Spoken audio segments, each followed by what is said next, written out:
What'd you guys do to Artie yesterday? Now he's not here. I think Artie left for California after yesterday's show. Yeah, Robin worked Artie over on the wrap-up show. I had heard about it, but I was just listening to some clips. Hey, George, how you doing? George Takei, everybody. Good morning. My Good morning. hero. It is cold out there. Oh, boy, you picked a bad time to come, didn't you? I certainly did. I'm a Southern Californian. There's Artie. Hey, what happened?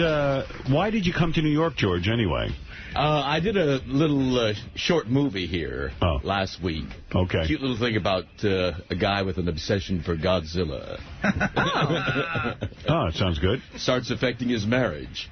And just at that time, I run a very elegant sushi restaurant. But I happen to have a rare Godzilla doll behind my sushi bar, which he wants. So he tries to steal it, huh? Ruins his marriage. Wow. I see Artie's doing his diet. Yeah. You don't care about the weight loss competition, No, do you? I do care about it. I actually... You got a big cupcake. You're holding there like it's a bar of gold. It's 6 a.m. He walks in with a cupcake like he's holding it like it's like, you know how the Statue of Liberty holds that torch? Artie's protecting the cupcake. Yeah, like... Crumbs outdid themselves. Look, it's like a little green St. Patrick's Day cupcake. George, you wouldn't eat that, right? Because you're on some sort of diet, right? No, well, I try gay. to avoid sugar. Right, me too. But I'm too all close sugar? to How do Artie. you avoid sugar completely? Just breathing next to you makes me feel like I'm growing.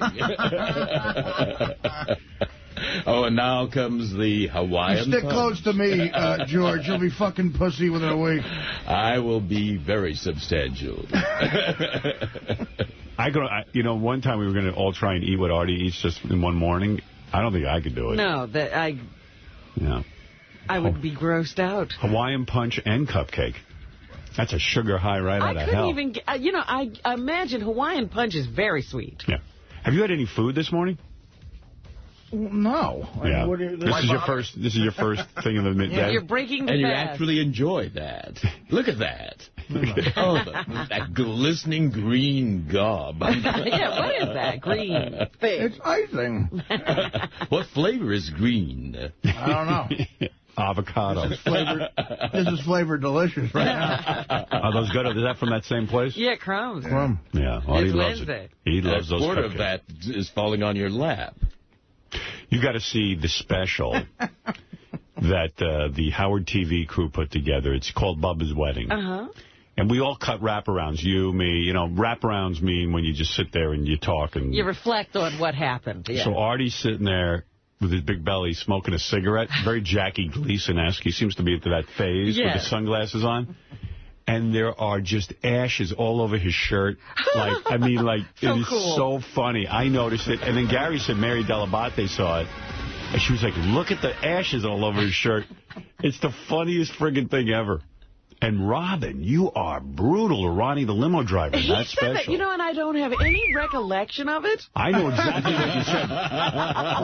That's what they say. Robin's talking about Ronnie, and she said, Ronnie this is so typical of a guy who has no personality. Wow. And he drinks to get a personality, except it's a bad personality. Wow. I don't recall this at all. Oh, you slam it. You sound like Libby. The personality that comes out of Ronnie is an asshole? Yes. Boy, right? Did you saw it? Because when I saw her after that, I said to her, boy, you really do think I'm an asshole. Because I just looking at her face when she was talking about it. Vicious. It was horrible. I said to him, well, did I say it like in a joking manner? He said no. No, you really... She really hurt my ass, man. This time. No. You really are hurt? Yeah, really. I mean, when you look at her face, you can tell she really, really meant it. Like she goes, he's an asshole with no personality. Well, she's right. Ronnie, that girl that you're dancing with there, that wrestler's girlfriend, is a 10. I know. She's hot. You are. You know what? Yeah, you know how I want to ask you a question, though. Yeah, because she says in the Bubba special... Yeah, it's like dancing with my grandfather. She was totally into it. You could see it. It's true. She goes, she does a wraparound and says, dancing with Ronnie was like dancing with my grandfather. And she's kind of putting him down, too. Right. But I got to tell you, what I saw on that dance floor... No, she was digging it. She was digging it. I saw her playing. I saw Ronnie playing with her that night. And I tell you, she was definitely playing into his stuff. But when you see the tape, Ronnie is so dirty dancing with this chick. He's mauling her. He's mauling her. It's like you're but it was mutual. It wasn't like I was attacking her. You know what I'm saying? To defend Ronnie, after hearing her rap around, she's clearly fucking her grandfather. Thank you. Thanks a lot, man. And that wrestler dude says if you ever set foot in Florida, he's going to kill you. I'm going to Tampa in a couple of weeks. So I guess I'm going to have to get beat up or something. Send him a map. He says if he ever sees you, he's going to kick your ass. I guess... I can see why. I guess I'm going to get it from... I got it from one end here, so I might as well get it in Tampa, too. Tell him to be at the Lakeland Center March 23rd. Yeah, that's where I'm going to be with you, man. A whole bunch of us are going. You know, the special is really spectacular. It's great. The boys really did a great is great. job. Howard TV, congratulations on that. It is really, really good. And, Robin, you are vicious. Well, I'm sorry. I don't recall being vicious. I don't have any vicious feelings toward Ronnie. I don't know how that happened. Maybe you're trying to be funny. I don't know. You know, although you didn't pull it off. I didn't appear to pull it off. There's a very fine line between mean and funny. Although it was interesting, and that's what you want, you know. Compelling. And the other thing I noticed, Fred is nowhere to be found in any footage whatsoever. Except Fred's at the not end. on camera? Nope. At the end, he pops up very, like if the special's an hour, he pops up at 59 minutes and 55 seconds. I was avoiding that camera. Boy, you were like not part of the weekend. No, I was part of the weekend. I just wasn't part of the video. It's like you tried to talk to somebody, and it's like Doug was being like really annoying. It's like at one point I wanted to talk to him, and I says, Doug, I have a question for you. And he puts up that stupid camera. I said, will you put the fucking camera down? I want to talk to you. But I got to tell you, it makes you missing. I was the same way. I was getting annoyed by the camera, but I let Doug shoot everything because it's really funny. But when you're shooting me and Beth in the cabana. I thought like the TV stuff was going to be more or less an adjunct, not like the focus of everything. But you do need a tape. True. And it's really kind of weird. Gary started taking tape of us when we were on that private plane. Yeah.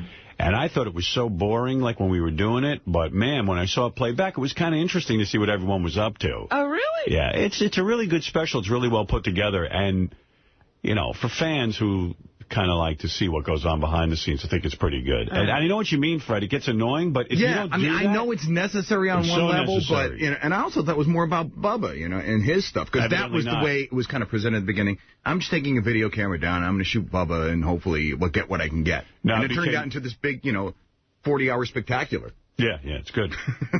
I know what Fred means. It was annoying. When Doug, I'm sitting on the beach at one point with Beth, and we're underneath this canopy thing. Right. Yeah, you're just trying to hang out. Yeah, and we're having a great time. And I go, Doug, get the fucking camera off, because everyone else on the beach... And he gets this look on his face. Well, everyone else on the beach came running up and started taking pictures because they thought he was just like a fan. Right, and you were loving having your picture taken. But it is good when you see it in the special. Right. It's funny. There's no denying that. But at the time, it felt really annoying. So my apologies to Doug and everybody. Fred's nowhere to be found on the whole special. Artie, however, loves the camera. Artie is Mr. Performer. Artie's me in the right mood. Sit down, pull up the camera, let me tell you a story. All right, I'm ready to perform. All right, here we go. Where's my key light? Where's my cigarette? Where's my jack? Let's go. Artie loves it. I mean, he loves it. When he's trying to button his life vest to go on the jet ski, you can't get better television. Oh, my goodness. So good congratulations, Artie. Good for you. So that's the special on Howard TV. Yeah, I can't wait to see When is it going to be on? That's on March. Okay, I hope I have this right. March 14th, I thought you said yesterday. I can double-check that real quick. I have it right here. March 14th, only on Howard TV. March 14th. That's right. On our own little television channel. Artie jet skiing. Exclusive tour of Bubba's studio, and then Sal and Richard, of course, are naked. It's really weird. Like, they actually fucked each other. I'm telling you. Technically, they had sex. They did. And Sal is so fucking racist. I mean, as soon as 50 Cent or 25 Cent is taking a shower, they're naked. Yeah. And Richard and Sal get naked in the shower with them, and they start pissing on each other and touching each other. Yeah, they're pissing on each other. But Sal right away starts saying, "Oh, there's a black guy. There's a black guy." And like. I felt kind of bad for 25 Cent. How about there's any guy? Yeah, there's a guy in the shower. There's a black guy in the shower. And then, but then 25 Cent gets mad at Sal and starts to whip him with a towel, and there's these big red welt marks. Yeah, I heard he raised welts on Sal. And then Sal's writhing in pain, and 25 Cent smacks him in the ass with his hand.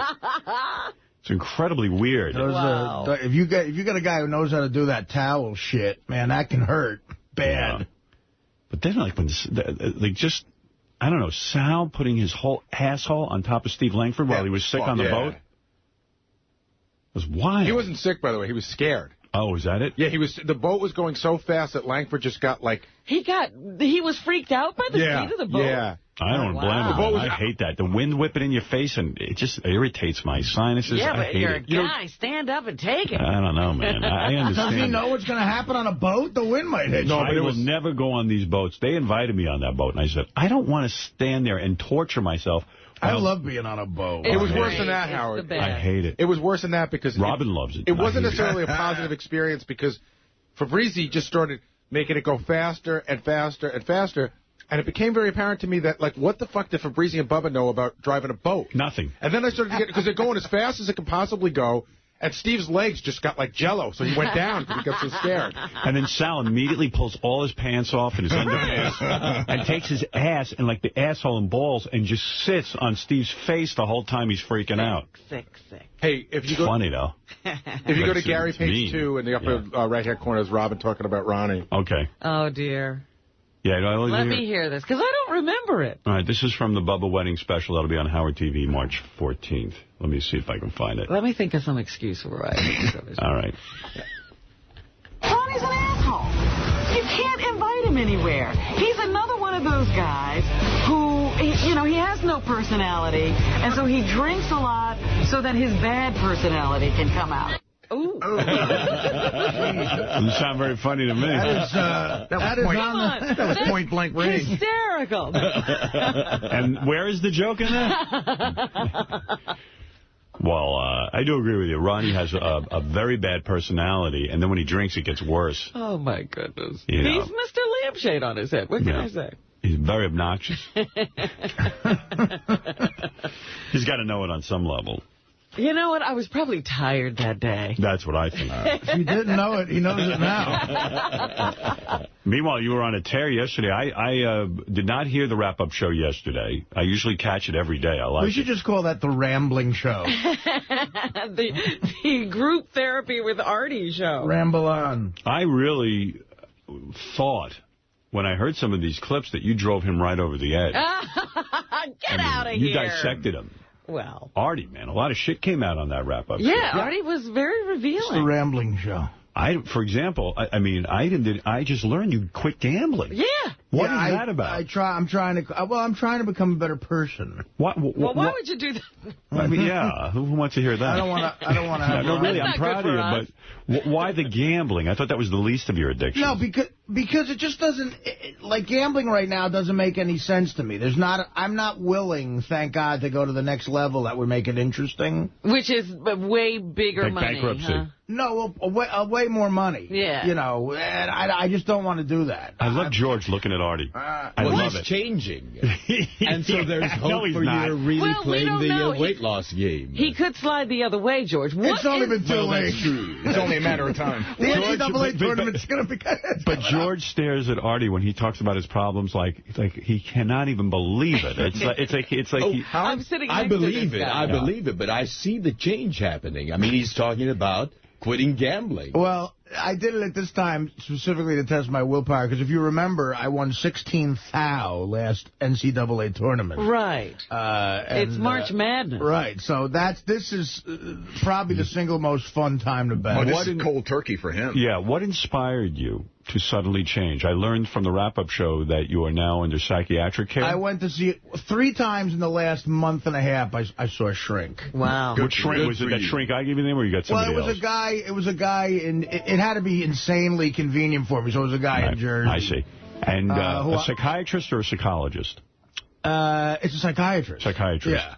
And I just talked to him about I wanted to examine what cost me this relationship, right. And maybe if I ever get into another one, be, better at it or something. I don't know. And, I mean, there's obvious things like gambling would be one, and, So it came out, even in these couple of sessions, that maybe trying to stop gambling would improve your life somewhat. Yeah, but, I mean, I didn't need those sessions to know that. Is it difficult for you to quit gambling? Are you having a sort of a Jones? Well, it was a fun thing to sort of do. In other words, like, the real sort of action was when I couldn't afford to lose what I was betting. Right. And that made it dangerous. Right, exactly. That really gives it that edge. And like when the money I'd have to bet now to get that juice in me again, I'm not willing. What is the fee? What is the price? What is the money you'd have to put down? Oh God, I don't. Compared to the way I was gambling before, I mean, you know, maybe 6 figures a weekend. Really? Wow. I think that might get me to watch the game a little closer. Wow. And I'm not willing to do that. That would be just, good. I could just see my father punching me in the face. My father was anti-gambling. Big time. He really was. If you quit now, though, aren't you down for your lifetime? I would assume. Yeah, don't you want to go out a winner? Even with the 16 grand. That's funny. Don't you need one more big bet? I probably lost more when I was betting smaller time. Like, in other words, when I had $500 to my name, I would put $1,000 on a game. I see. I love that. You love that. That was a blast. Right. And then get drunk watching the game. It's like fucking, oh my God, that's like Mardi Gras, George. Well, you know, if you lost 60 pounds, you would gain $20,000. That's right. Well, no. What does that mean? That's right. That's right. That's not a definite. The loss is your gain. Right. Well, we'll see what happens. Think on that seriously. Yeah, I get it. Stopping gambling with money and Artie start hates gambling with me your body. Right. Well, there's no guarantee I'm getting the 20 grand, though. Art, why make these changes after you broke up with Dana? Maybe the time would have been... Well, no, I obviously, you know, I didn't see that coming. Yeah. You have regrets. A ton of them, George. You know the line, my way regrets, I've had a few. You can lose 60 pounds of regrets as well. He's on me about the weight loss. Yeah, he wants to see you be a real winner. He's like the Asian Richard Simmons. Well, anybody want to hear from the wrap-up show? Artie really opened up a lot. Yeah. I mean, I learned a lot. I think the big thing was the shrink thing. I don't have another appointment made, but I did see a shrink 3 times, a psychiatrist, in the last month and a half, and I'm trying to stop gambling before the tournament. That's a very difficult thing. I heard a conversation in the coffee room today between... You have no idea. Between Will, who's a big gambler, and I don't know what J.D. does. But I thought, Artie's going to miss all this? Yeah, I know. Will loves college hoops, too. And I mean, it's just the greatest. I wish I could enjoy it just for the love of watching 10 amazing athletes play each other. Will you watch these games, or you won't care if you don't have money on it? No, I watch. I'm a big college basketball fan, but not as nearly as into it as if I had a bet on it, you know. Right. Is any sport okay with you just to watch? Baseball. Is it? I love baseball. I could go watch a baseball. I love getting sort of lost in a baseball game. Yeah. Yankee game. I don't have to bet on the Yankee game to enjoy it. Give up all these other sports. You don't really like them. Football I like. I like baseball the best. And so Robin got a lot out of Artie on the wrap-up show, so I'm going to play some clips of Robin playing shrink to Artie. It's fun. Yeah. Everybody ought to do it. Did you have a good time? Robin's cheaper than him. I'm going to start charging. All right. She can be relentless, though. You know, Robin first asks, why did Artie bring up rehab on the show if he doesn't have a problem? And here was the bit of dialogue. The real question, Artie, is why did you bring up 28-day rehab? Because, I don't know, because maybe I do need to go. I don't know. But why would you... The question is, if you're not doing something destructive, why would you go? Because the last time I was able to beat being addicted to a strong drug, I did go. And this time I didn't go. Right, but when you went the last... That's what we were just talking about. When you went for... I guess you went to the 28-day program for cocaine, right? Couple of months, right, and they gave you a foundation, right? Mm-hmm. Did you go to meetings? For a while, yeah. So why wouldn't you go to meetings for this? Or for anything? I don't know. I just got to a point where I didn't want to deal with going to meetings. I don't want to deal with any medication, and I thought I'd be fine. But on the road, I got back into bad habits, and I'm afraid that, you know, who knows? Maybe that could come up again without really dealing with it. All right, so there you have Artie's answer on that. And here is where Artie makes the revelation that he has quit gambling. The other thing is I quit gambling. I officially... Really? What does that mean? When did you do that? March Madness. Yesterday. I told my bookie, this guy I saw at the diner that time. You broke up with him? I broke up with the guy. You went and had a meeting with the bookie to tell him you'll no longer be gambling? I told him on the phone. You told him on the phone? You broke up on the phone? Yeah. How did that conversation go? Actually, there's times we've stopped. We have a cheeseburger every once in a while and bullshit. Before he breaks your legs? The guy's got his own family issues. I give him advice. But I told him on the phone, you know. And he's laughing. He goes, yeah, all right, you'll be back. He hears this all the time. Of course he hears. He hears it every day from people. Right. Gee, Artie, great call, but there's 5 guys on hold telling me the same thing. Bookies are not sentimental. Did he wish They're you not luck? Sentimental fools. Did he wish you luck or anything? No, he just said, I'll be talking to you. He knows better. Does that make you in some way inspire you to say, I'm going to prove him wrong? Yeah, in some ways. Yeah, all right, good. But, again, the big thing for me is boredom. The first night I feel bored. Oh, shit. Right, but Which is do every you night. think because he said that you'd call another guy, you might not go right back to him? That's a hassle finding a good, reliable guy. You need a hobby. Right, I know. I'm telling you, try to learn chess.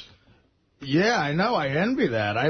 My only hobby was drinking. Do they bet on chess? He'll be right there. Yeah, down in the park they bet on chess. I told you, I worked with a longshoreman who played speed chess. Yeah? This guy must have been some sort of savant or whatever. I played a couple of speed games last night against a really irate. I think I just whipped me. I don't play speed how games. fast is a speed chess game? It was called a 2-12 game, I think. So it's 2 minutes and you get 12 seconds back on your clock every time you make a move. So I can't think that fast. I can't do it. It's it's stupid. It's Howard, dumb. this guy would sit there. It was this guy Chick and this other this black kid who worked as a government inspector, the orange juice trucks. Black people love speed chess. Well, I'll tell you, and this other guy they were both like neighborhood kids, like that had grown up, in real urban areas, but played chess in parks. Right. That's how they learned. He was telling me, and I mean, they were moving constantly. It was it's unbelievable. It's not good.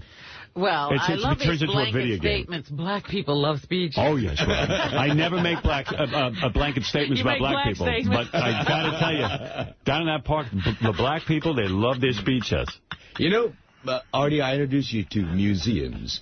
Can I introduce you to Broadway Theater? Oh, no. That ain't going to do it. I don't think Off-Broadway Theater? Let me tell you something. Do they bet on that, George? I've been to a museum before I met you. Hey, I'll bet you on the Tony Awards. Oh, my God. I can't get it. I can't deal with musicals. I like a play. I can't deal with a musical. You know the play you should see? Uh-oh. Journey's End. Yeah. It is a powerful play about the First World War, of all things. No, I thought it was an end to the group Journey. Journey's End. Artie, can I... It's like all those guys from Journey die in a plane crash. Artie, can I introduce you to fruitiness? Yeah. Well, that's what he's saying. I mean, my God, you give up gambling and he sees one inroad. Now you're ready to put on a dress. Can I introduce you to homosexuality? Yeah. You'll never be bored. Before you know it, it's going to be like, can I introduce you to my cock? You wish. No. You know what? I could do a lot worse. By the way, some of our fans, George announced that at the Academy Awards he wore a kimono. Yes. And I said it looked awfully familiar, like a woman's dress. And some of the listeners actually sent pictures and they photoshopped me in a kimono. And I got to say, I look beautiful. Really? No, Gene Roddenberry, the man who created Star Trek, he and Majel got married in Japan in a classic Shinto ceremony. And Gene was a substantial guy. He looked a little bit like you, physically, Artie. And the kimono falls on him fantastically. It sounds like a cross-dresser. No, it's the Japanese equivalent of a tuxedo, but it's much more comfortable. Sounds like a rich guy doesn't want to wear a tux. Let's do some more Artie from the wrap-up show, because it's very revealing, actually. Do you need to be on the road, or could you just come to the city anytime you want to try stuff out? Yeah, there's plenty of clubs here. Well, Artie said he quit. He says the money's too good. He can't give up the road. He can't let the money just stay there. Yeah, so Gary said, well, why don't you just work in New York? I mean, if Artie wanted, he could probably play to a New York City theater every day and sell it out. Oh, yeah, I'm sure. Yeah. I'll come. Maybe I'll do a Broadway, maybe I'll do a one-man show on Broadway. I know. It's, again, it's that old thing of I guess maybe, none of us here grew up with any money, but, I couldn't imagine leaving this kind of money on the table. It's just, I can't get it through my head, of going, my God, I could come into the city and do it for free, or I could have been in Pittsburgh, a 6-hour drive, and did it for an insane amount of money. Like, I still can't get that through my head, and that's probably wrong. What is the quality of your life right now? Awful. The road is what's killing Artie. Well, it's Artie who says he hates the road. I got to tell you one thing, though. There's something about it you like. I won't get into any numbers, but last year, I tripled what I made at the show on the road. This year, I'm going to quadruple it if it goes at this pace. Wow. So what do I do? But you're saying you can't go at this pace. Right. See, the other thing is... But you're not going to be allowed to enjoy it. Here's the other thing, though. Without the show, I couldn't make that kind of money on the road. So... the only thing I could quit would be the road because one feeds the other. You know what I mean? Like, I couldn't make that kind of money without being on the Howard Stern show. But that's what Jackie was telling me. But Jackie... Well, it's just Jackie made that mistake. But Jackie even got to the point where he said, you know what? I'm going to do 1 gig a month. Right. And he never stuck to it. He did. At the end, he was just doing one weekend every month.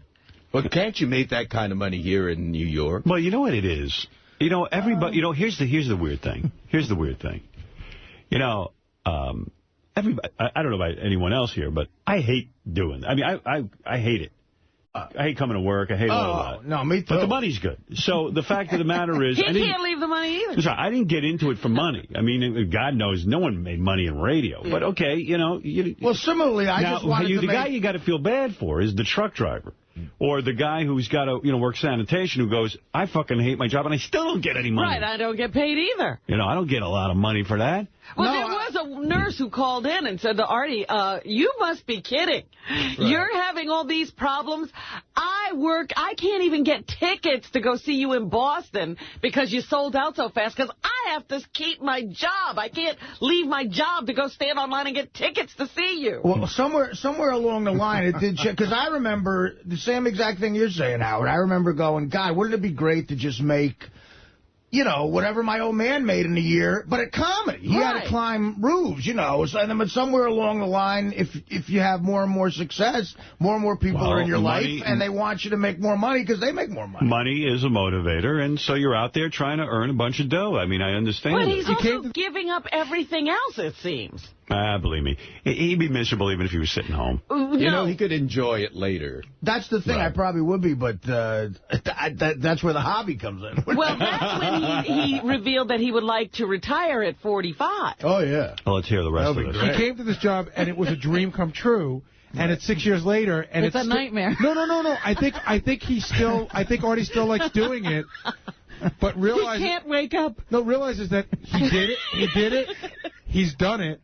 And maybe in some ways Artie doesn't know how to get out of it. I agree. I think that what we're hearing is... Like, you did it, and it's great, and you love it. This won't end. And you love us so much. He doesn't want to quit, but this won't end. Do you feel like... I think you like Howard so much that you wouldn't know how to leave. Part of me... Well, maybe you're right about that, but part of me was like, when Howard announced the next 5 years, I was like, holy fuck, is this guy ever going to stop working? Like in television, the show generally ends 5 to 6 years down the road. Yeah, maybe part of me feels like I've done what I can here, and my time might be over. It might be time to give another guy an opportunity to sit there. Dude, I'm hearing that, and I don't want it to sound like I'm anxious for you to go. No, we're not anxious. But it sounds like you want to go. Right. You married Pam Anderson. You want new pussy.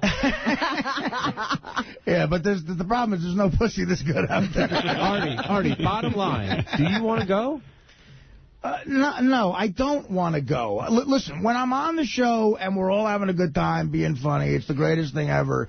What the stuff that surrounds it in my life to make all that happen and to function within this schedule has really taken a toll on me. Now, part of that's my fault because I've also chosen to have a full-time stand-up career. And it's full-time. I do the road as often as guys who aren't on the radio. And on top of that, I did the movie and the whiskey talking thing and promoted them. And these deals, they seem easy, but you do have to cultivate them a little bit and meet and all this shit. And my head's about to explode. And in the meantime, a woman took my heart and pounded it on the fucking ground. And that was awful. And I've started doing heroin. My days are numbered. I think I might need a healthier, healthier atmosphere schedule. Sounds like a full life. To me, I don't know. I mean, you got a lot going on. See, if I start rambling, I did this a couple times in The Shrink, the facts of my life always get so dark. I go, okay, this happened, then I did heroin, then I don't know. You know, it's funny. Then I'm going to die. You got guys like, Jay Leno or Jerry Seinfeld. Those guys will go out on the road despite whatever's going on. They love it. They'll go out he'll do the Tonight Show every day and then go out and do gigs. Right. He loves it. I mean, it's a rare individual that would love something that much. And look, it's far be it from me, as fucked up as I am, to give them any sort of, to judge them life-wise, but to me, there's a part of Seinfeld and Leno, and I know comics like this, they have a side, and a big side, that has no humanity to it at all. Right. Like, they almost seem like robots, and there's very little passion. Would be Jay. That's Jay to a T. It's more Jay than Jerry, but I'm telling you, even Seinfeld seems to me like a guy who's, like, very, like, sometimes, look, on paper, the guy's got it all, but I'm saying that sometimes there's not a person in there. But sometimes I even think he lives his life for material. Yeah, like even the stuff he does in his life, it's just to get the material. Right. I don't know that that's Jerry so much. Jay... Yeah, Jerry has a family and everything. And but I think that's for material. He needed new stuff. Jay being backstage with me, I would look at him and go, the lights are out. There's no human being inside of there. Right. And I could probably be accused of the same thing. So maybe it takes one to know. Yeah, but guys like you and Letterman, sometimes you seem miserable, but that's because I think there's a real person in there feeling something. Yeah, I think Leno's a little robotic. Yeah. And I don't know if I'd want to be like that either. I mean, no. Believe me, you are. It's probably better than... Believe me, you are. There's no chance. You're no robot. It might be better than being a mess. But there's a lot of material in your life, I gotta say. Yeah. Here is Artie's dream scenario. I haven't heard this yet. The Shrink, who claims he's not a big fan of the show, and I sort of believe him based on talking to him. You could tell with people like that. Absolutely. I sort of like that. He said to me, he goes, well, listen, it sounds like you were sort of happier just being a stand-up comic, and you're making quadruple the money on the show doing stand-up comedy. Why don't you quit the Stern Show? And I go, you don't get it. Without Artie Lang from the Howard Stern Show, I'm not making that kind of money. And he goes, well, how much would it drop? And I said, substantially. Enough that I won't be able to pay you. Yeah, believe me, dude. You don't want that scenario. I mean, it's the greatest thing ever. You should have said to him enough so that I wouldn't be able to pay you. It's a different... If I do leave here... I've made it clear in my head that I'm going to go to something that I'm not as funny on and isn't as funny. All right, it's going to be more of a life change. Artie, what is your dream? What would be the perfect scenario? If the Norm Show was something I thought was hilarious. I'm still grieving over that one. I thought it had potential. Artie, those scenarios are 1 in a billion. Well, listen to what I say. Listen to what I say here. She asked me my dream. Okay. He's telling me a dream. It is a dream. Right. It's my dream, too, by the way. It's everybody's dream. Right. Debate, and then the network made it something different. His dream is someone pay him and not do anything. Right, that he doesn't have anything to do, but it's more, and he gets a lot of money for it. It's a little deeper than that. Oh, if I could have that kind of schedule on a show I thought was hilarious, I'd be the happiest guy in the world. All right, so that's asking a lot. No, but that tells me where you need to be. You need to probably do an Andy Richter. Right. You've done enough to get major name recognition. There's some good career advice. It's what he wants to do. So now you need to say, you know what? That's what I want. Andy Richter works his ass off. I really need to move to Los Angeles and be out there for pilot season. Well, that's what this deal is. But yeah, you're still here, though. But Robin, that was a great idea. And then he wakes up and he's Andy Richter. That's what this deal is. That's what he wants. No, I mean, Andy Richter doesn't have that. I mean, he's trying to get it. Right. But that's how, he's had He's getting his third or fourth shot. No, he does get a lot of shots. Here's something called Robin's Evil Laugh. I don't know what this is. Artie's like pouring his heart out and talking about all this stuff, and I look over and I just see Robin laughing. Oh, stop. What? No, he's smiling and laughing. I'm sympathetic. I'm saying you laugh very helpful in this. I'm saying you laugh because you care. Oh, no, yes. But we used to talk behind your back about your laugh. Jackie and I would always go, I would never sleep with Robin because that's the laugh I'm afraid I'll hear when I pull my pants down. Hey, that's the laugh. Anyway, Artie, I wish you luck. I'm glad to hear you saw a shrink, and I'm also glad to hear that you've quit gambling. I mean, that's amazing. He did also reveal some other things. He has some career stuff going on. That's very exciting. You know, this is the best time of your life, I bet you. You're complaining, but you'll I love George. Can you just hang with me all the time? How much would it be for you just to hang out with me? But tell them he's got a recurring role on Rescue Me. Offered me 5 episodes. Oh, wow. That's good. Congratulations. And it's shot in New York, and it's like playing a guy like me. I play a cousin of one of the firemen. Now I got to watch this show. I love it. I've loved it for a long time, but I don't know. But that also says to me now Artie will be upset that he's working on television and here. Right, he's going to overload. It's not the same as traveling. It just isn't. The fucking airports is what I want to get out of my life. That's a big negative, right? Absolutely. But it's so true that when I went into therapy, one of the things that I discovered about myself is that I couldn't say no to anything. Right. And like you, it's like there's an excitement in saying, having all this stuff going on and people demanding your time and attention. The announcement is the best part. I love it. All of a sudden, you read in the paper, Howard Stern Production Company making a film. It's a high. You get a fucking high off it. Yeah. You get a big high off it. The problem is I wasn't looking at the fact that after I'd signed something, you had to do it. I had to do it. And not only that, I'm pretty much a perfectionist. I don't want to do shit work, and neither do you. And so what ends up happening is you make yourself crazy. So you learn to say no to some things if you're fortunate enough to be in a position where you can say no.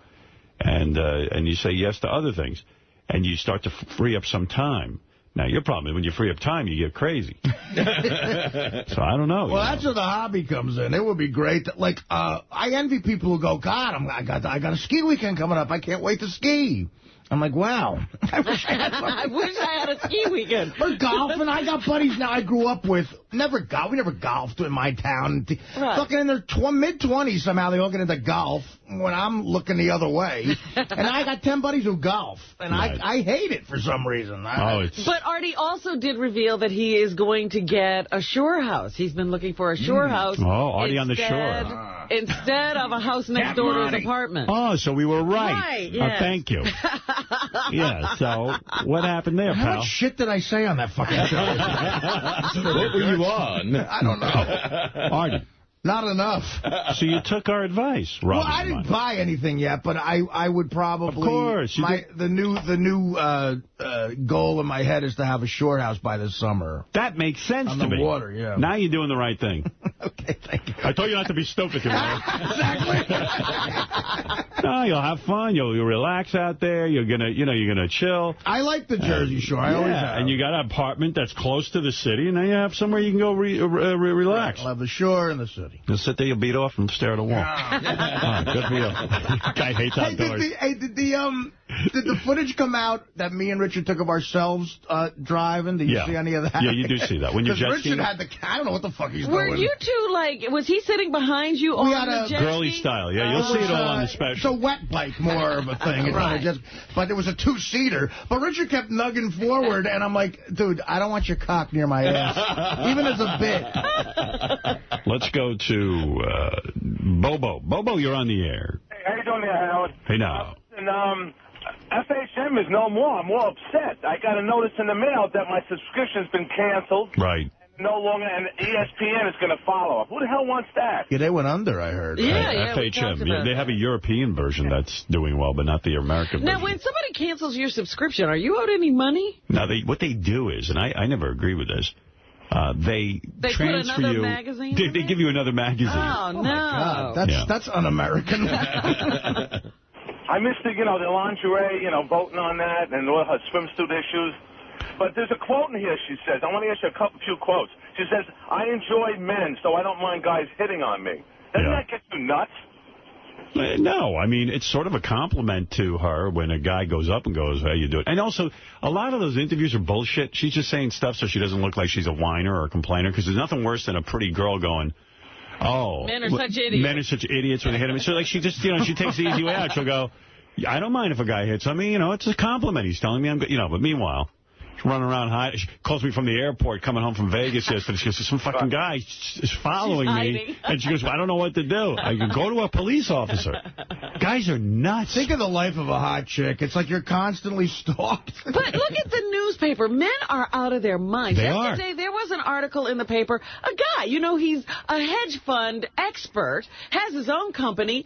He went on the Internet and tried to arrange to have his ex-girlfriend raped.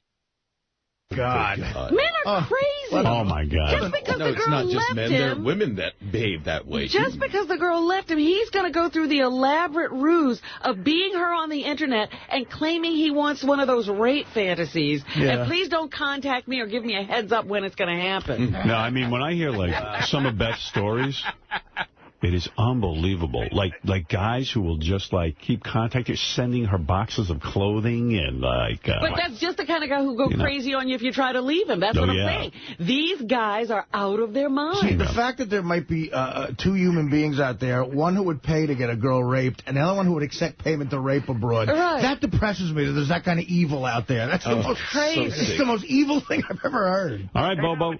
Wait a minute. She says when you guys are out dancing, the girls will go and block her, right? Stand right in front of her and try to, make the moves on you. And she says, I'm standing right there. They don't even care. They just want Howard. And then she says Howard goes and pulls my hand and introduces me as his girlfriend. Yeah, I'm good that way. First of all, we haven't gone dancing in 900 years. I mean, she's living on her memories. We were watching American Idol last night. We were doing a little dance in the bed, but aside from that, no. You dance in the bed to American Idol? Sure, absolutely. That's all the fun. And then I play chess. What a dream life. Hey, you must be very envious. But if you guys start watching Idol Chat with Justin Guarini, then it's over. Actually, I've tried. It's not that good. What do they do? Just analyze it? Yeah, it's crazy.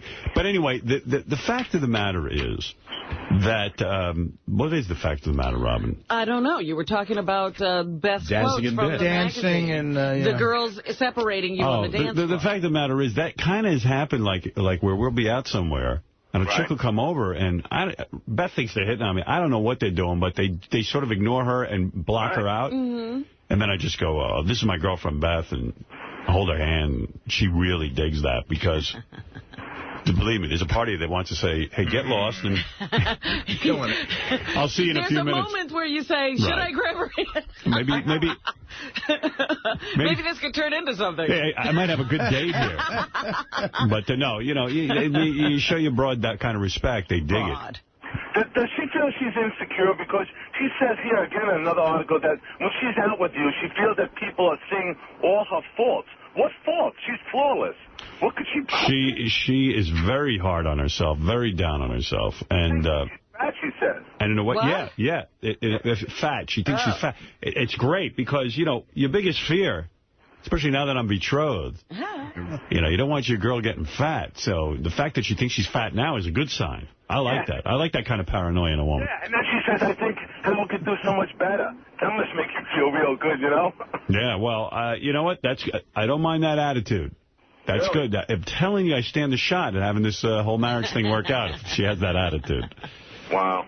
Thank you. She must be all over you in bed, huh? Believe me, I'm all over her. All right, brother. It's very mutual. Okay. Bye.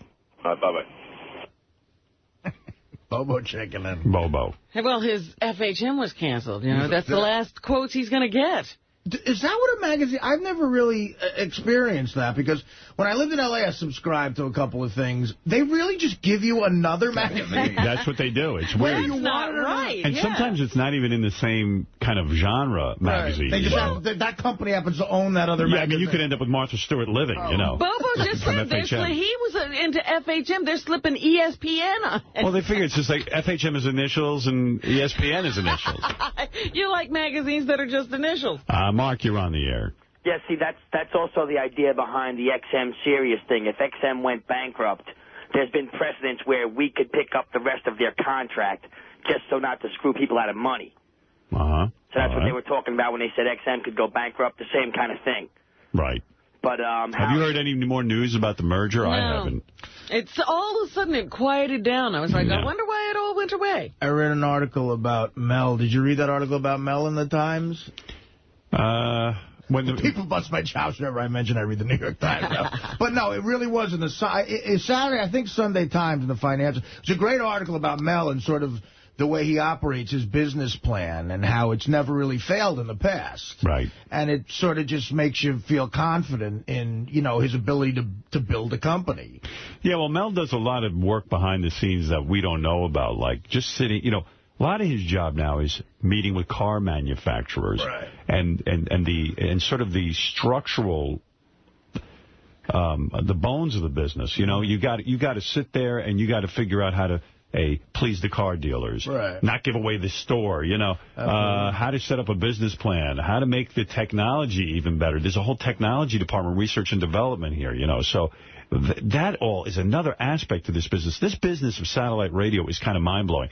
Radio doesn't have to worry about the technology of radio. It's already been invented and it's up and running. Yeah, radio doesn't sell radios. Right. Satellite has to do everything. They've got to manufacture the radios, sell the radios, do the research, development of the product. Put the satellites in the sky. It tells me... And then also put on programming that people are willing to pay for. It's a heady business. It really is. It tells me that it's people, the people operating this company, they have to be passionate and believe in the product. It's not just a money thing. Because it's a money risk, and you're dealing with all people who did not need the money. They must really be passionate. From you to Mel to the board, whoever it is, they really believe in this. And, you know, I mean, honestly, they must be bright guys. Not being funny and not being patronizing to the audience. I'm telling you, when I walk through the halls here and I see the programming people, especially, you know, if you go on the other side of the floor where all those guys sit with computers, and they're programming all the channels and dreaming up stuff. I've never seen a more dedicated group of people. And I know they're making less money here than they would in terrestrial radio. But the fact of the matter is they're 50 times more passionate about any guy I've ever seen in terrestrial radio. Everyone else in terrestrial radio is burnt out. They really got to be into this. Yeah. And that says a lot. I read somewhere that some real estate developers are now including satellite radio as part of the inducement because, you know, real estate is a little slow now. So, you know, I mean... You mean when they sell the house? Sirius? Radios? Yeah. It's hooked up in the house, something like that? It's hooked up already. That's great. It's part of the inducement to buy a new It is a great feature. My gym now has Sirius satellite radio, and boy, what a difference, because the music was kind of sucky, and I hear people saying, gee, the music got so good here. It's like, you know, it's just a great service, and people are passionate about it. And Mel's a great businessman, and I thought his testimony in front of Congress the other day was just extraordinary. So, you know, I didn't see the whole thing, but the part I saw was unbelievably good. Well, there's a quote in the article calling him the greatest salesman of all time. That's nice. And the other one, and it just mentioned how, you know, the crowning jewel of his career has been Infinity, which, you know, you mentioned a lot in the article that you built together, and you know, how it's just always worked for him. And you're gonna, it makes you seem by the end of the article, if you're going to bet on someone to do this, it's him. Right. So it was nice to read, you know. Yeah, he's a good dude. He's also been selling a pretty good product for the last 20 years also, let's be honest. Yeah. No, you got to believe in your product. Yeah, they mentioned that, too. Yeah. You can do. You know, I realize how much I must be worth to the company. You know, when the ratings came out on terrestrial radio where we used to work, on all the different stations where we used to work, and they're really all in the hole. And I realized, wow, you know, we had a lot more, you know, like Beth saying she's fat. I used to think, well, I'm not that big a part of the success of the company. Well, again, now you understand why I was so angry at the end. Right. Because those jackasses never realized. Well, they were pieces of shit, Howard. Let's get real. I don't know that. Yes, they were. Well, I'll comment sometime in the future. All right, so I haven't heard of Robin that mad since Ronnie. Her talking about Ronnie the limo driver. Hey, Howard, we haven't talked about the 60 Minutes show you appeared in together with Sam Simon. I'm glad you brought that up. I don't know if anyone saw 60 Minutes this weekend. I imagine they did. I usually watch. I didn't watch. What was going on? Well, they aired the piece on Sam Simon. Right. I didn't know they were doing a piece on Sam Simon. It was a wonderful piece. For those of you who don't remember, Sam Simon is one of the 3 creators of The Simpsons. He's a good friend of Artie's. He's a friend of our show. He was basically the main writing force behind the first 5 years of The Simpsons, which is a pretty big deal in television history, you know. So, and he did the bitter half. Yes, he did. For this show. And so 60 Minutes profiled him not because of his Simpsons work, but what he's done. He makes a considerable amount of money. They say he makes around $10 million a year. And he's not working. No, he's not working at all. Just that's the best way to merchandising rights. That's what Artie wants. Just he really wants Sam Simon's life. Just on merchandising rights and stuff. That's the dream job. And he takes a huge chunk of this money, millions of dollars a year. Yeah. And he bought a place in Malibu, which is some of the most expensive real estate in the United States. Gorgeous grounds and koi ponds and beautiful. And he decided that he would turn this land into the Sam Simon Foundation. And what is the Sam Simon Foundation? I don't know. He goes to shelters and finds dogs that are about to be killed. And they train them to assist people who are deaf. Wow. And it's amazing what these dogs can do. What does a dog do for a deaf person? I'm going to tell you. What they can do is, if the phone rings, they alert the deaf person the phone is ringing. If the smoke alarm goes off, they alert the person the smoke alarm is going off. There was like 50 things that I can't even think of right now. Yeah, because right off it didn't make a good connection for me. What does the dog do? But now you're making sense. Yeah, it's an amazing thing. Also a companion, because a lot of people lose their hearing, get sort of caught up in a very silent world and very introspective and, kind of caught up in your own thing. Well, I know he's really into animals, because when I said I was looking for a new cat, he and Ralph got into a discussion about it, and he says to Ralph, like Ralph would know, what is Robin doing? Because he thought I was going to, have somebody breed cats for me or something, but I wasn't. All right. Well, anyway, Sam had a piece. He was profiled on 60 Minutes, and they showed all of this charity work that he's doing. And they even say at one point, the Sam Simon Foundation takes no donations. It is all funded by Sam. He will not You can't even donate. You can't. And then he's got this big truck he bought, state-of-the-art, with doctors in there, vets. Like a big trailer A big trailer who just run around Los Angeles and surrounding areas and spay about 20 to 30 dogs for free every single day. Oh, thank goodness. And the statistic was given that 9 million dogs a year are killed because people just breed these dogs, abandon them. Well, they don't even breed them. They just don't fix them, and they go running out and they get some other dog pregnant. And when you see these dogs about to be euthanized, you just go out of your mind. It's really hard because their eyes and they're looking at you. They are man's best friend.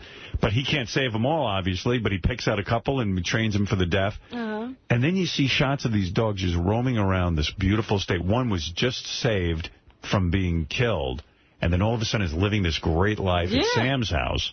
And the life Ralph lives. And it's pretty good work he's doing. The show captured his soul, his charm. I didn't know he had one. That's beautiful. Well, it's funny you say that. Beth and I showed it to Beth last night. I watched it a second time. And even Beth said, boy, Sam, I have a whole different impression of Sam. Yeah, I didn't know he had a soul. Because when you meet him, you don't think he has a soul. A 60 Minutes piece will do that for you. Well, let me tell you something. He became a human being. I really like Sam. I'm only teasing. No, not really. Came off as a very sweet guy. He's a terrific guy. Yeah. And so... Well, anyone who does that has got to have some sort of compassion in them. I called him last night. I got his voicemail. I left a message, and then Beth left a message as well, and she's going to speak to him today about something that she has in mind. But he really is spectacular because he inspired me. I was like, wow, here's a guy. He's got a great life. He doesn't really have to work anymore, and he's got a bunch of dough. He's got that black Platinum or that black American Express car. And an ex-wife with one of them. 2 ex-wives. He deserves $10 million. Anyway, the way I ended up in the piece, the 60 Minutes came and shot while Sam was directing this half-hour sitcom we did on the radio, The Bitter Half. And so Beth and I are sitting there. Ralph is in there, too. You can see him. Oh, God. Yeah, so he got himself in there. And that's how we ended up in the 60 Minutes piece. And I look really weird on it. I mean, when I'm doing... I have it at home. I'm going to watch it. I didn't know he was on. Yeah, you really should. You'll be very inspired. Well, actually, I wanted to talk to Sam because I found out some stuff, too, I wanted to share with him. Yeah, and I still maintain Sam wears eye makeup. He swears he doesn't. That wasn't covered in the piece? I always thought that. Yeah, there's something going. He wears makeup. I don't know. I guess I'm not. I mean, I've known the guy for a long time, and I've worked closely with him. I never noticed it. I don't know. I mean, either it's makeup he applies every day, or he could have it tattooed on. I don't know, but Norm Macdonald is in the piece, too, for a second, because they show at Sam's house he has a regular poker game. Oh, right. And Norm is in on it. High-stakes poker game. Yeah. I'm sure, yeah. Morley Safer sitting there playing with them, and even like some of the guests are his ex-wife, Meg Tilly. Jennifer Tilly. Yeah, okay. And she's sitting there like a big smile. She goes, yeah, I get all the Simpsons money. I didn't do shit. I think she told Sam not to do the show. She did. She admits that. She took the money. And she admits it in the piece. They have a fascinating relationship. They're exes, but they're still very friendly. Sam loves working with her. Yeah. Sam... I did a pilot for him, an animated show a few years back, and Jennifer was one of the voices. I mean, that's an odd thing. He'd like to see her work if she's getting She looked good, too, by the way. She has nice titties. Very sexy. And then... I've kissed her. Oh, yeah? I did. She played my wife in a movie. Oh, wow. Yeah, she's very sexy. She is. Very sexy. Yeah, what a combo. Very soft. So, and also, at his poker game, is one of the champions of the world in poker. Like, would you want to play high-stakes poker with that guy? I mean, he's going to clean you out every fucking time. Norm and Sam are fascinated by that whole Vegas poker gambler. Guy thing. My God, yeah. And Jennifer actually enters tournaments. And you know who else was at She got grades, supposedly, at him. You know who else is at the poker table? Drew Carey sitting there, too. It looks like a fun little scene going on. Drew Carey loves gambling, too, man. He likes laying it out there. So what'd you find out, Robin, about Sam? No, I didn't find out anything about Sam. It's just a connection I'd like to make for him and somebody else. You know what these dogs do, too? These dogs for the hearing?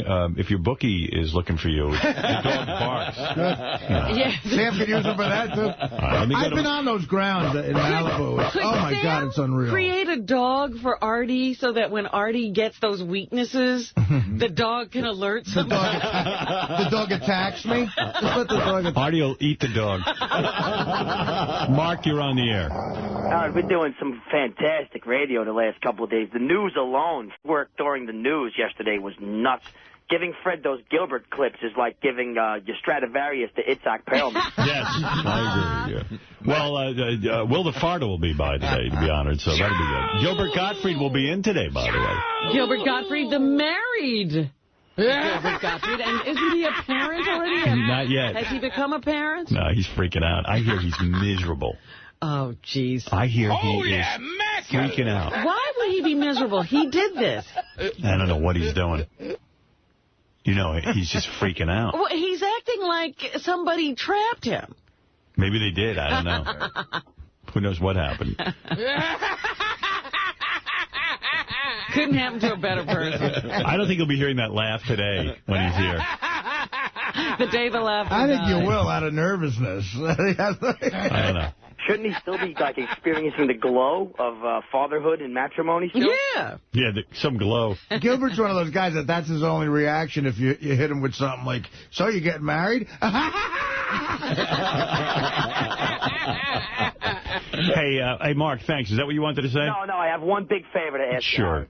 I just got this idea in my head for Howard TV, and I know you're not going to want to participate because it's going to bust your balls. But if you could do the Howard Stern sit-down, where you actually have a meeting with all of these maniacs that want an hour of your time, like Abby or Siobhan. Imagine that, a two-camera shoot, one on them and one on your face. I would do it, Mark, rather. I would do it. But, here's the thing. You remember Siobhan called the other day and demanded an hour sit-down with me or wants a face-to-face? Not an hour, but whatever. And I said, no, thank God, because I got a letter from him. What did the letter say? It was an explanation of why he wanted to sit down? Yes, an explanation why he wanted to sit down. And the letter was so... I mean, I couldn't do it. I would do it on the air, but he wants to sit down off the air. See, the problem is, Mark, what would make those interviews fascinating is stuff that they don't want on the air. Right. Maybe if it's like, that's the deal. It's going to be on Howard TV, but maybe you could actually convince Howard into, giving you some money. That's the gamble. It's like Deal or No Deal. Yeah, and that's pretty much the whole gist of this thing. Like, you have money, give me your money. And even Lisa yesterday, I mean, she called in out of the blue. We haven't heard from her in years. Right. And she was demanding money. Everybody wants money. I mean, it's like, wow. But imagine that show. You're sitting with Tabby or Riley or that crazy playmate or Siobhan. I'd watch that for 10 hours. Me too. And maybe I'll take you up on that. In fact, I would do it right now. Bring them in here and we'll tape it and you can see it on our TV. That's it. If you could do it with a hidden camera and get them to agree to air it, that would be the best way to do it. Well, they'll be a little inhibited. Yeah, they're acting when they're on camera. That would mean I'm insane if I put myself through that. But okay, Mark, thank you. Thanks very much. Have a great one. All right, brother. You too. That's Marky Mark. Hey, on our phone, too, and it's someone I want to thank for having a brain in his head and being a congressman, is Anthony Weiner, Mr. Weiner, Congressman Weiner, I should say. Hey, Congressman. Are you there? Morning, my brother. How are you? Good morning. How are you? We recognize the gentleman from New York. We speak your name. Congressman Weiner, I saw him. I was talking before about how Mel Karmazin, who is the head of Sirius Satellite Radio, testified in front of Congress. And I said, if it wasn't for Congressman Weiner just saying, guys, here's what's going on during this testimony, I would have pulled the hair out of my head. Some of these congressmen appear not even to take anything seriously. And they have a one-track mind. They have their mind made up when they go into the meeting, and they don't even listen. No, they don't even listen. And the congressman, and if I'm putting words in your mouth, Congressman, tell me, but you were basically saying during the thing, guys, this isn't a monopoly if these two companies get together. They're competing with every form of media. And it was like you kind of just spoke and made sense. And I wanted to thank you for that. That's all. Well, the problem is, what's good about Congress is that these guys, a lot of them have been around a long time, and they've got a lot of knowledge about what went on in the past. But to really understand this, you don't have to be someone who was in Congress for 50 years. Right. It's not rocket science. You know, I mean, the fact of the matter is the real guys that make you crazy in all of this are the guys who represent terrestrial radio stations. I know. These guys have it great. They don't pay for any of the music that they have on the air, unlike what you guys do. They've had a sweetheart deal forever. They got a real stranglehold on Congress because there are these little radio stations all around. But, you know, for all this talk about how they're concerned about monopolies, they didn't raise a peep when Clear Channel started buying up radio stations all over the country. Exactly. No, that was okay. Yeah, I mean, that was fine. And these guys, it's interesting what the radio station guys say. They say these guys don't compete with us, because that would mean that there's no monopoly. Right. But we're still furious about them getting stronger and having a better product and having cheaper hardware and things like that. That's completely contradictory, and I just hope the FCC gets it. The problem is they're not exactly the sharpest tools in the shed over at the FCC. So I'm just hopeful that they understand that this will be good for consumers. And frankly, you know, this whole notion that prices are going to go up, you know, I have a theory that what's going to happen is since we get the two companies together, they'll be able to develop receivers together and products together. The price will actually come down because there'll be more efficiency in the marketplace. So well, not only that, if the price keeps going up, they're going to be out of business because people aren't going to buy it. They'll only pay so much. I mean, but Congressman, when does a competing industry get to determine the fate of its competition?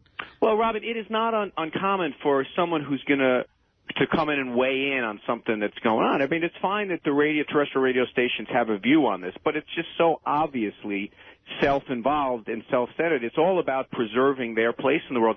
And I got to tell you, terrestrial radio is getting better also because they're coming out with HD radio. Right. Let them compete. But that's the whole point. The competition is making terrestrial radio better. Why do they want the competition to go away? Why? Because who doesn't want competition to go away? They don't even want to admit that there is competition. Well, they've been sitting there not doing anything for the consumer for years. Well, that's exactly right. Hey, Congressman, what did you think of this story? This is what infuriates me about government. John Ashcroft, who used to be the Attorney General of the United States, went to XM and said, hey, in this merger thing, do you want me to represent your interests? And they kind of said no.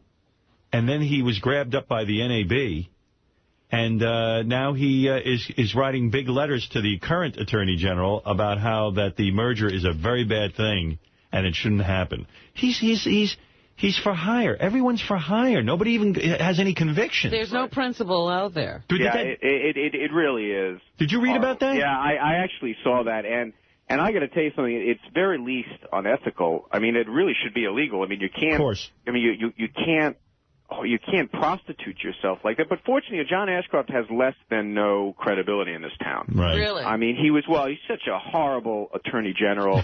And this guy, this is the guy that made all of these promises about what was going to be, what was in the Patriot Act that turned out not to be right. The guy just has not been a bright light. But one of the things, that your listeners have to keep in mind is that, individual members of Congress listen when people call up and say, you know what, this is a pretty obscure issue, but we care about it. People should find out who their member of Congress is. We don't get to vote on it, but if more and more members, frankly, I think a lot of my Democratic friends have been too timid about this, because we don't want concentration in the industry and everything else. Well, frankly, the world has changed. Now I think in order to make strong competition for terrestrial radio, we got to have a strong Sirius XM. Yeah, of course, because, first of all, they're bashing each other in the head, Sirius and XM. I'm for the merger. I think Sirius would do okay without the merger, but it's so much stronger with. And how's the satellite radio industry going to flourish if they're sitting and beating each other's brains out? It'll take a long time. And let me ask you another question. Stop the bleeding of money. Imagine if television was set up the way Sirius is in XM. So if you got cable TV, you'd have to, let's say one system had ABC and CBS, and the other one had NBC. And what I mean is, XM has the baseball. We've got football. It's like you'd have to buy two different systems if you wanted both programs. But you made a point earlier today. It's even greater than that. Television companies don't have to make the televisions. Right. They don't have to put the cable down. There's different industries out there that all support television getting into your home.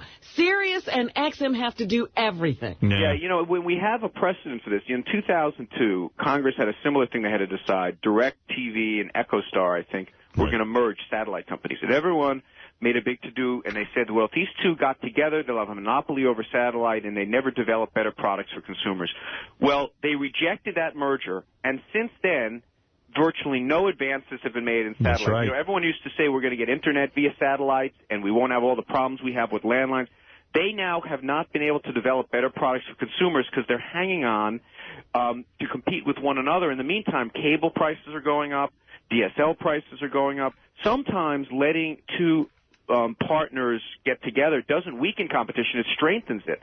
And I think that's what will wind up happening here. And what do you think is going to happen? Do you think the merger is going to go through? I don't know. Here's the conventional wisdom that there are 5 guys on the FCC. There's 2 Democrats, 3 Republicans. Traditionally, Democrats have been less amenable to these mergers, because we don't like big business or something. The problem is Martin, who's the chairman, every time he opens his mouth, every time he opens his mouth, he says something contradictory to what he said the last time. Mm-hmm. Like there's a little story in the paper today that he didn't believe Mel's testimony. Mel said prices aren't going to go up for consumers, and he's like whispering to friends he doesn't think that's right. I think that's why it's so important that we have kind of like an honest discussion before it even gets to the FCC, that if there's any inside deal, that we're able to undermine the radio stations, who, by the way, represent 15,000 stations, and they can reach everyone in the United States. So that's like 200 million people. They have enormous clout in this town. Right. And we're not saying they should go away. Even if you like your local terrestrial radio station, they're going to get better because they're going to have to compete with XM and Sirius a little bit. Of course. So my instinct is that it's going to be tough. Mel's a very smart guy. And I think that we also have to realize, for those of us from New York, these are jobs that we're talking about. These companies are going to be much stronger if they're together. So I don't want to handicap it, but your listeners should know they do have some influence over this. Members, and one of the reasons I've been making so much noise on the Hill is I think members of Congress should realize this would really be a bad thing for their constituents if they had to have 2 radios on their dashboard of their car, one in baseball season, one in football season. Hey, what's going on with you politically? You got higher aspirations or what? I ran for mayor of New York in 2005. We did pretty well. I'm thinking about doing it again in 2009. But we have some time before that. You seem like a real sensible human being. The way you think. I've said this before. You're a good dude. Well, I appreciate it. I'm a fan. What do you think is going to happen with Iraq? How much longer is this going to drag on? It's such a mess, Howard. It's such a mess. My thing is, and I kind of have this kind of middle approach on this. I say, look. I say take our troops out of Baghdad. Baghdad's just where the problem is, because then you have people shooting across the street at one another. Right. Move our troops to the border, to stop any more troublemakers from getting in from Iran, maybe move some border to Syria, get some of them into Afghanistan. You know, what I say is kind of seal off the playground, but don't get into the fight in the middle. Who would you like to see as the next president? Well, it doesn't matter who I'd like. Hillary's going to be our next president. Oh, she is? Okay. I think so. Who do you like Rudy, huh? Well, no, I love Hillary Clinton. I think that she is a terrific senator. I'm a big admirer of Bill Clinton's. And I think that you get a 2-for-1 sale when you get those two. You just want Bill back. Well, I do. I mean, I thought he was a great president. He was. You know, but I do like Rudy very much. I'm a big Rudy Giuliani fan. And if it was Rudy and Hillary, I don't believe Obama will be the nominee. Barama? Whatever his name is, Barama Obama. I think he's too new to the scene. I don't even think people know. I always say to people, well, what do you know about Barack Obama? And they go, I don't know. He just seems like he's peaceful. You didn't know Bill Clinton when he first came on the scene. You didn't know anything about it. Well, I learned about Howard, also, do you think the country knows Rudy Giuliani? I know him. I know him as a mayor, and you know what? It's funny. He is leading in the polls to John McCain, and I'll tell you why. The religious right would rather have Rudy Giuliani, even though he's liberal about abortion and about gay rights. They would rather have him than John McCain, because John McCain, the last time around, spoke in front of them and said some things about them, about the religious right, which I happen to agree with, but he dissed them. So they are actually for Rudy Giuliani, and they also want him as a wartime president. They feel Rudy Giuliani would be a better wartime president than John McCain. So I think Rudy Giuliani's got an excellent shot. He is leading right now, and of course it's way too early. The other guy I was going to ask you about, what about this Bill Richardson guy? I think he's running for vice president. Okay, all right, that's fair enough. I mean, I think there's just not enough oxygen for all of these guys. I mean, Hillary and Obama. Here it is. It's winter of 2007, and all we're talking about is Obama and Hillary, Obama and Hillary. I think it's very tough for anyone else to gain traction. But I got to say, the thing is, I just am absolutely convinced that 2008 is a Democratic year. I think there's still a lot of people who didn't get enough change in 2006. They think that the country's going in the wrong direction. Yeah, I think so, too. What about Al Gore? Should he step back in? He was terrific. He won the last time around. Yeah, I guess. I mean, I think he's happy with doing what he's doing. Again, this is a pretty strong field, Democrats have. I mean, even John Edwards is a strong candidate. I don't think it's like past years where we think that we don't have a candidate strong enough to win. I think there's probably too many at this point. Our challenges, we got a lot. You're exactly right. Yeah, you're right. I don't think Obama has a shot just because his name sounds too much like Osama. It would be like a guy in 1945 running for president named Rudolph Kittler. What do you got there, Gary? I just wanted to ask the congressman. I saw something in the notes that I thought was interesting. Were you Jon Stewart's college roommate? And we actually, after college, we lived together. Oh, is that no right? kidding. Yeah, when he moved back to New York to make it in stand-up, and I moved back. I had worked on Capitol Hill, and I ran for the city council, but I was just getting involved in politics in New York. Yeah. How long were you roommates? Not long. I was actually dating this woman, and we had this group house that probably get me in trouble when I run for office in the future. What went on there? I was going to say, what stories does John have? Who got more women? I want to say, I was funnier than him, but he got laid more than I did. Well, there you go. That's what's most important. Well, Congressman, I'm glad you called in. It's always great speaking to you, and thank you for being so sensible. It was refreshing. I really was moved by what you had to say. Well, that's what worrisome, that he had a refreshing point of view. That doesn't bode well for our side. Well, no, here in Congress, in the land of the blind, the one-eyed man is king. You know what I'm saying? I hear you. Thanks a lot, guys. And by the way, so are you still friends with Jon Stewart? Or yeah. We talk a lot. You hang out? Not all that much. He's not much of a hanger-outer. He doesn't really kind of make the scene. He's got his kids and Tracy, and he likes sitting around doing crossword puzzles. He's actually a pretty boring guy. I like him, actually. He's a great guy. He is terrific. Probably owes you rent money, right? That's right. All right. Thanks, Congressman. Take care, guys. It's Congressman Anthony Weiner, who is a real good dude. I like him. He is. Yeah, but you have to worry when he said the rest of Congress doesn't really know what's going on. He's there. He sees it. Listen, during horrible. this testimony, this XM Sirius thing, there was one guy gets up and goes, "You really pay Howard Stern all that money? And I don't know. This sounds like a monopoly to me." And it was just like, wow. Well, the fact that he just said the the head of the FCC contradicts himself every time he opens his mouth.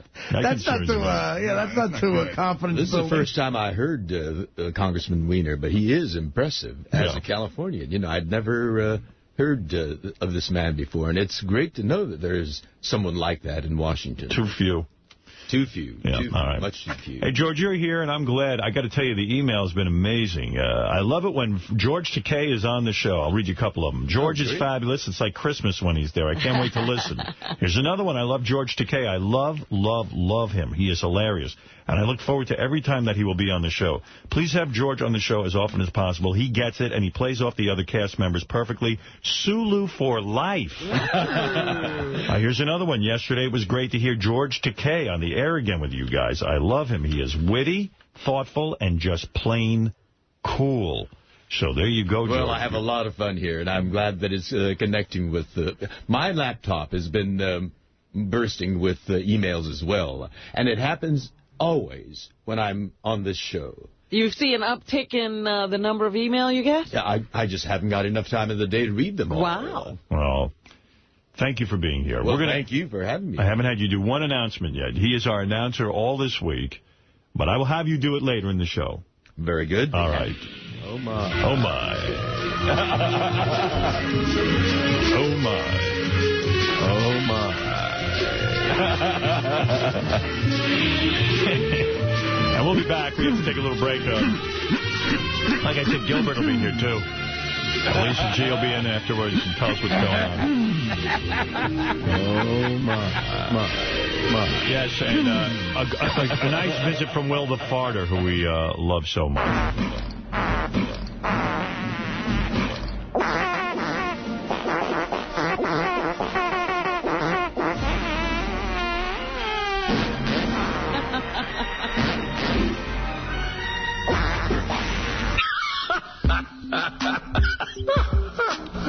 Right. That's nice. Hey, George, you're here. I mean, let's do some announcing. What do you say? All right. George Takei. Was that the same Arkansas guy that I was supposed to be talking to on the other tape? I don't know. Might be. Sounds like him. Yeah. Well, this is George Takei, and boy, is it bitter and cold in the Northeast today. It feels like 10 degrees below zero. What do I like to do on a cold day? I like to make a cup of nice hot chocolate, put on some slippers, snuggle with a cuddly, overweight comedian, hairy back, like Artie, and listen to the Howard Stern Show. Nice. Drives every chick's dream. Oh, my. I love black wax. Oh, my. I love black dog. Oh, my. Anyone with a voice that deep must have a big dong. Hey, by the way, I got to thank Jillian Barbary. I mean, that chick says more nice shit about me. Where did she say it? She has a TV show in Los Angeles, that morning show. And she was talking about Ann Coulter using the word faggot and all of that. And then, like Jillian, you just listen to this. I mean, she's like a one-woman PR person for me. She really does love me. I should have banged her when I had that chance. You didn't even call her. I know. Now she's pregnant, though, boy. Are you kidding? Very. By who? I don't know. Who's she? I think she's pregnant. Other than that, or she gained weight. Oh, stop. I saw a clip. She would never gain weight. Did you see the movie on Ann Coulter? I think it's called Just Who the Hell is Ann Coulter? Something? Yeah, I didn't see it. It's fascinating. I mean, forget that she's a polarizing character. She loves this attention. She doesn't care who hates her. And I believe she really doesn't. She thrives. She's also said, look, I'm a satirist. If you get it or you don't get it. But under the color of being a satirist, sometimes you do some very cruel things. Yes, like what she said about the women collecting the money from 9/11. Oh, yeah, that was See, I consider Howard Stern one of the best satirists in the world. I consider Ann Coulter... She might be a satirist, but she really polarizes. But Howard's funnier. Howard's funny. An entertainer, beginning, middle, and end. Yeah. She is a political commentator who's a satirist. It's a different thing. I like that chick. I got to say. She says more nice shit about me. She always has. I mean, even when we were on terrestrial radio, she was singing your praises in Los Angeles from the moment we got there. I'd like to hear her definition of satirist, word for word. I just think I'm going to write her a note or something. She's just speaking the truth. I mean, you are all that she says. Well, she's pregnant. Why bother? Why bother writing a note? Yeah. God, I used to love when she would wear those belly shirts and her stomach was ripped, and you just know you could fuck her like. Excuse me, George. I'm sorry. You're a close gentleman. That's a normal thing. All right. For some reason, she was hanging backstage at the Cabby John fight. I don't know why she was there. And she was coming on to me. In Atlantic City that time, She basically said to me... Right, she was a guest. She said to me, I'd have sex with you. I'd like to fuck the shit out of you. She looked hot. She said. I'd like to fuck the shit out of you. And when she said it, I was with Beth. And you make that decision. Like, do you want to screw up what you have? Yeah, who knows what bundle of problems Jillian Barber is. Well, I remember her on that Skating with the Stars show. She looked great. So you say she doesn't look that good anymore? I don't know. I think she's pregnant. I'm not a real fan of that look. She has a glow. I hope she's pregnant, because after saying all that nice stuff, I'm saying she's pregnant, and she's not. That would be bad. Some men say that a pregnant woman is beautiful and sexy. I find them hideous. Oh, stop it, Artie. 8 months now along. You're being a satirist. 8 months along.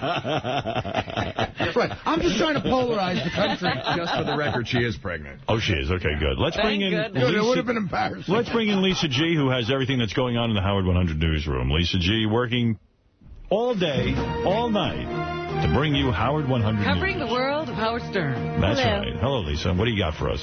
The Battle of the Blobs rolls on. Howard 100 News will stop at nothing to find out what they're doing to lose weight. John Hein eating a salad yesterday, Howard. Wow. First time that's ever been. I mean, his desk is usually filled with McDonald's paraphernalia. A lot of the guys on this show are fighting for a $20,000 prize in our Battle of the Blobs to see who can lose the highest percentage of weight. Ronnie has a theory that already all of the guys in this contest are cranky because they're not eating. As a matter of fact, do you know the combined weight of the staff here that is playing is over 2,000 pounds? Wow. That's over a ton. Over a ton. Yeah. First of all, as team captain, I'm questioning Benji's tactics already. Look at exactly. You got to see the salad. Look at the trough, the fucking salad he's got. It's a horse trough. Let me see a trough. It's trough, no cheese. Look at that. Oh, my God. That's not even a joke. That is not a serving, Benji. That's for the whole family. Hey, It's Benji, the quantity as well as what you eat. It's actually just convenience. It's just is there dressing on there? I sprayed some oil on it, yeah. Sprayed oil. Sprayed oil. Oh. Yeah. Yes, suntan oil. Suntan oil. On one side, I have someone feeding out of a vegetable trough, and the other side, I've got a guy eating one cupcake after another. I had my second green cupcake. one, a brown one, and now I'm waiting for the white one. Well, the green one was great. They went quick, as I predicted. Benji's better off with a salad. Artie's just eating empty calories. I mean, he's going to be starving. You know what I mean? He doesn't care. It's not about the morning, people. It's about the afternoon. He's not taking it seriously. There's 20,000... He's throwing people's money out the window. Bullshit. You wait and see. Very irresponsible. There's $20,000 up for grabs from the people who make the product Cylaris. C-Y-L-A-R-I-S, I believe it's spelled. C-Y-L-A-R-I-S, weightloss.com. You're on it, right? Yeah, I'm still in the excitement of the diet, so it might be that, but it seems like I'm not getting hungry yet, so we'll see what happens. Did you exercise, Benji, as I instructed? Yeah. What did you do? What's that? What'd you do? I went to the gym yesterday. Did you run? I watched part of Seinfeld. You watched? Seriously, are you exercising? I mean, Yeah, no, I exercise. Artie Lang weighs 286. We all know who Artie is. Mike Ganji is one of the guys who works on Howard TV. You've known him for years on the show. He's 247. John Hein, this is all Artie's team. John Hein, who does the wrap-up show, weighs 255. And Benji weighs 267 for a combined weight of 1,055. Tim Sabian's team. Tim is our program director. He weighs 265. Jason Kaplan's one of our producers. Jason, he takes all the pictures for the website. He's been working here for years. 271 pounds. That surprised me he was that heavy. He's the second heaviest guy. He's the second heaviest next to After you. It really surprised me that he was that heavy, man. Rounding out that team, Scott Salem, Scott the engineer. You know, I'm Scott the engineer. He weighs 264 at Brian Phelan, who's a guy who's not heard on the air here a lot. He's a Howard TV guy, heavyset boy, 243 pounds. Combined weight, 1,043. And there you have the two teams. And Solaris has put up 20 grand, and we're going to see who wins the highest percentage of weight loss. Eventually, it'll come down to one winner, and we're going to see a transformation occur with everyone except Artie. Let's hope. Cardiovascular, Benji. Ralph is helping out Jason, apparently. Really? For lunch. Well, let me tell I did not agree. I did not agree. Slices of turkey, then you put provolone cheese, and then some sprouts, and you roll it up, and you eat it. Let me tell you something. I saw Ralph with his shirt off when we were in Tampa for Bubba's wedding. I got to say, I saw some titties and belly on him. He's getting blubbery. Yeah, he's not doing what he used to do, I don't think. Yeah, I mean, he's the one who advised me, and he actually got me to lose a lot of weight, but he's getting the titties and belly. Well, you know, age catches up with us all. Yeah. Why did Lisa disagree with what Ralph? Because of the cheese. It's okay to have some cheese. Yeah, but he had about 12 turkey roll-ups, so. Oh, I see. John Hein is still being very sensible, and he had a sandwich yesterday. If you boys ate what I ate, I weighed in today at 189. Yeah. Now, you know I know how to lose weight, but nobody around here consults me. Everyone Do avoids me. you want to be consulted? No. Oh, well, then why are you saying it? I don't want to what you eat. I see what you eat. You don't know me all day. I get a good idea what Let me tell you something. On the weekends, I have fun. I go out to dinner. I eat anything I want. I have dessert. I have wine. I have it all. But you know how to lose weight for a lifetime if this was a 2-year contest. I could lose weight. I mean, now I can't because I'm probably at my thinnest. But I can lose weight. Yeah, right now you'd have to hack off a limb. That's right. It would be unhealthy for you to lose anymore. No, of course. But, you know, with moderation, you can enjoy everything. That's right. Now, if you eat like me, you would win this contest. Everyone knows it. No one even consults me. Well, you know, I got to tell you. You don't want to be consulted. I don't. But no one consults me. I had dinner with Tim Sabean. Right I would consult, but I don't want to. I'll tell Ronnie right now. I'll pay for it, whatever you need. The shit that Howard eats around 9 o'clock, bring me one of those every day. But what are you yelling at? But then you got to lose the other stuff. You want to lose weight? You want to lose weight, Artie? Here's what you're going to eat. Okay? You're going to come in the morning.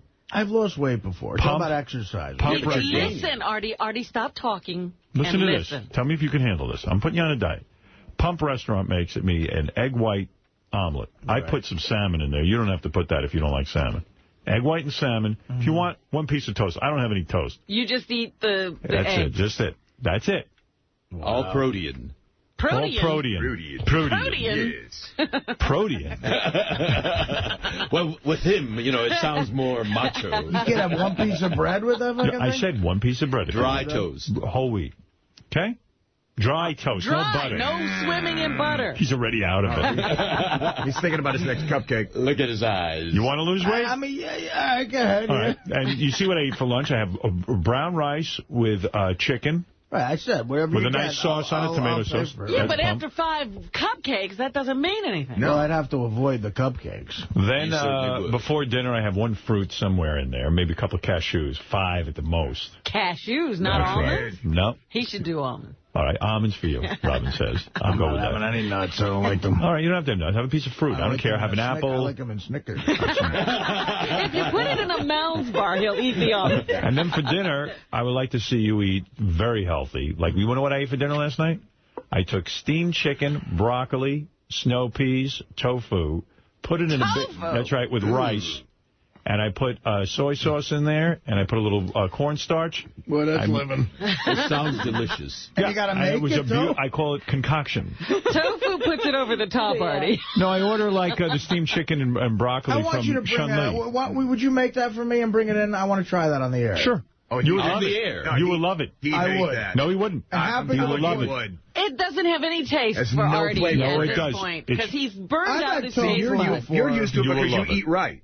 That has no flavor for a guy. He will love it. Howard, I want to talk to you about someone very impressive. I had dinner with Tim Sabean and his wife, Pam, last night.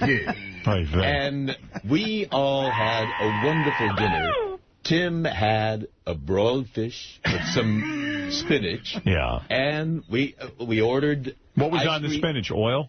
Or was it just steamed? Cream spinach? No, it wasn't steamed. It wasn't creamed. It was one of those sautéed. Oh, please. Oil and butter. And we had dessert in front of him, and we had wine, and he didn't have wine. Wow. Fish and spinach. That's a fun night. And he's your adversary. He's the captain of the other team. He's Artie. an inspiration. Let that be an inspiration to you. I play on a full-court basketball team. Did you make the basketball game yesterday? I missed it yesterday.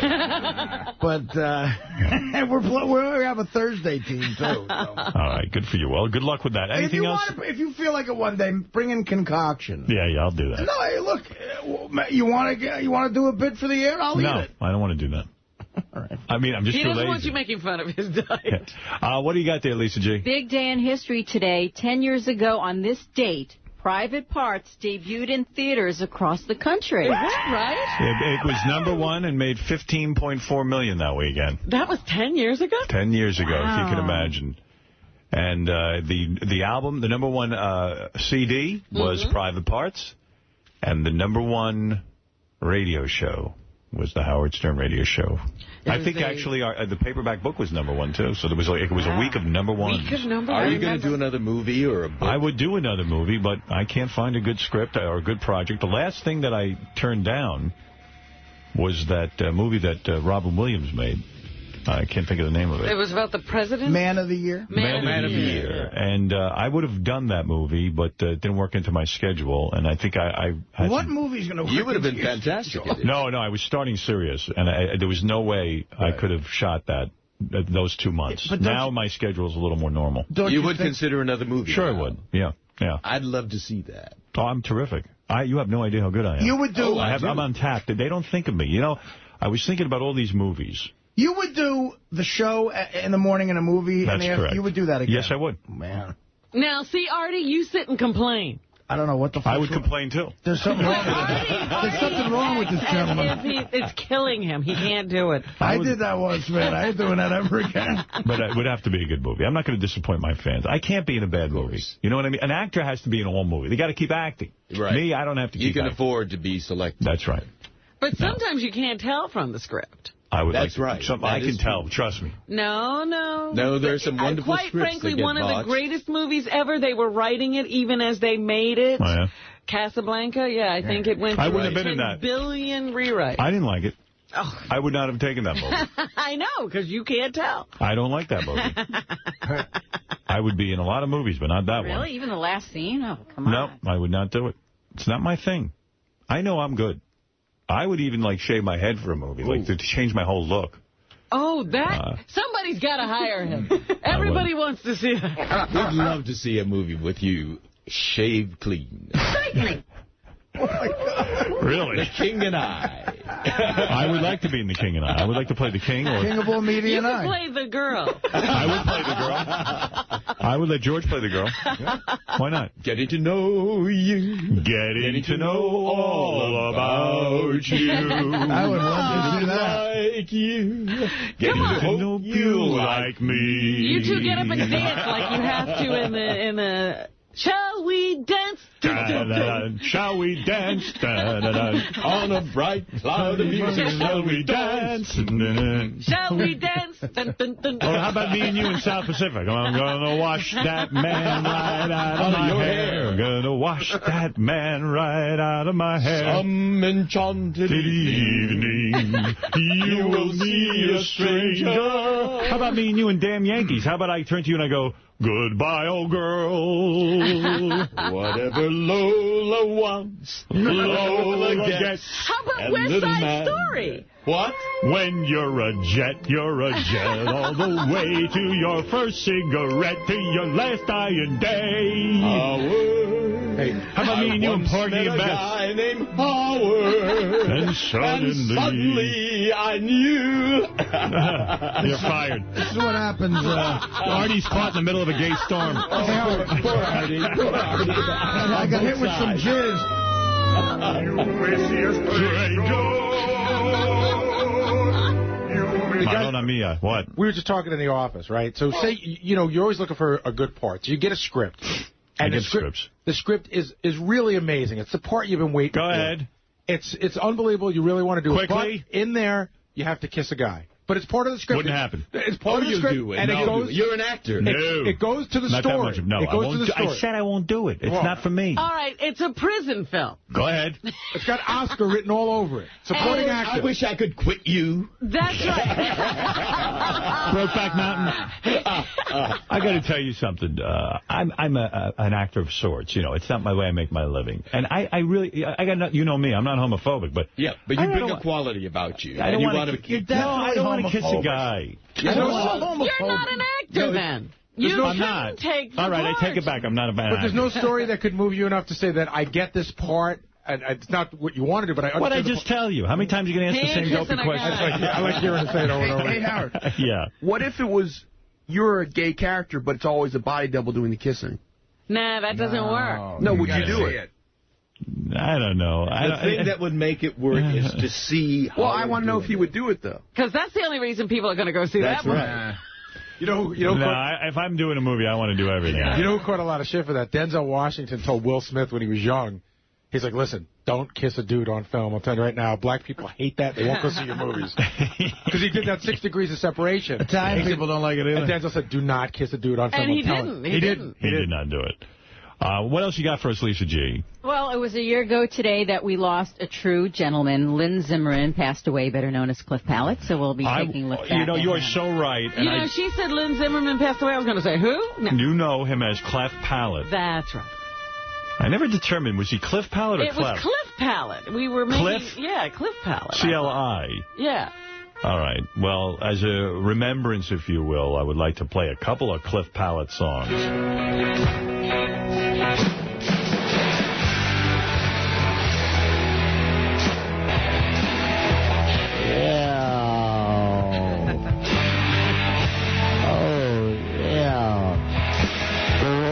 Back for what?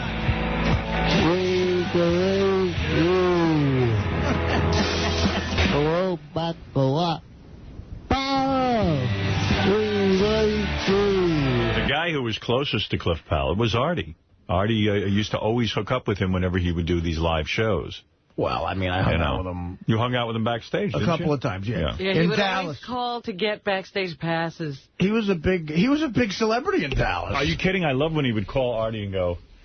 Boy,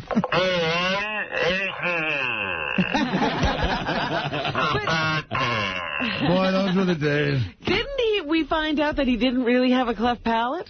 Yes, we did. No, what are you kidding me? Do you know the story? He told me that his mother would not pay for the operation to fix his cleft palate. And we denigrated his mother. And I got on the air and I said, what kind of mother? I said, did your mother own a car? And he said, yeah. He went, nah.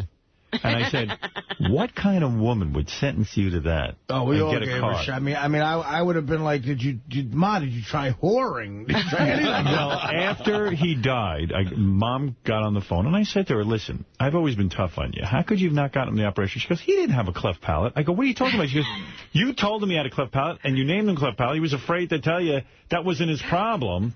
He never had a cleft palate. What was his disease again? I forget, but he had some kind of condition, and he had it for life, and there was no getting around it. And the mom was afraid he'd be off the show if we found out he didn't have a cleft palate. I mean, we figured out it was a $5,000 operation to fix it or something. Right, yeah, well, it turns out it couldn't be fixed. And then he finally, right before he died, he said to me, I didn't have a cleft palate.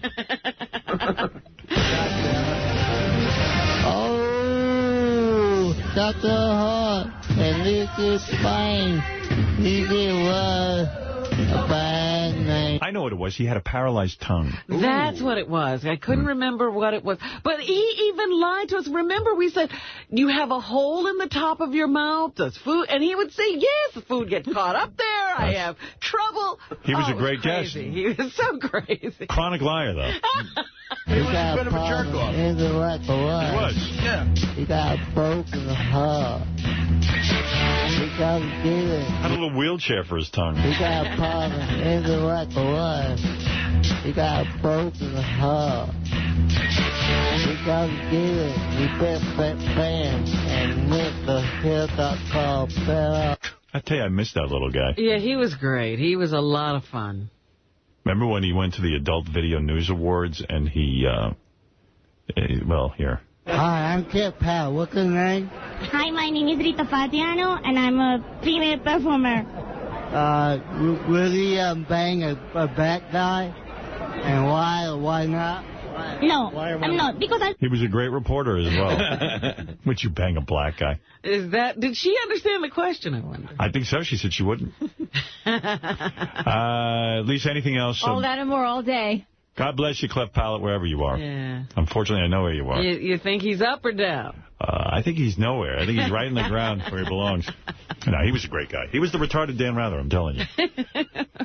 I could never figure out what was going on with him, but I loved him. Couldn't believe he lied to us, though. He lied. He was a liar.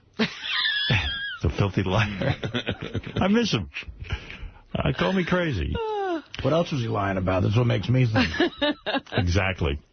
Okay, here's a nice phony phone call for you. We try to bring you one every day. Here is the boys. Richard went back and took all of the, Ed McMahon put out a talking book. Ed McMahon is 84, I think, today. Richard took Ed McMahon's voice and called a guy named Richard. All right. Hello? Richard. Yeah. Do you want to talk to me or don't you? Who is this? Big Ed. Who? I want to discuss something with you. Well, who are you? Ed McMahon. Ed McMahon. Yeah. Right. Tell me a little about what you're doing down there. What I'm doing here? Yeah. You ain't no damn Ed McMahon. And Wrong. I'm not. Who you looking for, man? Please start eating my penis. Back. Wow. Yeah. What the hell do you think you're doing? What the hell do I think I'm doing? I admit it. I'm queer. Now, who the fuck is this? Ed McMahon. I got your Ed McMahon. I want to discuss something with you. What you want to share? My son said that you said, I'd love to suck your cunt. What?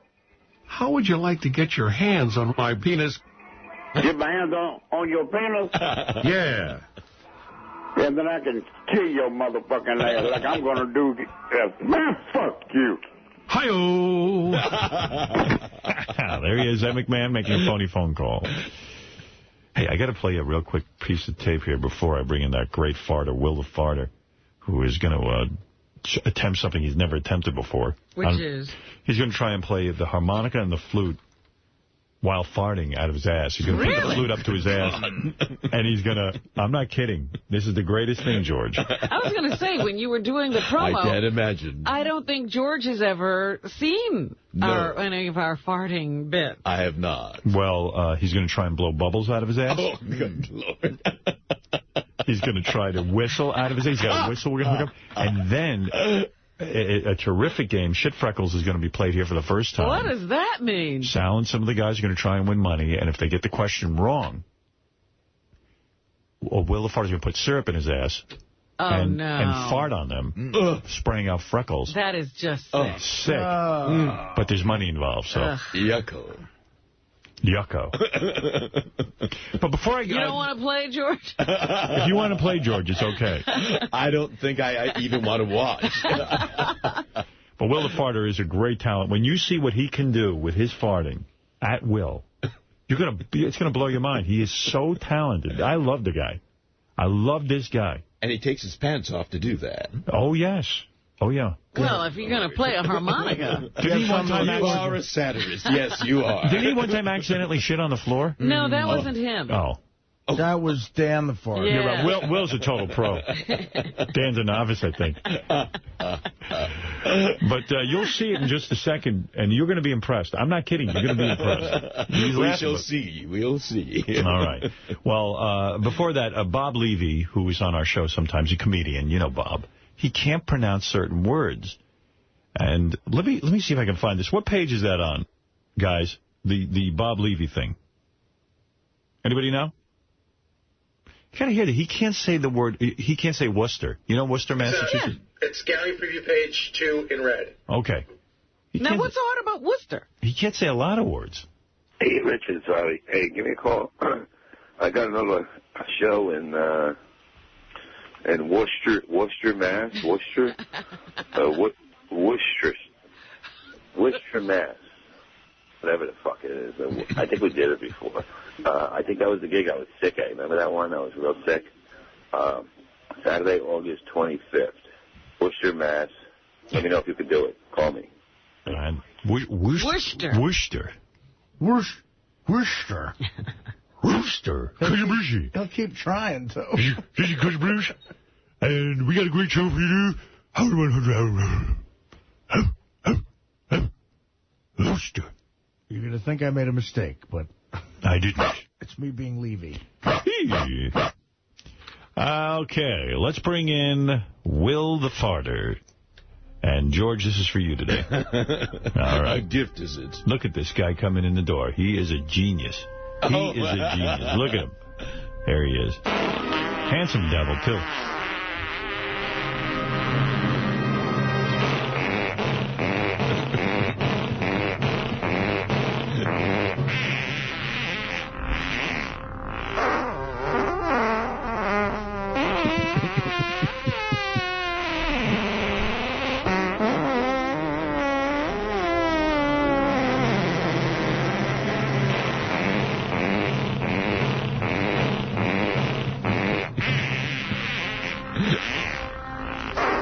Thank God for satellite radio. We couldn't do this anymore. Will was almost extinct. His powers not revealed because satellite radio said his farts were too...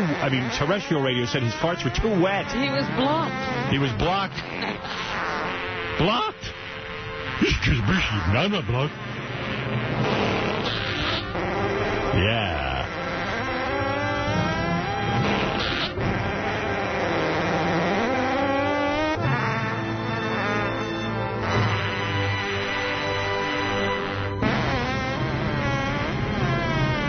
Fantastic. It is an honor to see Will the Farter. How are you, Will? Just fine. Will's got a surgical mask on. No, the other Will has a surgical mask on because it does get a little stinky in here when Will does his work. Yeah. Do we need one, too? Well, no. You'll be far away from the action. I think Will gets right in I there. have no idea what we have in store. George, you'll be fine. I'm well protected here, am I? Yes. I've got this wall here and Artie on the other side. You're all right back here, yeah.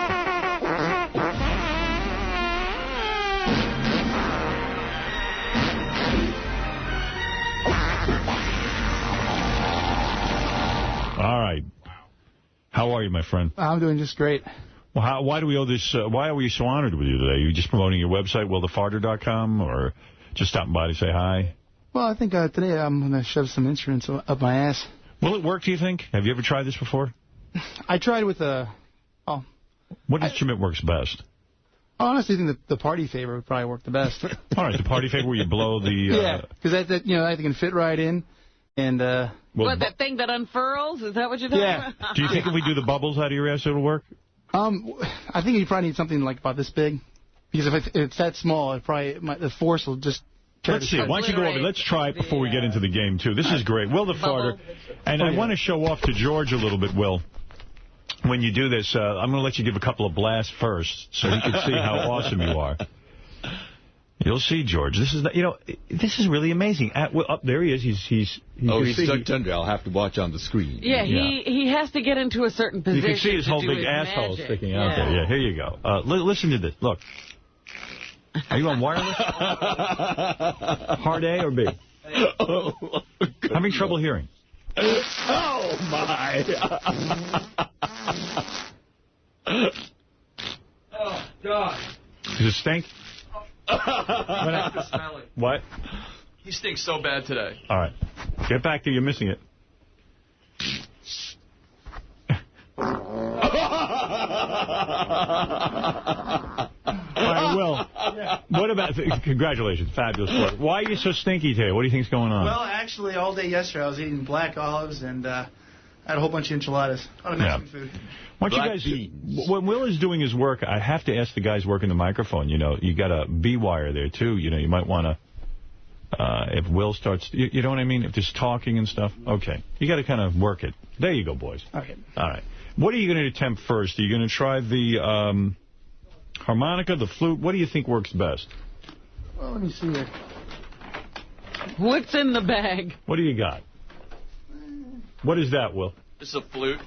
Or recorder. It's like Christmas going into that set. There's a, what is that called? A party horn? Could you try that? I can try that. I never had anything shoved up my ass before. All right, go ahead. Put the party horn in. I would have to suck in first. Do whatever you have to do. Right. Tell us when you're ready. All right. All right, here he goes. This is an attempt to make a noise with a party blower. And hold on, he's sucking in air. Loading up, if you will. Oh, God. The party blower is inserted. He did it! Oh, my. Oh, God, it hurt. Go ahead.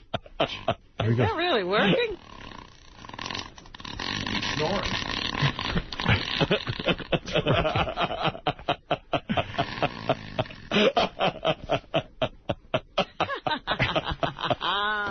George, you like this? You're enjoying it.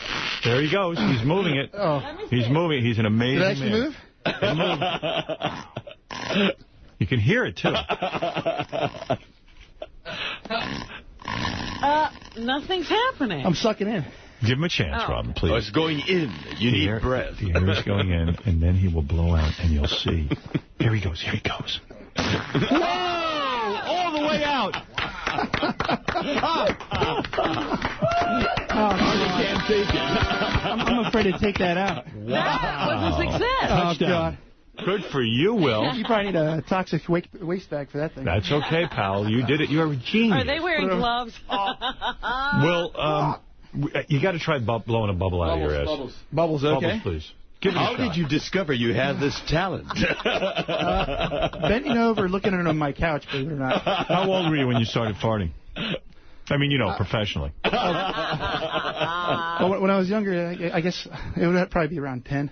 Are you woozy right now from that? Was that tough for you? Well, sometimes when I suck in a whole bunch of air, it takes a lot out of you. Okay. Really? Yeah, it really does. All That's right. fine, though. You know. You all right? Yeah, I'm fine. Okay. All right, he's going to try and blow a bubble out of his ass now. This is serious, George. The bubble, as you can imagine, we've dipped the bubble. Oh, here it goes. There he goes. The bubble maker is right up against Will's ass. It's blowing out. Wait, he's sucking in. Wait. Hold on. Okay. All right, we're getting some They liquid. just dipped the bubble thing.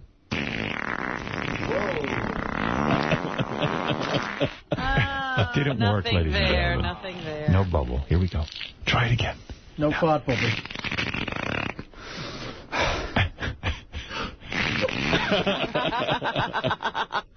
This is good for my diet. Here we go. All right, one more try. One more try. This would be a great moment in history. Did it work? It didn't work. Robin, it didn't work. No bubbles. Wow. Well, good Anything else over there? Where's the harmonica? Sound. Whistle? Whistle. A whistle might be easier. All right. Right on cue. We're going to need complete silence. No. This is how George and Brad met. He's sucking in now. The whistle is nowhere near his ass. He's sucking in. Shh. I have to ask for quiet. I don't want you to miss it if the whistle... I'll tell you when the whistle goes in. This is just sucking in. Ignore this. I'm letting him concentrate. Okay, the whistle is going in his ass. Uh-oh. Here. Wait. Oh. Sounded more like a fart. Is it even... I can't even tell where the hell it is. It's in there. Has he got the right end in? Yes, he does, Robin. I can see it. I have a bird's eye view of history being made. Go ahead, Will. I'm trying. All right. Oh, my goodness. Well, that I didn't need to see. All right, he's sucking in. The whistle is not in his ass. As soon as the whistle goes in his ass, I'll let you know. Shh. All right, the whistle is in his ass. Well, No, all right, good try. Good try. All right. Hey, shove a computer up your ass. See if you can send an email. Artie, are you inspired? Maybe you we could really blow a blowtorch out of your rear. Well, let's go to the second phase of this. Will, you want to try harmonica? Would it work? Yeah, probably. Okay, try harmonica. Why wouldn't it? I was going to let Sal play the game where he might win some money or get Shit freckles. All right. Here's harmonica. This is a very large harmonica. He's sucking in. The harmonica's nowhere near his ass. Let's listen to What it. key? Wait, here he goes. The harmonica's in. I heard He did it. He did it. He got a sound. It's never been done before. Not in this century.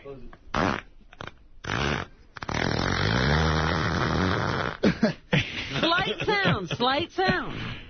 We're on to something here. Will, in honor of George, the Star Trek theme, please. Oops, it fell out. Oh. All right, why don't we save some of your farting abilities for the Sal game? That takes such incredible control. It is amazing. The human body can do incredible things. Right? Isn't he terrific? He's terrific. He's terrific. God. Well, you are a great man, you are. Do you want to let me ask you if you're up for this. Sal, we'll ask him some questions. Right. He can win some money if he gets the question right. If he gets it wrong, you're going to put chocolate syrup in your ass and fart on his face? Yeah, absolutely. Okay. How are you putting in the chocolate syrup? I don't know.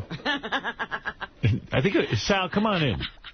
I'm sure it'll work if I probably just pour a whole bunch of it. Oh, yeah, okay. Yeah, Okay. Can you do something to rhythm? Like, boop, boop, boop, boop, boop, boop. I can do that. Oh, he can do any You want him to song. make music? That's so old. Oh, really? We've done that so many times. What song do you like? Hear that. What song would you like to hear? Well, a song. Sure. Fart out of tune, Will. How about I Feel Pretty? Boop, boop, boop, I'm going to try Mary Had a Little Lamb. Mary Had a Little Lamb. All right. But first, I got to suck in. Let him suck in. That's not the song yet. I'll tell you when it begins.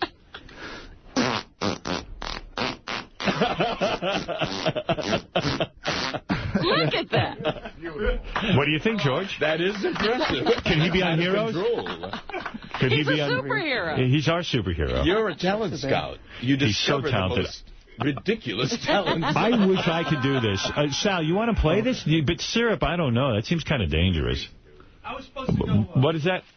I was supposed to go against Richard. You want to go against him? Yeah, we wanted to go head-to-head, and the guy who loses to the trivia gets blasted in the face. All right. With the shit freckles. Okay, fine. Is Richard up for it? I don't know. I think he's backing out. Richard, are you ready to take on the challenge? You are. Oh, good. He doesn't back out. All right. That's my girl. All right. Richard, are you ready? Yeah. All right. Sal, you ready? I'm ready. All right. Sal, your first question. How much money does the winner get? I think $100 for every one right. And it was $50 for everyone right. Okay. All right, $50. $100 for everyone right? Okay. $50 for everyone right. All right. Here we go. It's a dangerous game, Robin. We know what's on the line. It's very dramatic music. What kind of questions are we talking about?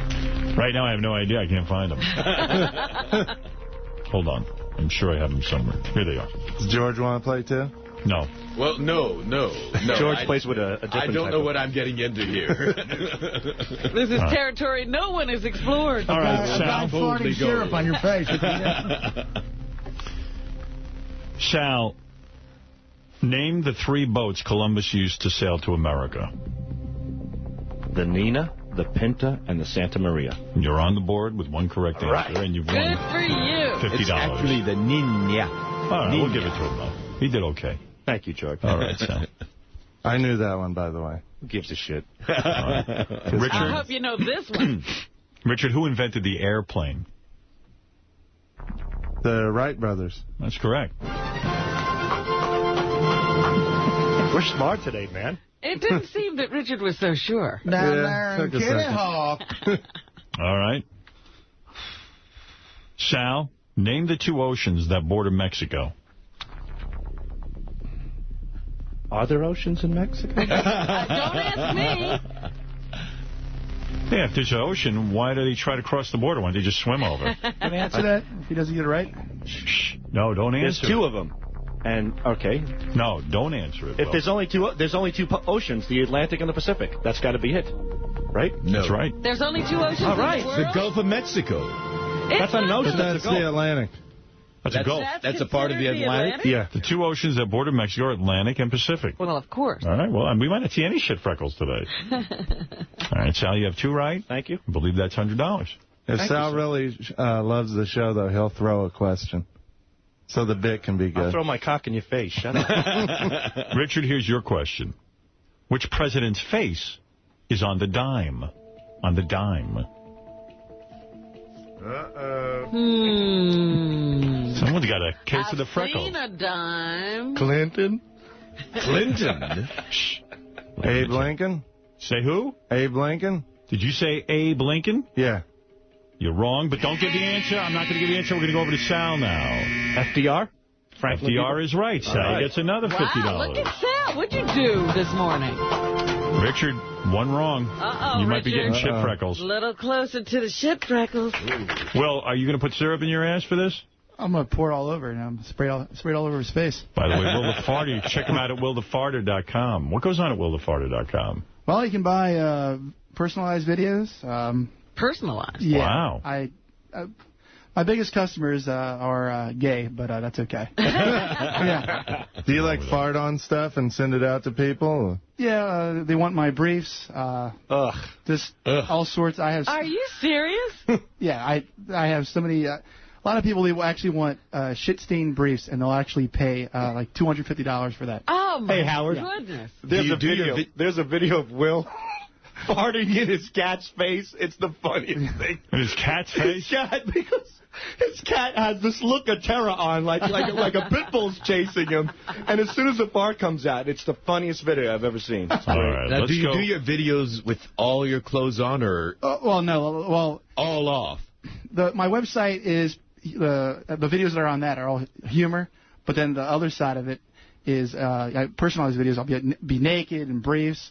There's some people who are they want me to wear socks. They request me to wear socks for some weird reason. Wow. Yeah. That sounds like you're into a real sick scene, friend. I didn't even know that. I didn't know your skills were being perverted like this. They find it hotter that I'm straight. So. Isn't it sad that a guy with this kind of talent has to resort to doing those kind of pervy videos? Like he's in porn. How is there not a place for you in our society where you can be heralded and held up as an example? There is, right here on this show. All right. Sal, here's your final question, and Richard, your final question. All right. Sal? Yes, sir. Who fought in the War of 1812? Bertie Mussolini? All right, we were looking for the names of countries. Mussolini is not the name of a country. Okay. So you didn't even know what to answer. I thought you said who fought in the war? Who was the leader of the war? Who fought in the War of 1812? Well, Mussolini still would be Mussolini's the wrong answer. All right, let's go over to Richard. Maybe you can get this right and tie up and maybe not get, shit freckles. I don't know. Take a guess, pal. Might as well. U.S. and Spain? So close. U.S. Britain. And England. And England. That's wow. Right. That's right. So, why would two people speak English fight against each other? Huh? I don't know. Check the Why street. do two people who speak Arabic fight against each other? Well, because they're Arabic. They don't know any better. All right. Well, Sal, you've won $150. Richard, you've won $50, but unfortunately, you've got to get shit freckles. It's the price I pay. All right, That's the end of the contest? That was it? That was it, Robin. That was all the questions I had. I want to go where you've never gone before. George, I'll pay you $50 to do it instead of me. Not enough. All right, Richard, get down there and take your punishment. I got to have... Do I get goggles? I don't want to get I believe you should. Something. I think you should have goggles. Oh, Richard. Who told him to play this stupid contest? He did. He made it. All right, let's see. You got your goggles on. Now, Will, tell us what you're up to over there. Can you please explain? Tell him to take off the headphones. We don't want that on the headphones. Who, Richard? I got to be able to hear you, Robin. No, you all I have to do really is just Robin? suck in the air Richard's all over the headphones. Well, hold on. We can't hear you. There's too much confusion. You got to have something to breathe through. Will, tell me what's going on and what have you done? Well, how's this going to work? Well, what I'll do is I'll go ahead and lay down. I'll suck in a whole bunch of air, as much as I can. And then I want them to saturate my asshole with that chocolate syrup, and I'm going to spray it. I tried this with baby powder, and it did a good plume. So. All right. Richard, you ready? You get to wear a mask, too? What do you want from the guy? You want him to die? Yeah. A mask? Where are the freckles going to go? Hold on. Oh, it's so hairy. I'm sure your asshole's probably hairier than this. Yeah, but I'm not putting it in your face. Wait a minute. Will looks real uptight with his sneaker and his jeans on. Take off one. Hold on. Let me take care of this. All right. How's he going to hit Richard in the face? Oh, thank you, Sal. Sal's that's great. undressing him. Sal's undressing Will the Farter. All right. That's nice. Howard TV needs subscriptions. Let's do this right. Now get Richard's face in the right in the action there. Okay, get down. I'll get it down there. All right, get down. All right, let me suck in air first before you do that. No, don't do anything yet. Oh, my God. Now get a microphone on Richard's. Get a microphone on Richard as well. There you go. Well, I got to suck in air first. Suck in air. I don't want chocolate chip on my ass. Suck on some air. Oh, he's going to throw up in that man. Not yet. He's sucking in air. Sucking in? Okay, pour some on. Pour some in there. All right. That's where I'm going to vomit. All right, now get your head in there, Richard. Go.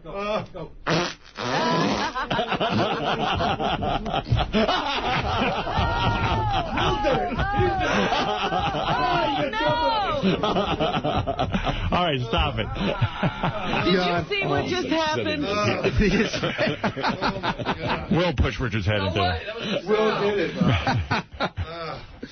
How are you? Are you okay there, Richard? Let me see the freckles. Let me see the freckles. So disgusting. Well, what about the smell?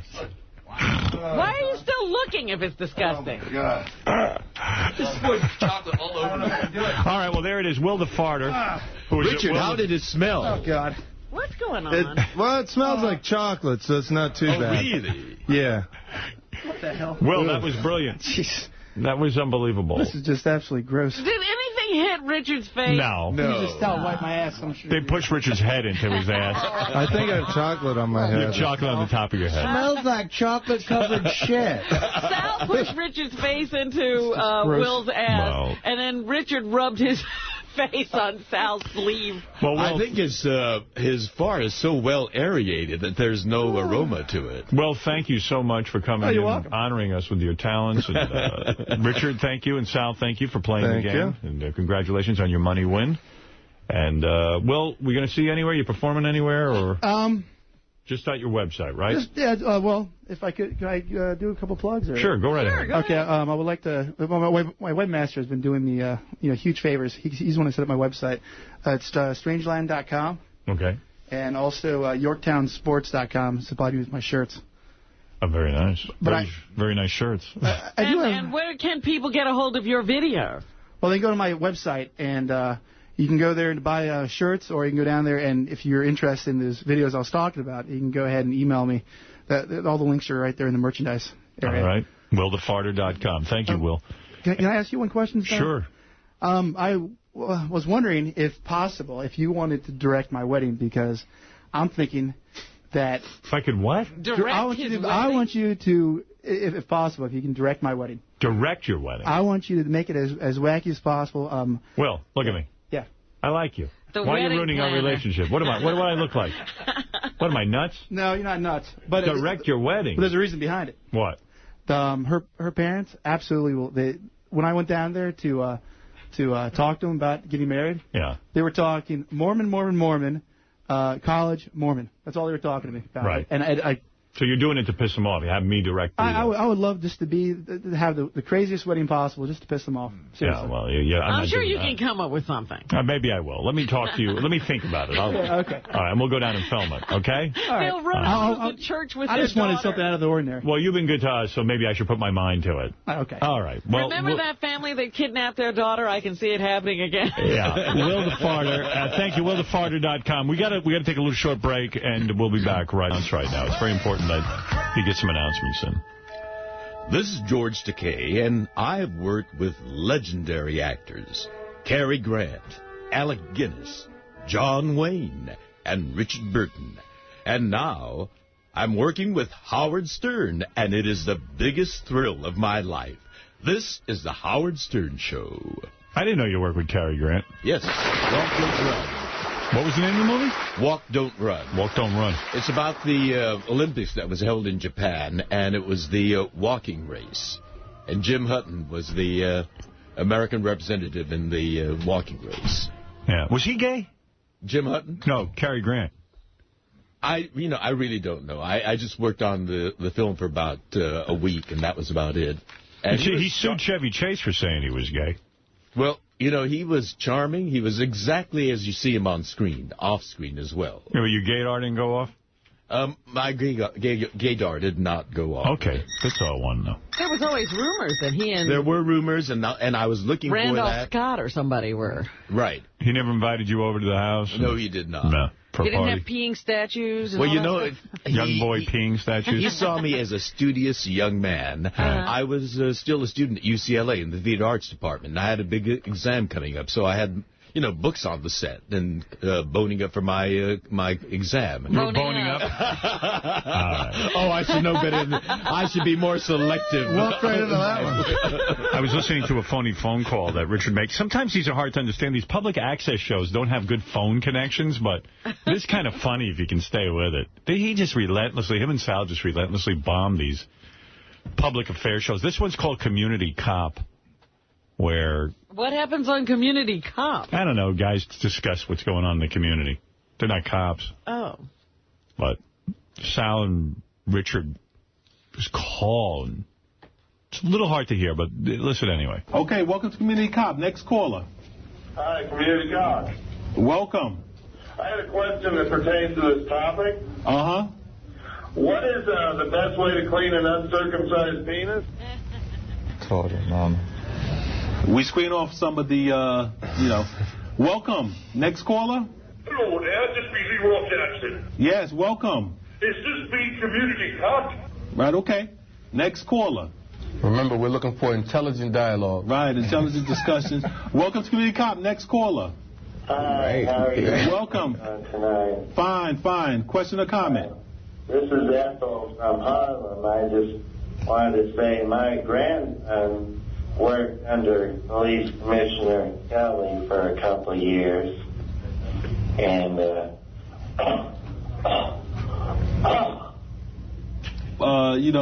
we have some fans who periodically look. But next caller, welcome to Community Cop. They didn't take their medication. All right, welcome to Community Cop. Next caller, you're on the air.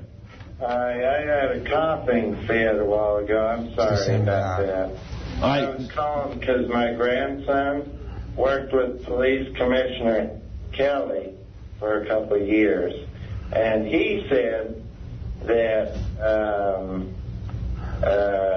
what he was thought of the whole situation. All right, so you got to be straight to the point. Hello? Yes. What's your question? Well, I had more of a comment. All right, what's your comment? Well, he worked with... All right, you said that before, sir. Get straight to the comment. We're running out of time. He worked with him for about 2 years. And he thought that what was going on with the current situation... All right, next caller. I find that very funny. Next caller. What he thought was... about the whole situation. Callers like that. That's why you love them. I've been on the other end of these calls, and I sympathize with that poor guy. Intelligent dialogue. Hey, Gilbert's supposed to be here, but who knows if he's even coming in. He's so distraught about being married. You think he's afraid to do the show anymore? Yeah, I really do. I think these appearances have become torture for him. Painful. But anyway, Gilbert's not here yet. I did want to... I'll give you a choice. Do you want to hear... I can read you some more email, but... we could do that later as well. But I have tape of the Air Supply infomercial, which is funny. Air Supply, the band, has an infomercial. Yeah, there's some kind of Time Life retrospective of music from I don't know when. Those fuckers act like they're the Beatles. Yeah, and they're sitting around. You don't even know who they are. They have to tell you. And then I also have a couple more interviews from Gary Garver. I have... Jackie Joke Hunt from last night. Oh, boy. Jackie, I heard the promo for it. Jackie was advertising the inflatable doll show. What? So I don't know if he was doing jokes about inflatable dolls. I don't know. Yeah, all of the shows have a theme, so maybe the theme was inflatable doll. And Riley had a show last night. Always love Riley. I'm inclined to go with the Air Supply infomercial. Yeah? I think so. I've seen it. It's crazy. It's fun, right? Yeah, and part of it is the visual, because these guys don't look anything like Air Supply. Hey, Pete. Howard, good morning. Hey, now. Boy, I was listening to Jackie this last night, and I don't know what you ever saw in him. Oh, come on. He is really bad. And he was kind of hinting around the fact that he might be, possibly a replacement for Artie, because we all know Artie's going to die. You know what? I like Jackie a lot. Jackie's one of my favorite people. I loved hanging with him and stuff. He was always the life of the party and fun, and very talented for our show. But I'll tell you what, man, and whether Artie dies or not, I could not go back to working with Jackie. I loved the guy, but I couldn't do it. I mean, Howard, I don't understand. I've had that. You know that this week on Monday, I think was the 7-year anniversary of Jackie leaving the show. If I'm right, is it 7 or 8 years? What is it, Artie? 2001. You should know better than anybody. 6 years. 6 years. All right, he left in 2001, and it's been the best for me psychologically. When Artie came on the show, I was amazed at how talented that he was and is. The guy's awesome. Artie, you're the man. Not taking anything away from Artie. A lot of the stuff Jackie did you don't realize because he was a writer mostly on the show. Right. But, and that was a problem for Jackie. Nobody realized what he was doing. Yeah, it was like, no one knows what I do. And I'm really happy. I love Artie as an addition to the show. He is great. He's a great talent. And I always get weirded out when people compare Artie and Jackie because they're two completely different guys with two completely different sets of skills. But I don't know how much longer Artie's going to be here. You have that feeling. Artie, am I crazy? I thought you liked being here. But I love being here. I'm sorry to see you going. Look, God might take me is what this guy's saying. No, I hope you just lose weight because I think the weight is the biggest problem for you. I think if you lose that weight, you're going to get your funny back. You're going to be the man. Funny isn't here. He's not funny right now. Is he not funny anymore? I love Artie.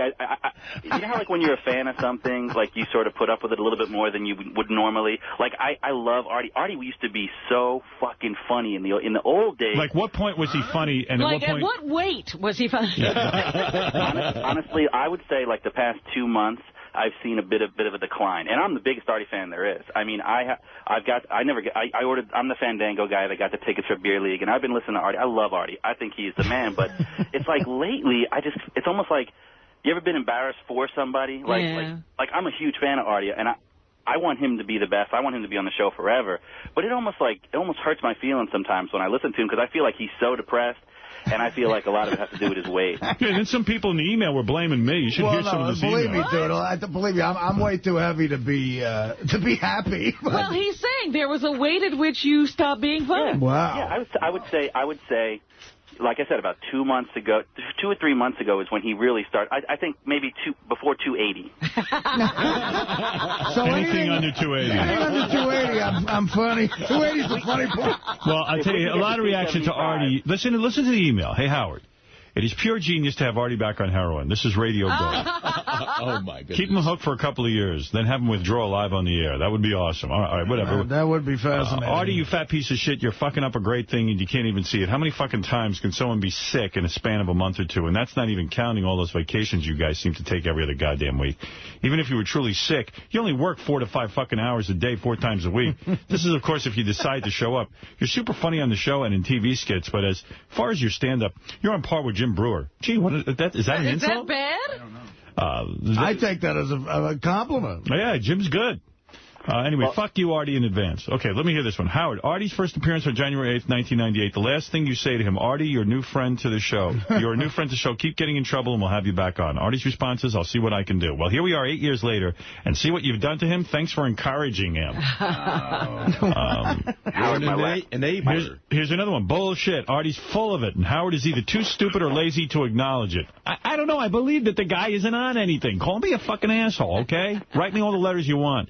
Howard, it pisses me off when Artie talks about how he has only missed 10 days in 2 years. That's not even good for a regular guy. But Artie gets like 20 weeks off a year and only works a 4-day week. 10 days is a lot. Remember, drug addicts are gifted liars, and nothing means anything, even swearing on your grandma. My last thing, Howard? You don't want to hear any more email? I'm sorry, I don't mean to cut you off. I don't want to get dropped before I You're not going to get dropped.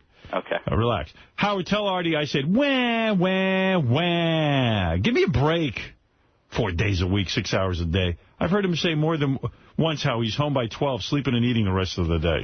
Unlike some people who bust their ass 5 days a week, 8 to 10 hours a day for peanuts. Tell Artie I said get a grip. And finally, this one just says that I'm selfish. Howard's selfish. Artie just said he would go to rehab. He said he never dealt with his issues, and he needs to do that. He's asking for help. Do you know what it takes for an addict to do that? But all you can think about is yourself. All you can think about is that you won't have him around for a month. Wow. What? I said to Artie, if you want to go to rehab, then you go do it. Then you would never stand in his way. Did I stand in your way yesterday? No. Howard won't have a perfect show for a while, so his friend can get help. Jesus, get a grip, Howard. He's screaming for help and you're ignoring it. I love these people who write me and say, I'm ignoring Artie. Artie's a grown man with his own set of values, and I said to Artie yesterday, if he wants to go to rehab, I'm all for it if that's what he says he needs. How much more fucking supportive can you be around here, for crying out loud? Artie's going to do what Artie's going to do. Right. I'm 6 pounds away from being funny again. See, that's a good thing. You should be happy. And finally, is it just me, or has Artie become just as annoying as an annoying fat man? He's so proud of the fact that he's simply an annoying slob. Whenever he talks, he has to talk with his mouth full of fat-filled foods. It really is a vile visual, seeing this tub of lard wearing his pajama bottoms, talking with his mouth full of Hostess ho-hos. I hope you end up like Mama Cass Elliott and choke on a ham sandwich and die. I feel sorry for the girl you're fucking. Wow. I do feel, I do like wallowing in the fatness. Here's a guy who works at a rehab in the L.A. area, and he says, Artie is lying. The lies and deception are just part of the addict's behavior. Also working too many jobs is also obsessive behavior. He's dissatisfied with everything. This is called dissatisfied mind, and it also goes hand in hand with addiction. Comments like, I'm bored and I don't have any hobbies, are clear indicators that he is in the throes of addiction. Wake up, Stern. Why do you have to wake up? I'm the one who has to wake up. You're not in the throes of anything. I don't recognize it because I don't have any addiction. Why do you have to wake up? Rehab guys are great at labeling shit. They always have a label. That's called dissatisfied function. Well, Robin was basically handing him his papers on the wrap-up show yesterday. I know. She was looking to push him out. I wasn't pushing him out. I was saying what he was saying to me. All right. I was Artie, I would have packed up my bags after that show. Well, he did sound like he wanted to go, didn't he? Oh, my goodness. Thank George, you. All right. The guy. Last thing, George, you are the man. If Artie ever does go, I would love to see George as the replacement, and I'd love to do the Sulo dance song if possible. Oh. Go ahead. I could never replace Artie. Artie, you are a singular individual. We want to change you. We love you. Now change. So why would you want to change it? Well, I think George would be a great replacement, actually. Mutual admiration. Do you want to do the Sulu dance? Oh, yes. You do? You know the words? Yes. All right, Fred. I'm trying. You want just the bed, right? Yeah, the bed. See, I don't have that. You got the Sulu dance? At the ready. I have to find it. I've got the song. I don't have the bed. Unless one of those guys out there wants to help me. And of course, my computer is messing up on me. Okay, hold on. Wait. Thank you.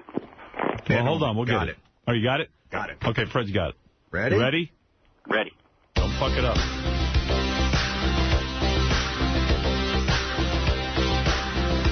Don't screw up. I Oh, won't. wait. You missed it. I got to give you a different one. That's just the bed. I got to get the one without Sulu.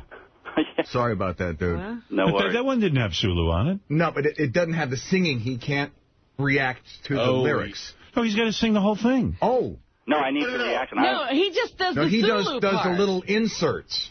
I could do the, if someone gives me the lyrics, I could do the other part. I could do the Kid Chris part. So which part do you want? I got the Kid Chris part down. Oh, you do? Oh, you don't have the Sulu part down? No, only the Sulu part. If Kid Chris sings, I can do the Oh, okay. part. I think I've got the bed with... Fred, do you have it? Yeah, there it is. Okay. Ow, ow, ow. You, Sulu. You can dance like Sulu. Hello. And shake your little behind. Yes. You gotta give it a chance when you do the Sulu dance, and your friends will say, oh my. See, jump around if you want to, and move your arms like a machine.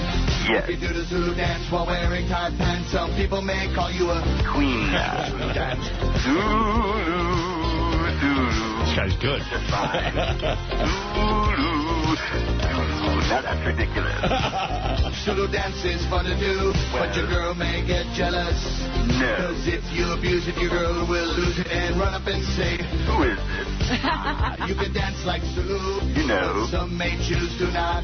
No. You gotta give it a chance when you do the Zulu dance, and your girl will give up the balloon now. Zulu dance. Yes. Zulu dance. Yes. What you say when you answer the phone? Hello. Zulu dance. Yes. Zulu dance. Yes. Dance, we're having a ball. Thank you very much. Zulu dance. Yes. Zulu dance. Yes. Everybody was singing laugh. Zulu dance. Yes. Zulu dance. Shake that big bulge in your pants. No. Thank you. It's a Zulu dance. You know. It's a Zulu dance. Thank you. It's a Zulu dance. Oh my. It's a Zulu dance. Yes. It's a Zulu dance. Yes. It's a Zulu dance. Yes. It's a Zulu dance. Now that's ridiculous. Wow, I think you nailed it, dude. Bravo. Wonderful. You can replace Artie. Come on down. Nice was it good enough for a tour? Yeah, you got the tour. Hold on. All right. This guy's got it. This guy's. What's your name? Pete in Palm Beach. All right, Pete. Hold on. Guy's fucking good. Yeah, that was great. Oh, my. Oh, my, indeed. Yes. Balloon knot. That's ridiculous. He's made me famous. Yes, he has. Wow, that's terrific. What's his name? Pete from Palm Beach. Pete from Palm Beach. Kid Chris did the song. Right. The original. Yes, I know. Yeah. But he knows Kid. The guy I'm going to introduce you to Kid today. I think he's coming by. Oh, is he is? Yeah, he wants to say hello. He wants to meet you. He wrote me a note. He says, do you think I can meet George? I said, yeah. They never met. I've chatted with him over the phone. Yeah. Yeah, I know. You know, as a fan of the show, you said something interesting that you've never said, I think, publicly. You really think you could never work with Jackie again? Yeah, I can't go through the agita. Where but don't you think maybe he has grown, maybe, too, in a way? No way. Well, how would he grow? I don't know. Maybe guy's 60 fucking years old. You don't grow at 60. He's like you, Artie. He kicked it without getting any help. Right.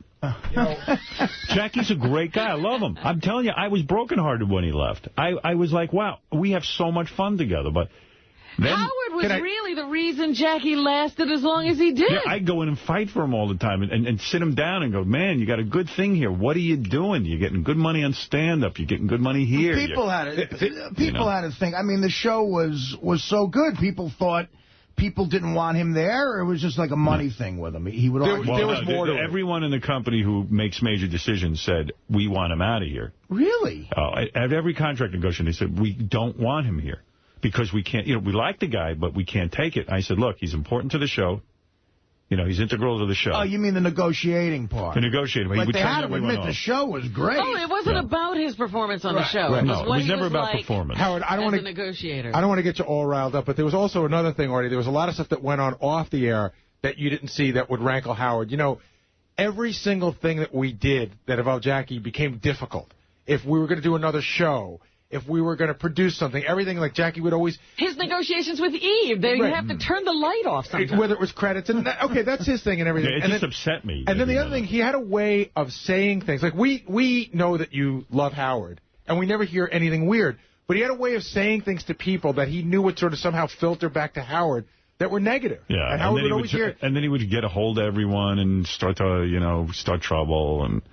It was tough, It was tough for me. He created and I get kind of upset. Yeah, tumult, and it would just be upsetting. And it was just like, I didn't get into this, but and then I kind of sat down and did an intervention on myself and went, I started in this business alone, and I know I can do this. Right. I got a great team around me. I got Fred, I got Robin, I got Gary, I got Benji. I got all kind of people. I said, I'm a pretty capable guy. I can do this. I don't need to struggle to keep this whole thing together. If need be, I'll just go off and, if I can't make it without Jackie, then maybe then Jackie will go make it by himself. I don't know. It just couldn't. And it couldn't. Well, I tried to tell you that for years. You did. And it finally gets to the point where you're saying, I could work alone. It took 3 tries. Right. It took 3 tries. Robin used to hate when I would buckle to Jackie and sort of like try to work with him. She hated it. And Artie, it took 3 tries on Jackie's behalf to get Howard to where he was. The first time Howard stood up for him, the second time Howard stood up for him, the third time it got to be a bit much. And as much as Howard will break our balls and, boss, he doesn't like to get rid of people.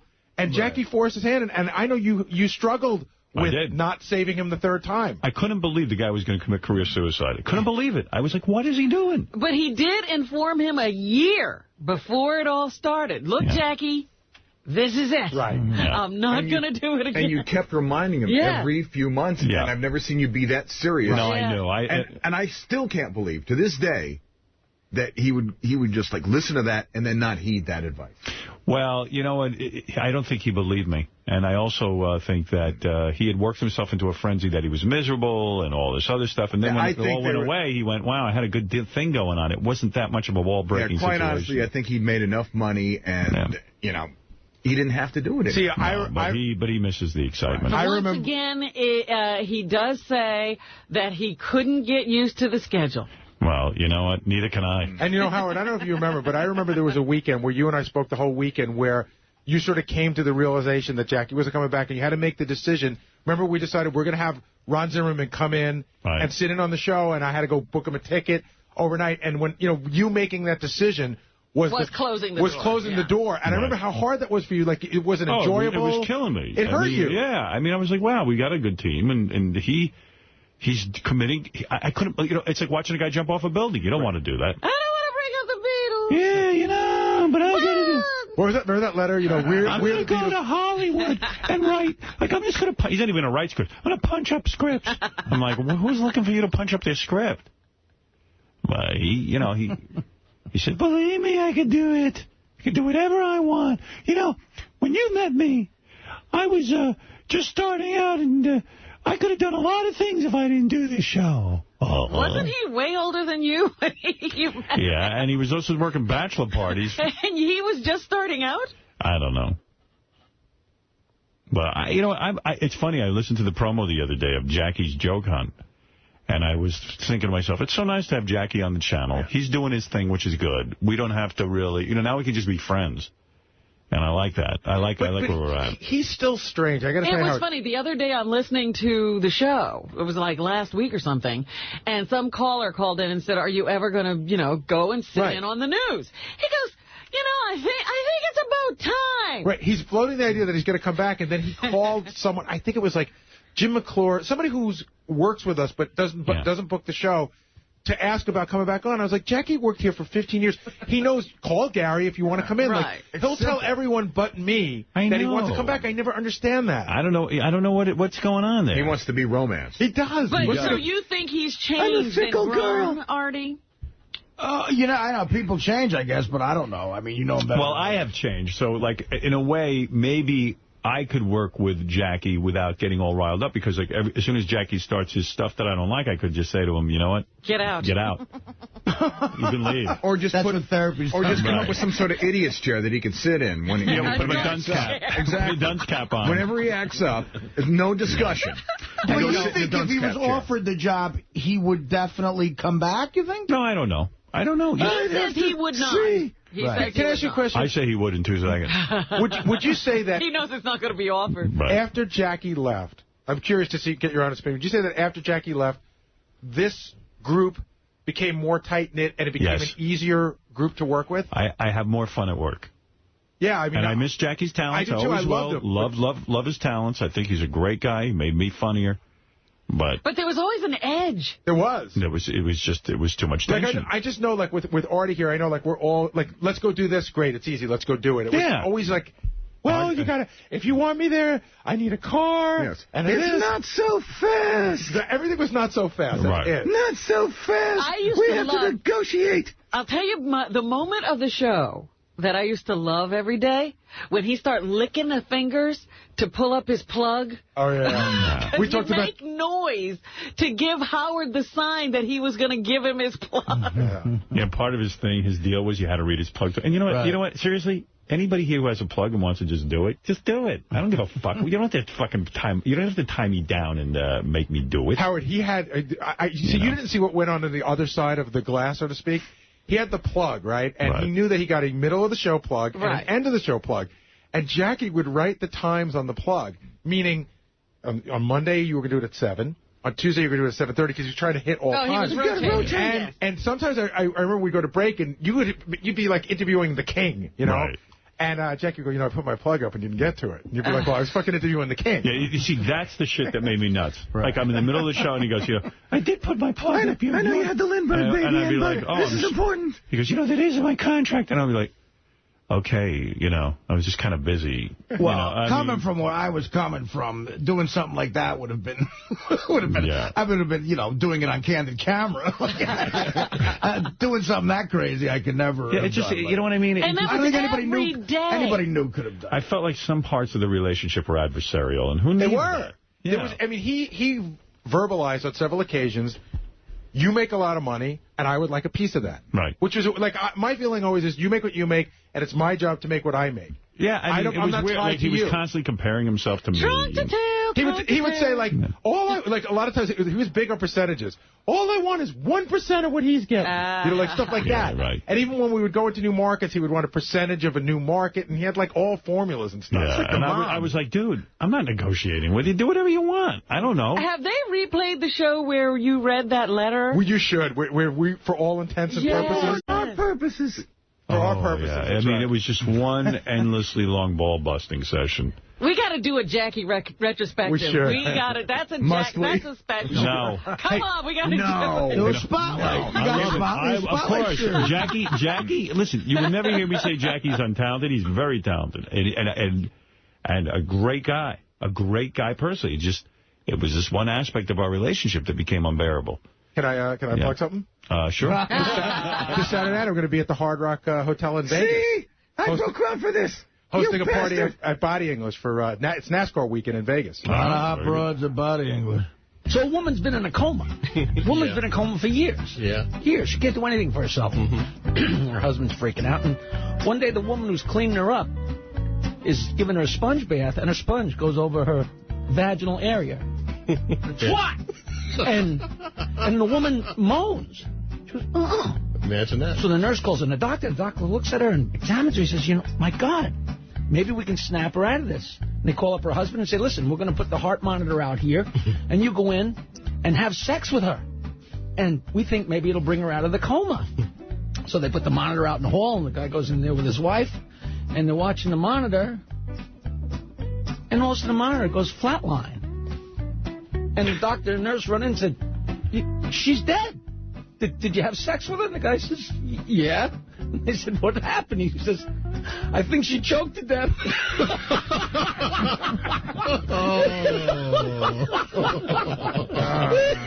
Why didn't I see that? I don't get it. He told the joke wrong. This has nothing to do I with don't understand it. But he's the joke expert. Wait a second. I don't get the joke. He's the Am I an joke idiot? expert, and he told the joke wrong. What? I know that joke. What is an oral? Yeah. Well, evidently, he fucked her face. He blew it. Right. Yeah, he was supposed to go in and pleasure her. Right. But he got it wrong, and he stuck his dick in her mouth. And she choked. Oh, okay. All right. I'm sorry I didn't get it. But there's a piece there that Jackie didn't put in that's supposed to make it funny. Wow. You better take that up with him. That happens a lot. Oh. What is it, Dominic? First of all, after 20 years, I remember the contract before the last one where you bent and twisted and turned to keep him on. I'm talking about the one before the one when he quit. There was a previous walkout. Dominic's absolutely right. There were more than one walkout. Yeah, no, there was one time where he almost walked out, but the second time was, in essence, a job action, and that was the one where Robin didn't talk to him for months. Right. He was so angry. He went on strike. He went on strike. Against us. And what did we do to you? Yeah, I mean, what did I do that was so bad to you? Just leave. Artie, are you aware?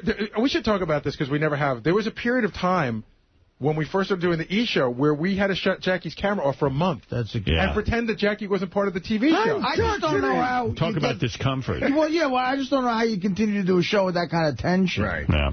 And he was good at it. And the big difference is that obviously Artie is much funnier in terms of being part of the family and getting every time there's a topic something, he fits in like a glove there. I mean, it's incredible. How much of it you think was Nancy's influence over the years? I don't blame Nancy. Jackie was a big boy, but the fact of the matter is Jackie, and not Nancy, but he had a lot of friends, though, who would talk in his ear and tell him shit. And he's a classic example of that show. Yeah. That show can't operate without you, Jackie. Yeah. And a lot of, anybody who works on the show gets that all the time. You know what I mean? The show can't operate without you. Right, but, right, so listen to it. Yeah, listen, you know. when you go out to these gigs, it's intoxicating, you know, because you feel like you walk out there and there's 4,000 people in St. Louis going nuts because they're, you know, the closest thing they have to you being there.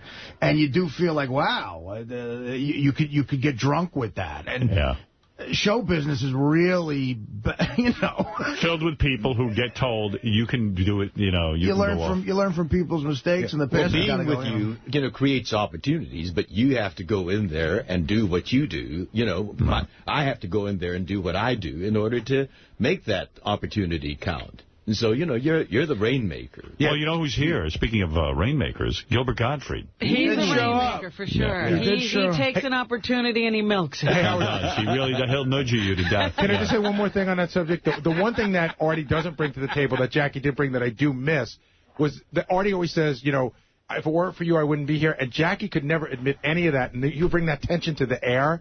And I love when you guys would fight. You know, you would say, Jackie, you think you got Hollywood Squares because you're funny or because you're on the show? And he would go, I was telling jokes long before you were born. The best was when he wouldn't tell us anything that happened at Hollywood Squares. He wouldn't talk about it because he didn't want to blow his chance. Opportunity to get into real show business. Yeah, he was this close. My favorite was you were keeping him off the dais of the Friday programs because everyone hated you so much they put Jackie on. Right. Meanwhile, he's still not on there. He got on. Dominic. Yeah, and I used to say to him, who cares if you're on the dais of the Fridays? You're on the Howard Stern show. We have a radio show that's one of the most powerful shows in the world. I have it on good authority. I love when he would fight you on it. You guys would fight on the air because it was such real tension. Yeah, well. No, there's nothing more fascinating than real tension like that. As hard as it is for people in the studio, when you listen, though, that's if anybody misses real tension, I'll yell at Fred. I can get that going in 2 seconds. Fred can be very tense. Thank you, Dominic. Thank you. All right, here's Gilbert Gottfried, who is miserable. Everyone I know who knows Gilbert through the grapevine says he is at the most miserable point in his life, and there's nothing funny going on. The day the comedy died is the day he knocked up that chick.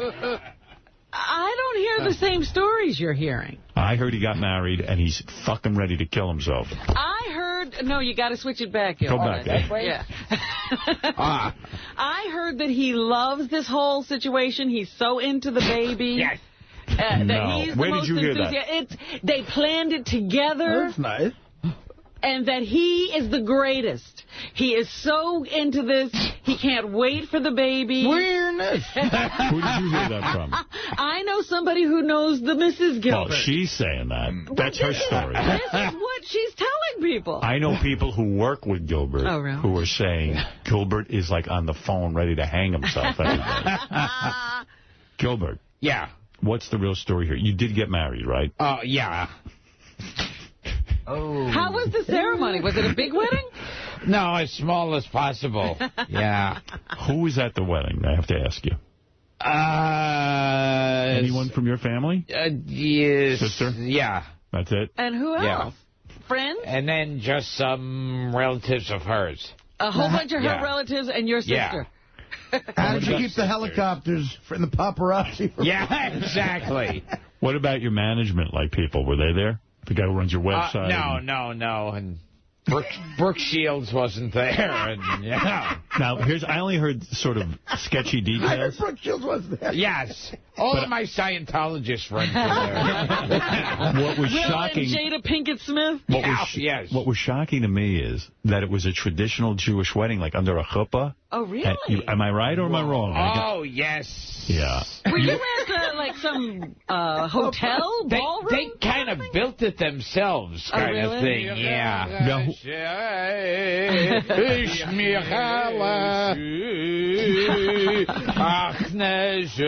Why did you have a... I mean, are you really Jewy? I mean, no.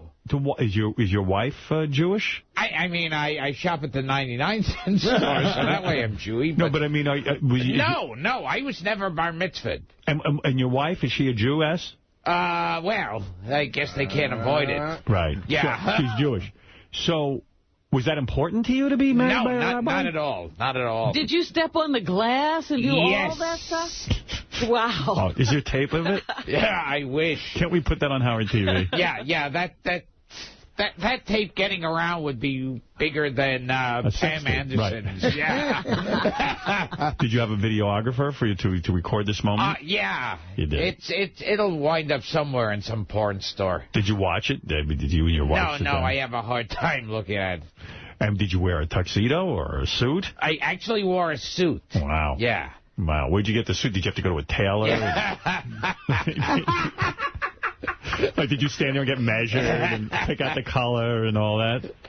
I mean, you must have been out of your wife probably made you do all that. Did you wear the bow tie, or was it a long tie? Do you know I didn't even wear a tie? That's me being a rebel. I see. Oh, yes. I see. Yeah. No tie. That's me being James Dean. You're in show business. Yeah. You don't need to wear a tie. Oh, yeah. You know, Gilbert's famous. It's okay. Yes, he doesn't wear a tie. Yeah. And so you go there, the rabbi, and was he a very Jewy rabbi? Or like No, actually it was her aunt. I think it was basically one of those like, for $50 become... a rabbi. Yeah, become anything you want. In the back of a magazine. Rabbi, minister, yeah. Are you... Is it true what I hear, that you're miserable, like you're freaking out? Like it's almost like you had to marry her kind of thing, or you regret your decision? I walk around miserable. I don't know if I'm more miserable now than I ever did. Is it horrible sharing your apartment with another pregnant human being? Oh, my God. Wait till the baby comes. Oh, yeah. Oh. Are you gonna get help, like someone to help you with the baby, like to move in, like a black woman or something? Wait, now he's got to live with black people? Yeah, he's going to be living with black people. I know that. That's the worst part of this. He's been trying to avoid that all his life. Holy mackerel! Where's Mr. Godfrey? Oh, Mr. Gilbert. No, seriously, when is the baby coming? I think June. I think. Yes. Yeah. You know when it's coming. I've heard you've been going to the appointments and sitting there during the sonograms and all the stuff. You've been doing it. Yeah. Is that true? Wow. I went to one sonogram. Right. Yeah. Well, they don't do one every week. Are you excited at all about being a dad? I heard you were, like, flipping out. Like, this is something, I guess it was an accident or something, right? No, it was planned. No, that's what the wife is saying. Tell him, Gilbert, that you and she planned this. Did you plan this, baby? Well, she did, certainly. Yeah. But you were in on it. She didn't just put a hole in your condom. Yeah. Are you flipping out? Which reminds me of an old dirty joke.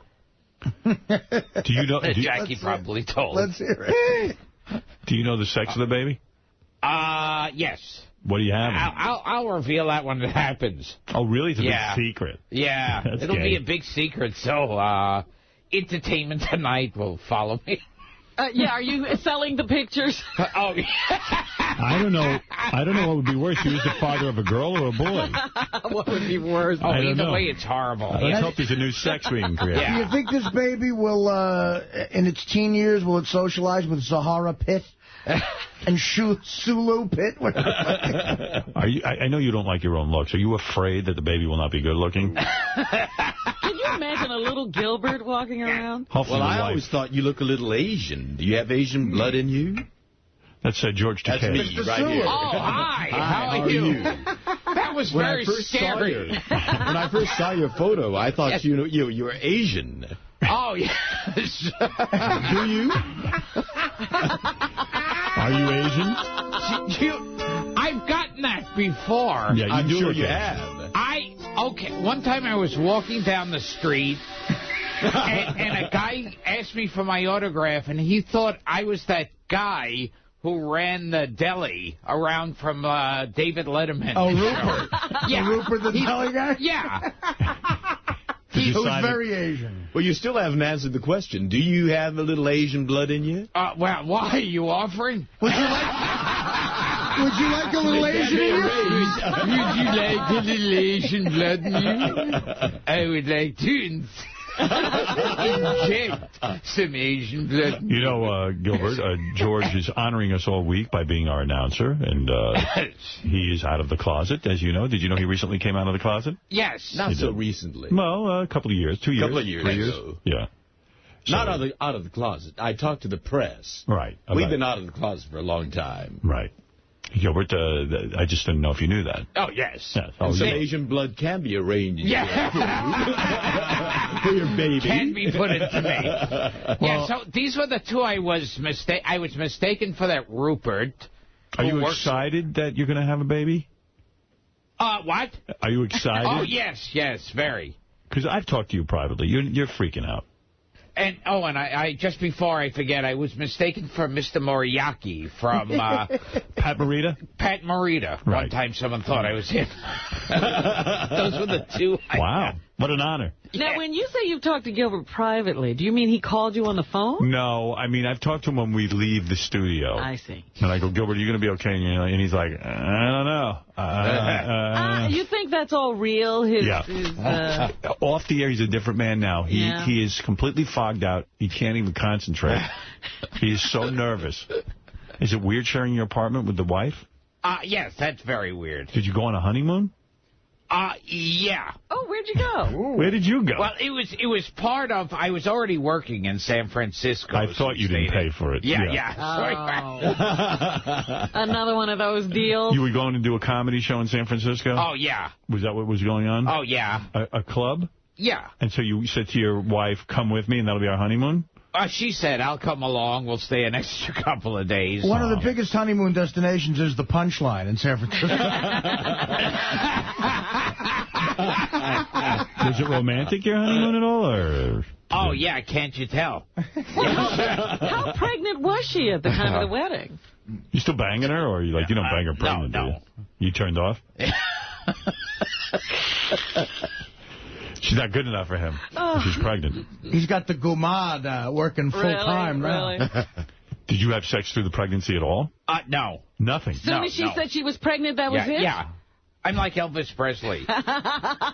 You're saying not even in that way? Not even in the first trimester? No. Wow. Yeah. Wow. Well, so you haven't had that kind of sex. You haven't even consummated your marriage. It's not legal. You haven't fucked her even... Well, thank you. Thank God. So I've got a loophole. Even on the wedding night, you didn't bang her? No. Oh, my God. Wow. So Robin's right. You haven't consummated the marriage. Oh, so I could still get out of it. It could still be annulled at this point. Are you happy about this? Can you be real for a second? Are you happy about this, or are you still flipping out? I'm still flipping out. You are? Yes. Okay. I'm sorry. No, it's all right. How did this happen, Gilbert? I don't understand how it happens. Well, that makes two of us. Yeah. What's your take on this, Artie? I don't know what Robin's hearing, because he clearly seems very uncomfortable with the entire thing. I mean, I hope, I hope he's happy. And, you hope he participates in the baby's life. I think it would be better if he actually had Pat Morita or Rupert's money.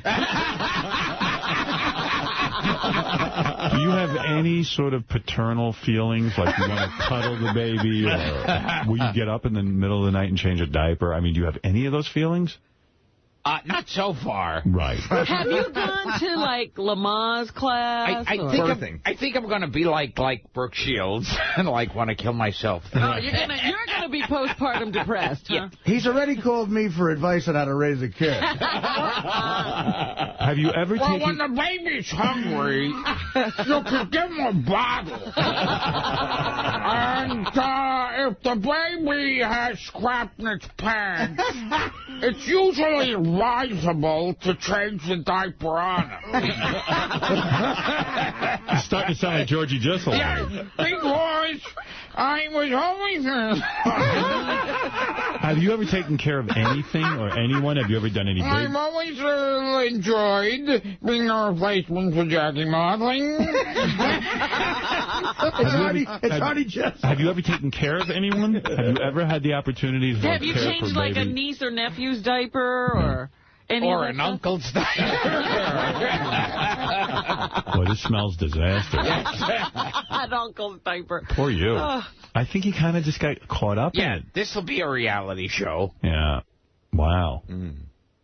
I met your wife. Is it weird? Have you called her like your wife? Do you say my wife? Have you said my wife? Yeah, I still haven't said it. Oh, yeah, wow. Yeah. Do you know her name? No. I'm telling you, when he walks around with her, it's like a stranger. He doesn't even introduce her? No. It's the weirdest thing. You run into Gilbert, And then, like, I'll say, hey, Gilbert. And he goes, oh, this is awkward. Yeah. And then he goes, Wait, not hello. And then, like, the wife is just standing next to him, and then I'll go, oh, hi. Yeah. Why won't you introduce her? Is it like you're almost in denial? You don't want, you want to be a hard ass or something? Yeah, it's like you introduced yourself to her, and then Beth introduced herself to her. I know. Why won't you introduce her to anyone? I don't know. You lack all social skills and manners. Yes. Where were you raised?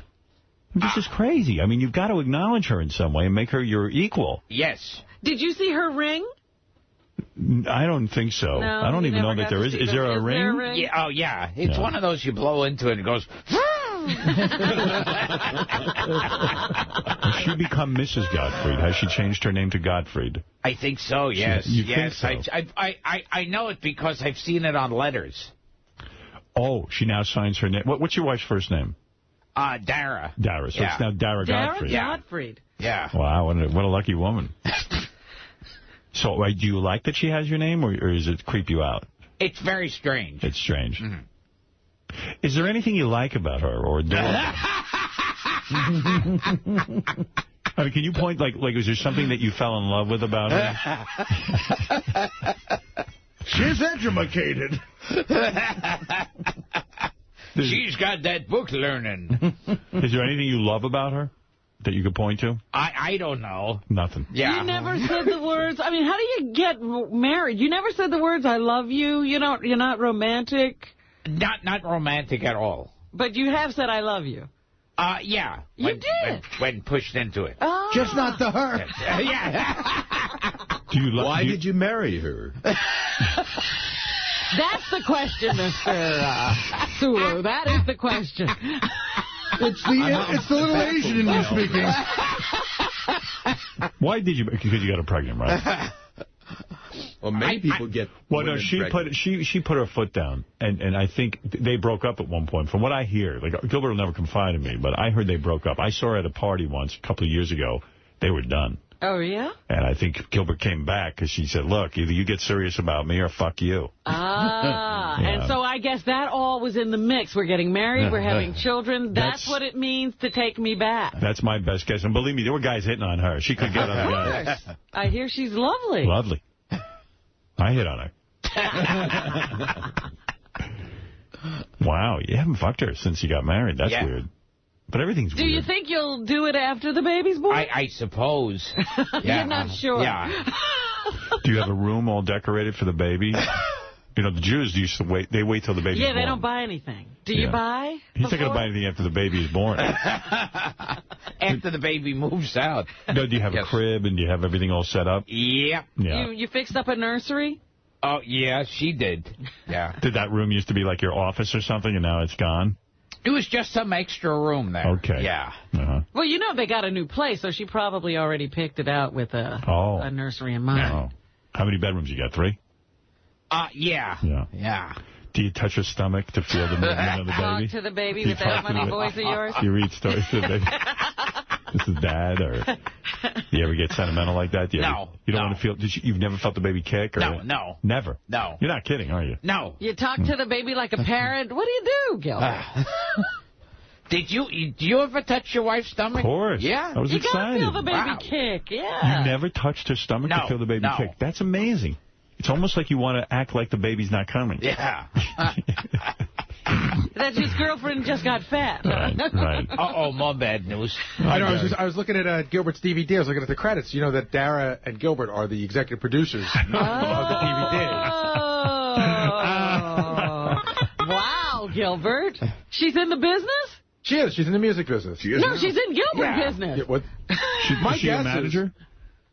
Is she managing you? Not manager, but on that one, she sort of found someone, because I was always talking about, I should just get something to sell at the shows finally. I see.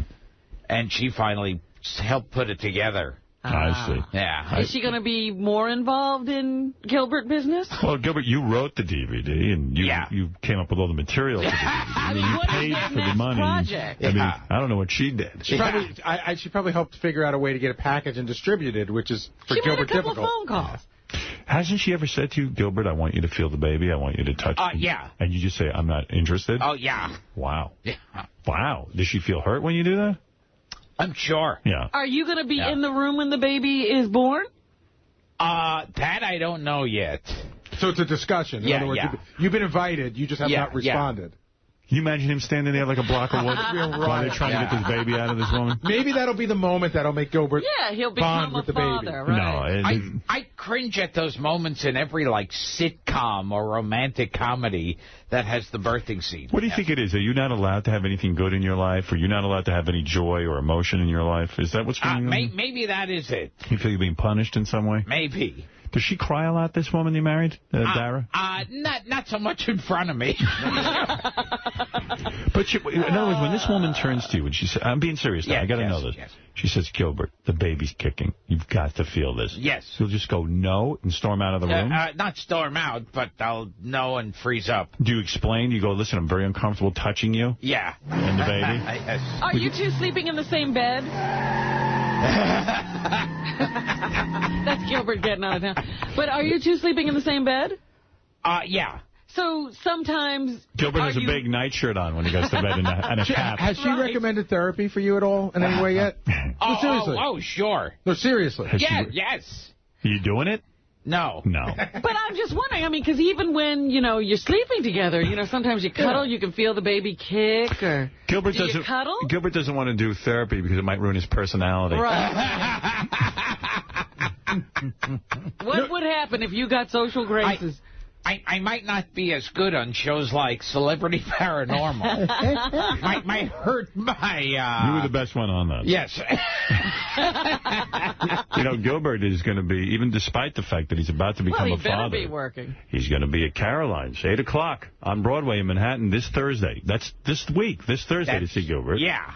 And maybe his executive producer, Darryl, will be there.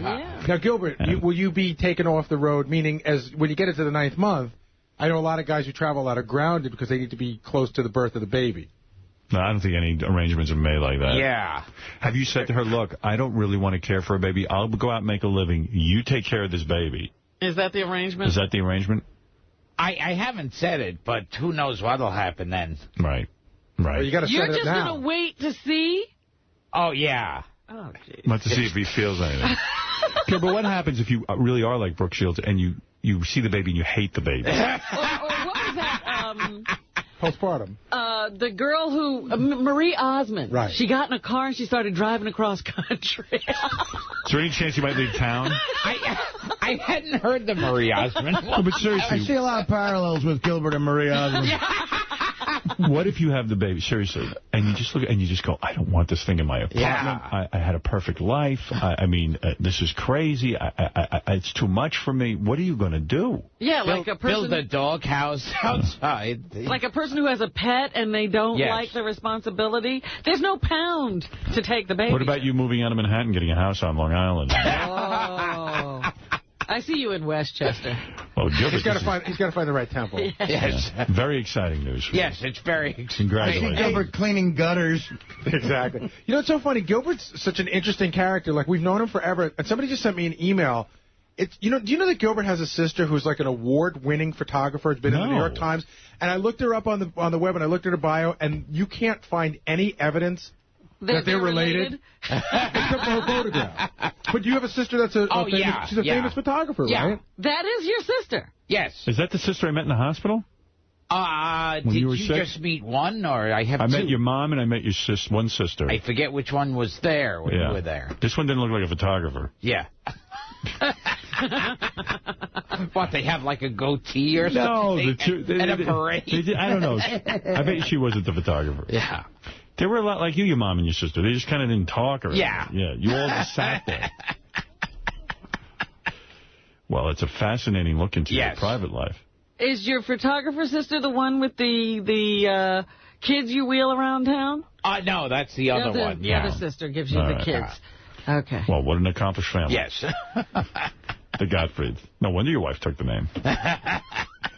Well, this is exciting. It's like the Addams Family, basically. Right. Now, are you going to get like a summer home? Because the kids need someplace in the summertime. Oh, jeez. Somewhere where you can go chill out. Yes. So the family can be closer. Well, this is, honestly, despite what you heard, Robin, I heard Gilbert is in a panic. Well, I just don't know what to believe. What should we believe? I really don't know what to believe. Just believe me, right? I think so. Yeah. You're going with his story. Well, there you go. Gilbert Gottfried is going to be at Caroline's at 8 o'clock on Broadway in Manhattan. That's Thursday. And you can call for reservations, 212-757-4100. Now, Gilbert has a DVD, Dirty Jokes. And he needs you to buy this thing. Yes, he really does. GilbertGottfried.com. Go check him out. I think you're going to like it. Now, Gilbert, you didn't answer me. Are you going to the Lamaze classes or any kind of Not so classes? far. Okay. Yeah. All right, let's go to Tim. Tim, you're on the air. Bayshore, Long Island. Tim, you there? Hello? Go ahead. You're on the air. You're on the air. The air is yours. Hello? Hello? You're on the air. The air is yours. Howard? Yes. Hey, now. Hey, now. Listen, I want to know what you think of the Looter Skibby thing. Libby Scooter Libby. Looter Skibby? Well, you know, Scooter Libby, I'm not an expert in this field, but I'll tell you what. When there is a branch of the government, a branch of our society, FBI, CIA particularly, a lot of people need to work undercover. And what this guy was accused of doing was the most treasonous act you can do. You think he did it or he was set up? I think he was in on it, but I think a lot of people are getting their asses covered by Scooter Libby. But this is treason. When you reveal the name of a person working undercover in the CIA, and that's what he's accused of doing, right, Robin? Well, that was not what he was tried for. What was he tried for? He was tried for obstructing justice and perjury, yes. So, you know, here we are trying to find out who is the traitor to our country's security. George Bush. Well, I don't know how high up this thing goes. Do you think he'll pardon him before he... Yes. Looter Skibby will get a pardon from President Bush. Before? Before, as he is leaving office. Not before. He can't do it before. If he does it before, it'll set off a firestorm of people screaming cover-up. Scooter Libby will be, first of all, he'll do an appeal. After the appeal, if he goes to prison, he will not spend much time there. President Bush, at the end of his term, will pardon this guy. He's a Bush insider. He is a dear friend of the families, and he will not go to jail. All right? But you got to understand how serious this thing is. If I was in the fucking CIA, risking my life for this country, and I have a cover, see, and my own government is outing me, I'd be furious. I'd be more furious than Gilbert having a baby. And you can imagine the fury and the rage. By the way, good morning, Robin, Artie, George. Awesome having you on the show. I got a feeling Scooter Libby is really small potatoes in this, small player. I think you're right. Yeah. But it's a serious offense, and it can't be taken lightly. I felt bad. I was watching the guy on TV, and I see he's going to prison and this and that. And you feel bad. You know, this is what's wrong with the jury system in our country. You know, even these guys who murder people who, like, drive their kids into a lake, they get on trial, they clean them up. You see a poor woman there, they go, oh, she's depressed and she had a problem. And you look at them and you go... And you don't see the victim because the victim's gone. You don't want to send these people to jail, but someone's got to go to jail. Well, that's my question. Why don't people feel bad about the people who the crime was committed against? Because you said it. They're not there. Can't see them. You're feeling bad for him. Right. He could have kept his mouth shut. That's right. I think he was a fall guy. He was told to take the rap, and he told he'd be pardoned.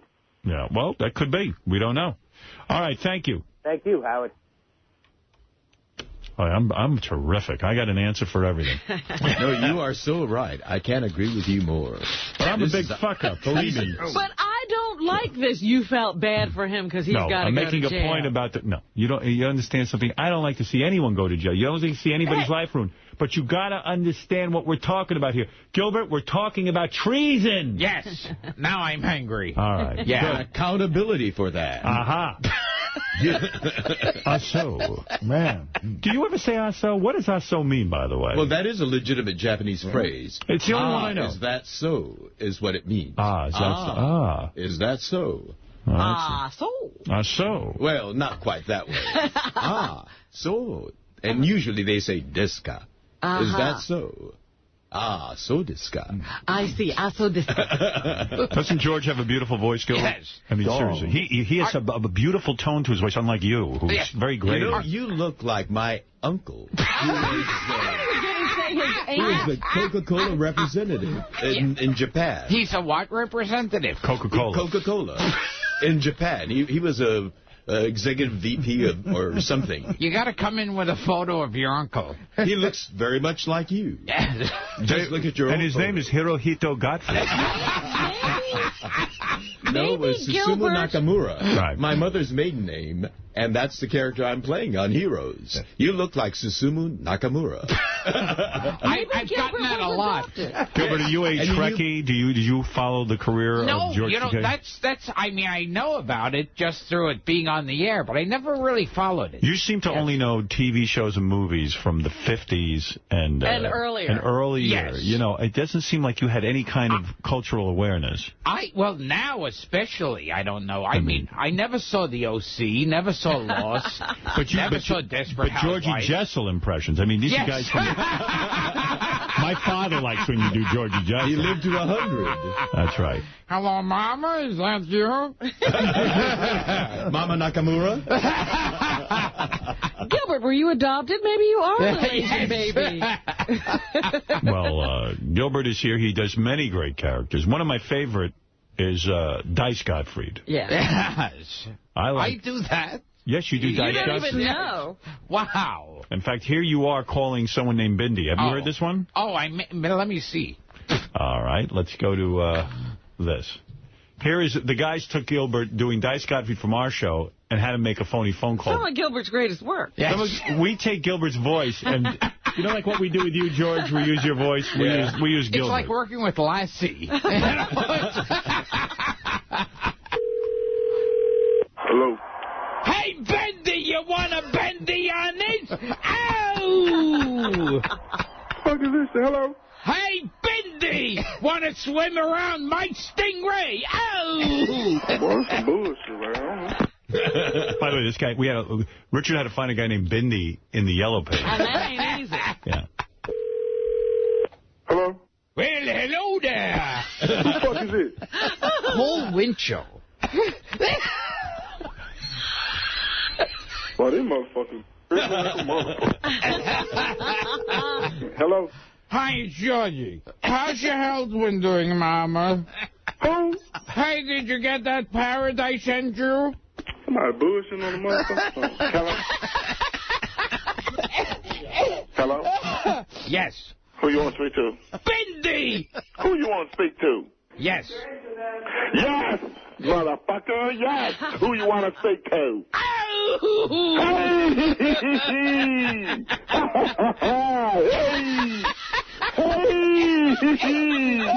Oh, yeah. Oh, yeah. Oh, take it. Oh, hell yeah. Oh, yeah. Oh, yeah, baby. Oh, yes. Yeah. I fucked Desi on this. Yeah. Now you're just being silly. Yeah, I trust you. Oh, sure. Oh, yeah, sure, I trust you. I fucked your mom last night. Holy mackerel!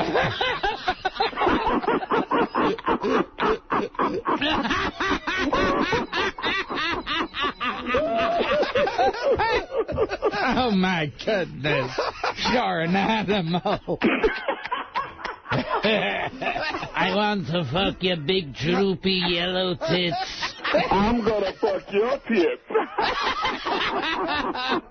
No, I can't even get a hard on. You can't get on hard. No. When you got a pussy, you don't get on hard.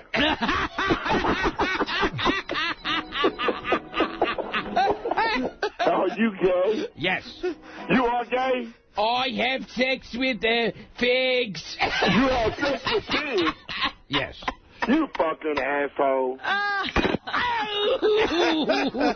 You're at your funniest. Why don't you make an album of phony phone calls? That is terrific. Do you like that? Yeah, there's that, and then the other one was a gay bathhouse. Yeah, the gay bathhouse is great, too. Let's go. I'll play that later in the show. Let's go to Andrew, who has a question for Gilbert Dice Gottfried. Hey, Andrew, go ahead. Hey, the only thing Asian about Gilbert is the small cock. Hey, Gilbert's running into some bad luck. You know, first of all, he gets his girlfriend pregnant because he's too cheap to wear a condom. Then he gets married, and now Affleck is dropping the duck, so he's getting all that cash. Affleck Duck, that you do the voice of. Oh, yes. They decided it was a turnoff, and they're getting rid of the duck. Did they call you and inform you? Not yet. They haven't, totally yet. Right now, I think they're in between.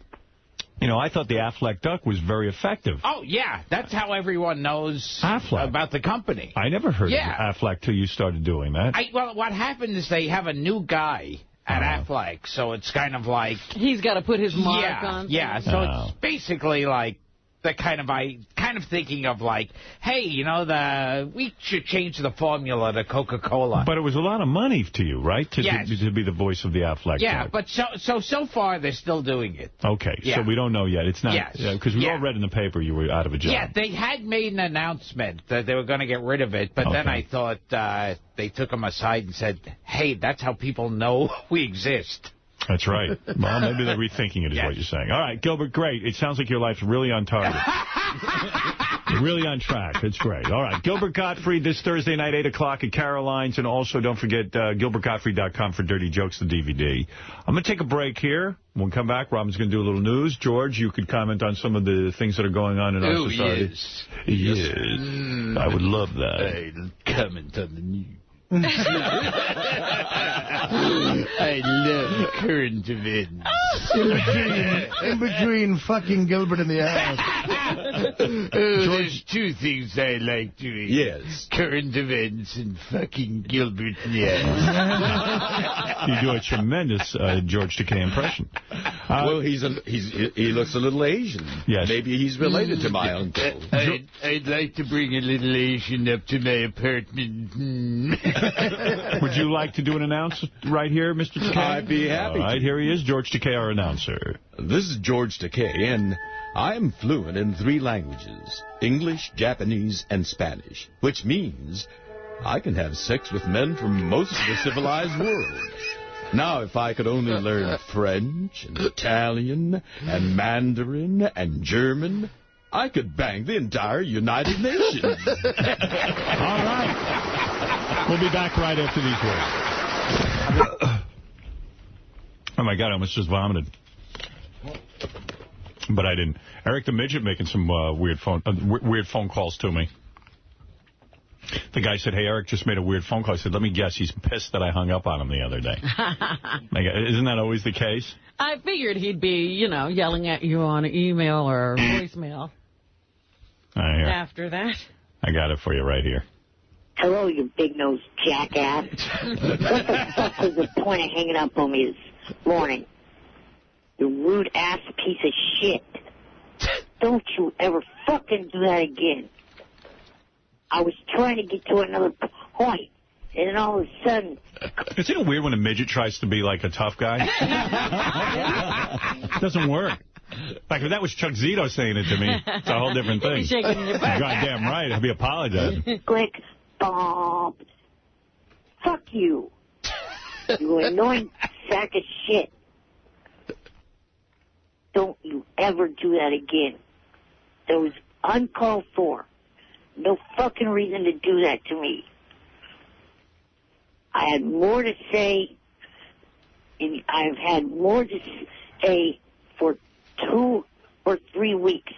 That was my first time to get on the show in 2 or 3 weeks. And you abruptly hung up on me. You know, there are people thinking that I'm not calling the show because instead of you taking my calls every morning I've called, you leave me the fuck on hold. And people, they don't know that listening to the show. They don't know that I'm sitting on hold waiting for you to pick up my line. As far as they know, I'm asleep or just listening to the show, not calling. Let me on the air and don't fucking hang up on me. Got it? Got it. Got it. Hey, for those of you who thought Eric isn't calling the show or is asleep, he's on hold. I just talked to him. He's the greatest, isn't he? Eric the Midget. I love him. Doug Goodstein just told me that Howard TV is going to do in the day in the life. Of Eric? Yeah. Oh, great. I think it's going to be sad. Well, I still want to see it. I'll watch it. Jerry, you're on the air. Nothing wrong with being sad. Go ahead, Jerry. Hey, how's it going, Howard? Big fan, man. Hey, I went to high school with Eric the Midget. And he was such an ass. You think he's a jerk now. He ruined the last couple of years of high school because he had the entire place revamped for handicapped people. It was like a 100-year-old building made out of brick, and he had him put in an elevator for him. No kidding. Yeah, and the thing is... What an asshole. It was a regular high school, but... how did that ruin high school for you? What's that? I say, how did that ruin high school for you? I mean, he got a... Well, because they had construction crews going all the time, building ramps. Any place you would have stairs, they had to put in ramps. And they couldn't just put in ramps. They had to tear out everything and put in concrete, and it had to be ranked level. I see. So while you were trying to learn, let's say, you hear noise in the background. Yeah. Oh, okay. He is a pain in the ass. Come stay home. I can't hear you. They're putting in a ramp as we speak. We're making way for Eric. You mean he was the guy who... He's the reason he failed. Oh, his class. I went to medical school, not for that goddamn midget. Why you? Yeah, what was he going to be that got derailed? Yeah, what happened? He's the reason I'm a shipping clerk. What do you do for a living now? Me? Yeah. I'm a land surveyor. I walk around and look at the land. So you realized your dream. So what were you going to be before Eric got in the way? A brain surgeon. I was going to run for president, but, that didn't work out. No, you know what else? I would have been president if it wasn't for that midget wanting access to toilets. And, why can't Eric just shit in his pants? Why do we have to put a ramp to the toilet? Wear a diaper. And it couldn't just be a ramp. It had to be a safe ramp. You had to build railings. So that midget ruined my high school, man. We had to put in ramps for him. Does it bother you that he's more famous than you? No. No. My marks would have been a lot higher if it wasn't for that damn midget. No, he never left the basement anyway. He didn't need the fucking ramps. Well, you're obviously very burned by this. Let me give you another visual of what it was like to see him walk. I was going to be an opera singer, sir, before Eric the Midget came along. Well, I'm sorry to hear all of that. Thank you. And I could have studied harder if it wasn't for that teacher yelling so loud so the deaf kids could hear. Where was your compassion for him, sir? I mean, he is very handicapped. He'd walk around and... I would have graduated if it wasn't for that Braille reading material. Now, let the guy say. What did you say? Okay, so he'd be riding around his little motorized wheelchair, and he was in special ed, except for maybe one or two, so he always was hanging around the retards. And so there was this one guy who was probably 6 feet tall, kind of chubby, with hella acne scars, and he'd follow Eric around like a zombie. Didn't speak. Harvey Weinstein? And Eric would wait, they're doing construction. You'll have to talk up. Then he'd go and do something, whatever Eric would tell him, he'd go do it. And then he'd get behind Eric again and follow him around like he was like Eric was a little evil genius in a wheelchair, and there was this crazy, monster. Wait, sir, you know what? What you said would have been real funny, but they're doing construction. Eric's coming here next week, and we had to build him a ramp. So, in other words, you're saying Eric ruined the high school because him and this other guy walked around, and he would, it was distracting to you. Motorizing him. He'd yell at people to get out of the way, too. Get out of my way. So, I'm trying to get by here. All right, thank you. Let's go to Yucko the Clown. Yes, Yucko. Fucking wheelchair. Hey, Gilbert. How you doing? Yes, hi. Thanks for charging me for your piece of shit DVD. Now, what about that? Yeah, Yucko tells a story. He was working with you. Yes. And you said to him, do you want my new DVD? And he said, sure. And then you charged him for it. For real? Is that true? I charged him extra because I signed it. Oh, I see. Yes. All right, Yucko. Hey, why don't you name the baby Kikey Heeb? I'm gonna fucking soft spot, you fucking fudge packer. Thank you, Yucko. What about naming your child Kikey Heeb? Yes, I like it. That's catchy. It's got a ring to it. It's catchy. Boy, Yucko really has good ideas for naming children. Kikey Heeb Godfrey, like Sarah Jessica Parker. It's got quite a ring. Hey, you know what? You know who we... Oh, sorry. Go ahead, Gilbert. No, I had one question for George that I heard in an interview. That you said the two things you were ashamed of in your career were being in two movies where you were like an offensive Asian stereotype, and both times they were Jerry Lewis films. Oh. Is that true? Is that right? I have done Jerry Lewis films, yes. Wow. And were you upset by your role? You had to bring that up, didn't you? We all have skeletons in our closet, don't we? Not like yours. Ours aren't getting fucked. One must have been hardly working. I remember he put in the buck teeth and stuff. Oh, no, I didn't. No. It was me as I am. Yes. But, okay, what were the two films? Do you remember? One was called The Loudmouth. Okay. And the other one was Which Way to the Front. Oh, okay. And I was Interesting question you asked yourself later in life. I've forgotten about it all. Wait a second, so you played a Japanese soldier? A comic Japanese soldier. Right, and you felt it was demeaning to the Asian people? Well, I heard from them. I see. Yes. Wait, you were offended, but did you get offended by a Japanese character Jerry was doing, too? You know, this was comedy. Oh, you know, okay. I mean, I'd be offended by you if I were that sensitive. Right. So you have nothing against Jerry? No, he's a great comic. And he was a real pioneer, I think, because he was, on his set, was the first time I saw a TV monitor so that we didn't have to wait until dailies to see the scene that we just played. Right, he invented that. He was the first person to use that. Right. And so, you know, he was really a trailblazer. I know, he doesn't stop telling us. Well, let me tell you something. This is an exciting day. We have Gilbert Gottfried here, who's appearing at Caroline's on Thursday night at 8 o'clock. And if you want reservations, 212-757-4100. Also, he has that website that is so magnificent, GilbertGottfried.com, state-of-the-art. Like Jerry Lewis, Gilbert is on there inventing brand new ways to look at the Internet. Purchase Gilbert's DVD, Dirty Jokes. Let me bring in Steve Langford and John Hein, who have updates for us. Steve Langford from the Howard 100 News team. He is always ready with an update. Steve, what do you have for us today? Just some of the stories we're working on in the Howard 100 newsroom. Is history repeating itself here on The Stern Show? Will Artie Lang pull a Jackie Martling? Who better to ask than the joke man himself? And Jackie does not disappoint. Telling Howard 100 News if Artie does leave the show to go to Hollywood, there is a chance he'll fall on his face. But Jackie making a point of saying... Yeah, see? He's very savvy. There's only a chance, But Jackie making a point of saying his own experience is that a guy has to live his life and not get up at 4 in the morning. All right. Jackie also telling us... So go for it, Artie. Go for your dream, Artie. Jackie also telling us if Artie leaves and bombs out in Hollywood, there's always a place for him on Jackie's joke hunt. That's nice. What about Artie's joke hunt?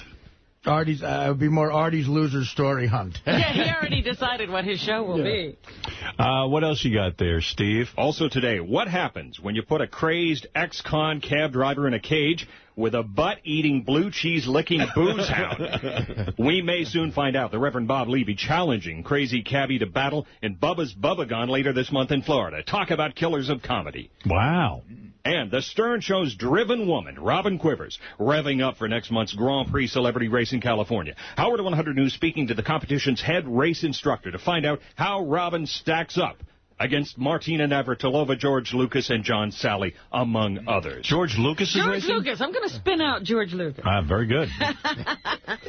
The Intern Show tonight, 7 Eastern, Howard 101. And if you see Stern-related news, we want to know about it. Call the Howard 100 News tip line at 877-33-SIRIUS. Choose Channel 100. Or email your tip to howard100news at SiriusRadio.com. All these stories and much more coming up on the Howard 100 Noontime News, weekdays, noon Eastern, updates every hour. Very excited to hear those updates. Thank you very much. That is Steve Langford, Howard 100 News. You know, he's upset. Scott DePace, he feels Scooter Libby shouldn't go to jail. Can you imagine? How do you come to that conclusion? Why would that be? And did he follow the trial, or is it just because Scooter Libby was in the Bush administration? I don't know. Dude, where are you at with this? How do you side against... Here we go. He actually studied. It was a Martha Stewart thing all over again. They got him on something he was not guilty of originally. But you have to understand, he's part of a cover-up. Isn't that what they do? Do you understand? No, it wasn't. Don't we have a right to know who revealed the names? We do. We found out it's this guy named Armitage who is... No, it isn't. Yes, it was. No, it was Colin Powell's assistant. He was the one who supposedly leaked it. It wasn't even a leak. She was barely undercover.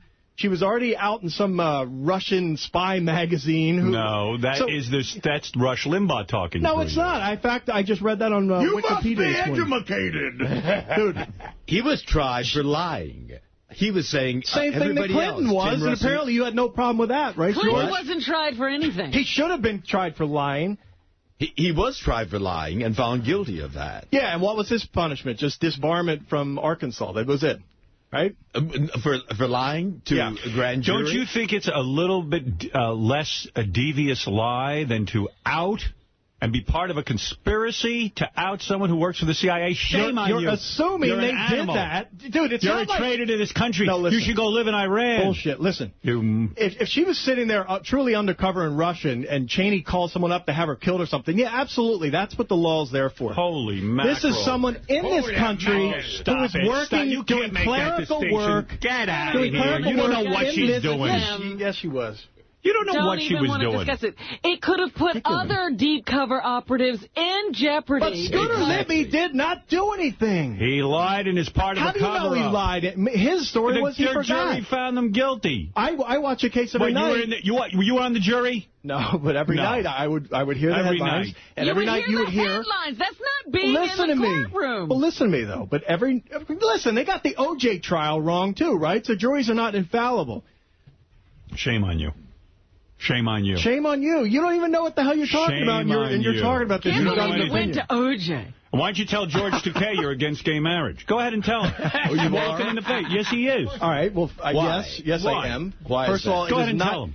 I would like to say it's not a major issue. I don't vote on that issue for me, but I do feel that I don't see the reason for, just like you don't see the reason against. Well, do you know that there are legal inequities involved here? Okay, I'm fully for every civil right, Well, then you're for it. Because that's what we're being deprived of. If it's a monetary issue, if it's the ability to do certain things. To be able to inherit each other's... no, I'm absolutely for Wait a second. Why don't you come clean? Why don't you tell George to his face that you're against gay couples adopting children? He hates gays. Why don't you tell him? Your boys in the back are going crazy. Tell him right now to his face. I don't think that is an ideal situation for a family. There are many ideal situations where you have a man and a woman raising a child. Absolutely. And look at the screwed up kids. Look at Gilbert. Absolutely. And look at the beautiful children that are being raised by gay and lesbian couples. Listen, I'm talking in generalizations here. I don't think that it's... Scott, do you see this man sitting here? I see him. He's right He's there. a great man. I'm going to tell you something. Not only is he a nice guy. Gay people. Hold it. I'm going to ask you a question. Yes, you do. Tell him don't. Tell him to his face you hate the Asians. No, wait a second. Wait, I want to make a point here. This man is probably in the most loving relationship of 20 years with Brett. You're telling me... Probably more stable than anyone you're in. He's together. Please, he's got a sense of humor. He's demonstrated... And he eats, and he goes to the bathroom. Yeah, and he's law-abiding person. Yeah. You know, what, you think he's not a fit... You don't think he'd be a fit mother? I'm serious. You've said yourself, Howard, things like, so do you Bullshit. think What have I said? A child growing up in a family of two gay people, you don't think that's going to be a hard life? Fine. You know what? There are so many unwanted children in this world. You fucking religious nuts. Listen, it's not about religion. Right. That's what you are. I know myself from raising my kids. An orphanage instead of being with George Takei? Are you fucking crazy? No, get out of here, not what I'm saying. What do you know get out of here. Get out. You say? No, you can't. Wait a minute. I got to know. What do you know from raising your kids? From raising my children, I know that my kids get a totally different experience from my wife than they do from me. Yeah. And I can only assume... Why? Because you have a penis? No, because you're two different people, you jackass. No. I'm tired of you. No, it's because there's a different viewpoint. There's a different... And what are you saying? That's absolutely necessary? You sit there and stare at that Xbox all day. Absolutely necessary, Robin. Again, I'm not saying... You think Gilbert's going to be a better father? You're just You're not letting me talk. But you're not letting me talk. I'm not saying Gilbert's with a woman, he's going to be a good father? You crazy? Yeah, look at the example right here. Look at that right there. Look, I don't know what you guys are trying. You're not going to prove anything. I'd be a better father if I got fucked in the ass. Maybe. Well, what are you trying to prove?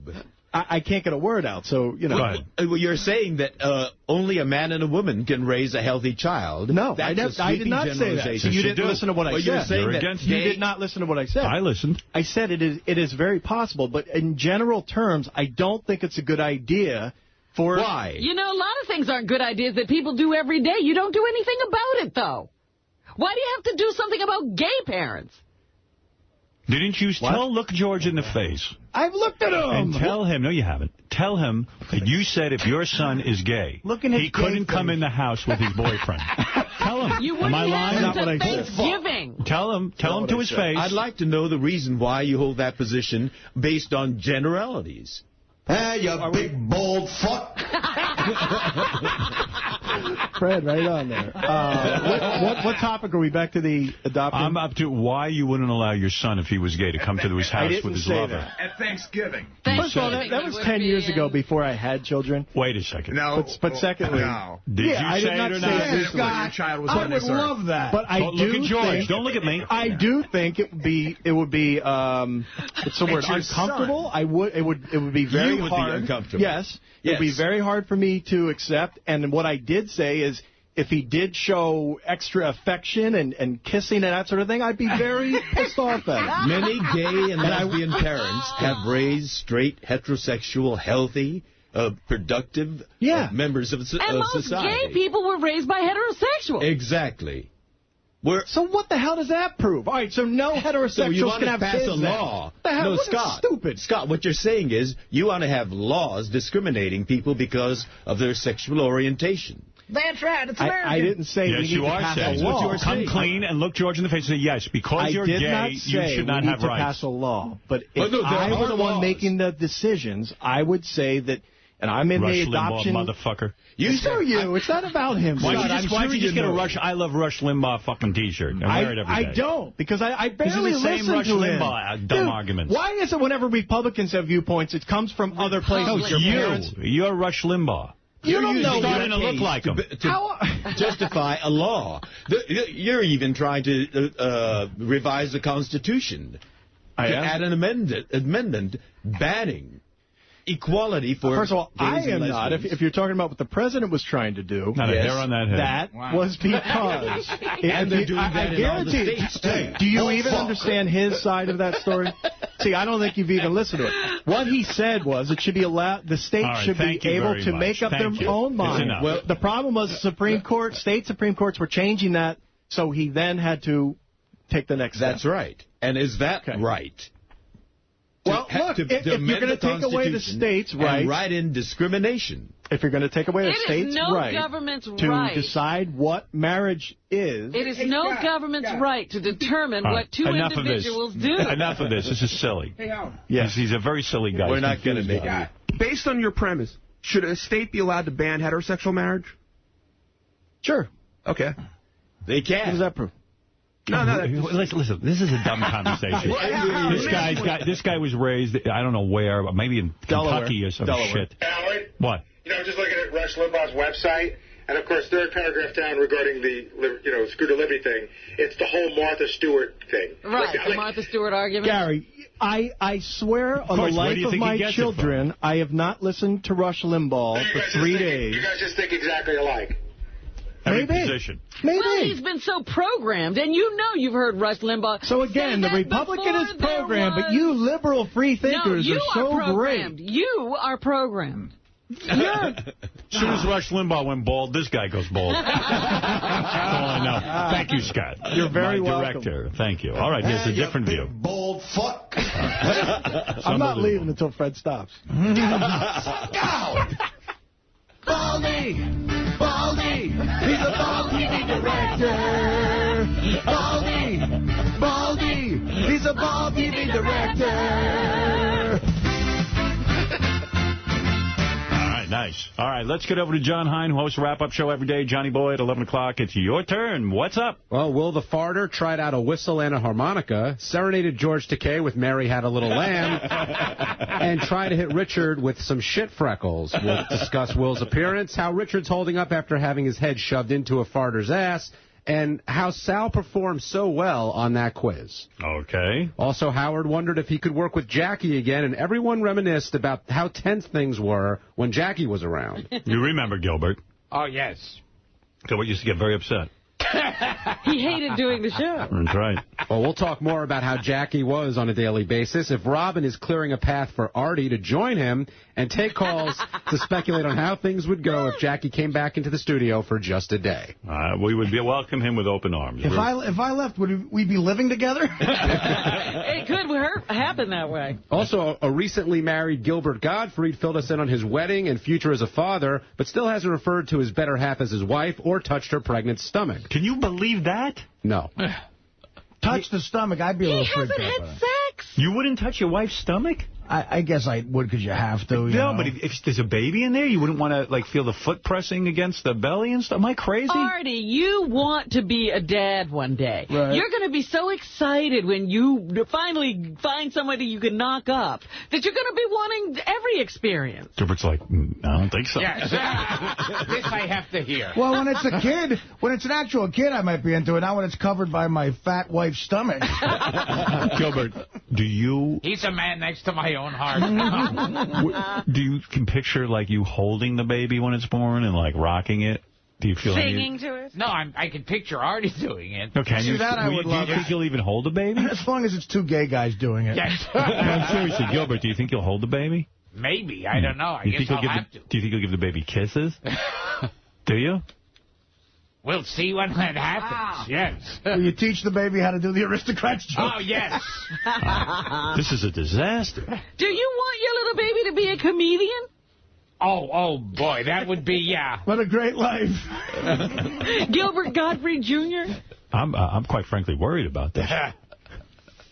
I see Gilbert's kid in 15 years being a player, at the clubs, making. Well, yeah. Well, you're gonna get the old man's money. Yeah. He'll do everything Gilbert wished he could have done. He'll be cool with it. I hope the kid is really super good looking and gets laid all the time, and Gilbert be jealous. Right. That'd be good. All right, go ahead, Johnny. Well, we're going to talk about how Gilbert sounded today. If George might possibly think that he looks a little bit Asian, and take calls on whether he's the most unhappily married man and expected father we've ever heard. Absolutely. And and last but not least, after looking George in the eye, has Scott DePace changed his mind about gay marriage and what would happen if his son brought a man home for the holidays? Notice when a gay man was in the studio, his tune became a little softer. You understand? Did he look you in the eye, George? No. Oh, he certainly did. Oh, he did? He did. Well, we made him. Yeah, he didn't choose he was browbeaten into that. Artie, why aren't you eating your cupcake? What's going on? I don't like that kind. You don't like that kind? That was my gift to you. Yeah, it's I was passing by there, and there was that beautiful-looking cake that I thought you'd enjoy. I don't like the carrot cupcakes. You don't like... Oh, it's too healthy. No, I don't think... I never like carrot cake. Carrot cake is what I would eat, and I thought maybe... Well, you eat it. Good. It's got that white cream on it you love so much. Well, you like that orange stuff on top, don't you? No, you can lick it off. You can take. Oh my God! All right, anything else, Johnny? Well, we're going to let DePace come on and speak his mind and take calls to see if he has any support whatsoever out there. All right, I'm sure he does. That's all in a wrap-up show. All right, thank you very much, John Hein. Let's go right over to Robin Quivers, who looks beautiful today and is ready to report the news. I can't believe what a Neanderthal Scott DePace is. I would love for my son to have a gay boyfriend and come home. I don't say you necessarily would love it, but it doesn't have to be a thing where you wouldn't let him in the house. Oh, I'd love it. And you don't want your son to be in a loving relationship. It'd be the greatest. Well, Wait a second. What we're up against. Artie, you wouldn't let your son in the house if he was gay? I would love it. I would want. I didn't say you love it. I would want that kid to get fucked in his ass so hard. I'm trying to get a job in show business. No, I would never. There's no Sean. And I think Scott has changed. There's no circumstances where I wouldn't let my kid in the house. Gay, well, you do it. Well, there are parents who do that. You got to keep loving your child. There are so many runaway kids, and they, come to Hollywood and New York, and it's really a tragic sight. And they get on Star Trek. No, many of them, get into dope. That's horrible. They get into dope. They go on the street and they're sucking some old queen's cock for money. That's right. You don't want. I don't want them doing that. All right, so then you be nice to your kid. Be a good father. I would always be, and I think you guys didn't let Scott get out that I think he says he would. No, he didn't say that. He didn't say anything. He didn't say that. He wasn't on the way either. Danced around it. He didn't want to answer that. Let's go to Robin Quivers, who has the news. Let's get down into some topics here. I like the close-up of his ball. That was good.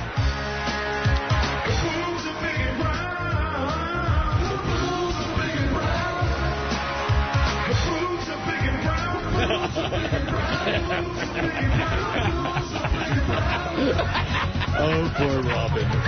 Every day. It's the only way they can get to me. Is that why you have a glass wall surrounding you?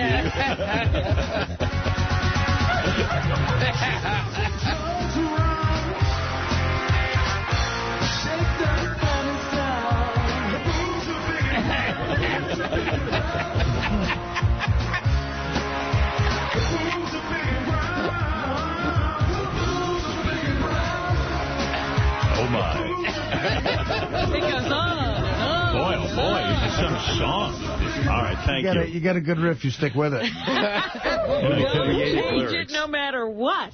All right, the Daily News has come up with a list of the top 50 albums of all time. Really? Well, the top album of all time is Jimi Hendrix Experience. We all know that. Well, you are wrong, according to the Daily News. But what do the Daily News know about the top album? I guess they got a bunch of experts together. I'll give you a top 5.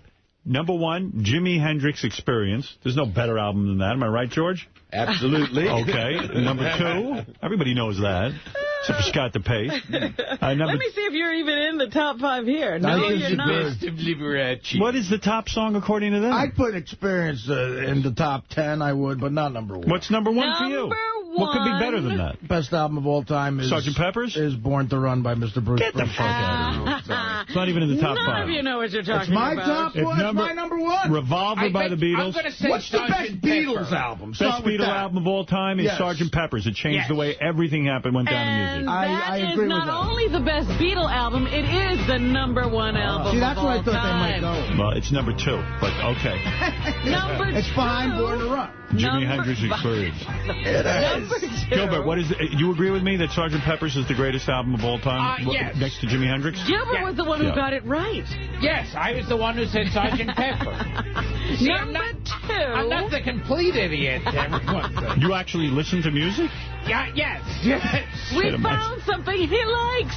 Number 2 is the soundtrack to Bud and Lou Meet the Guy. Abbott and Costello Meet Friends. Love Me Tender. Pink We gotta get this straight to McDougal's House of Art. Dark Side of the Moon. Dark Side of the Moon. Is number 2? Number 2. That's ridiculous. You're gonna be shocked at number 3. Biggest selling album of all time. Number 3 has to be...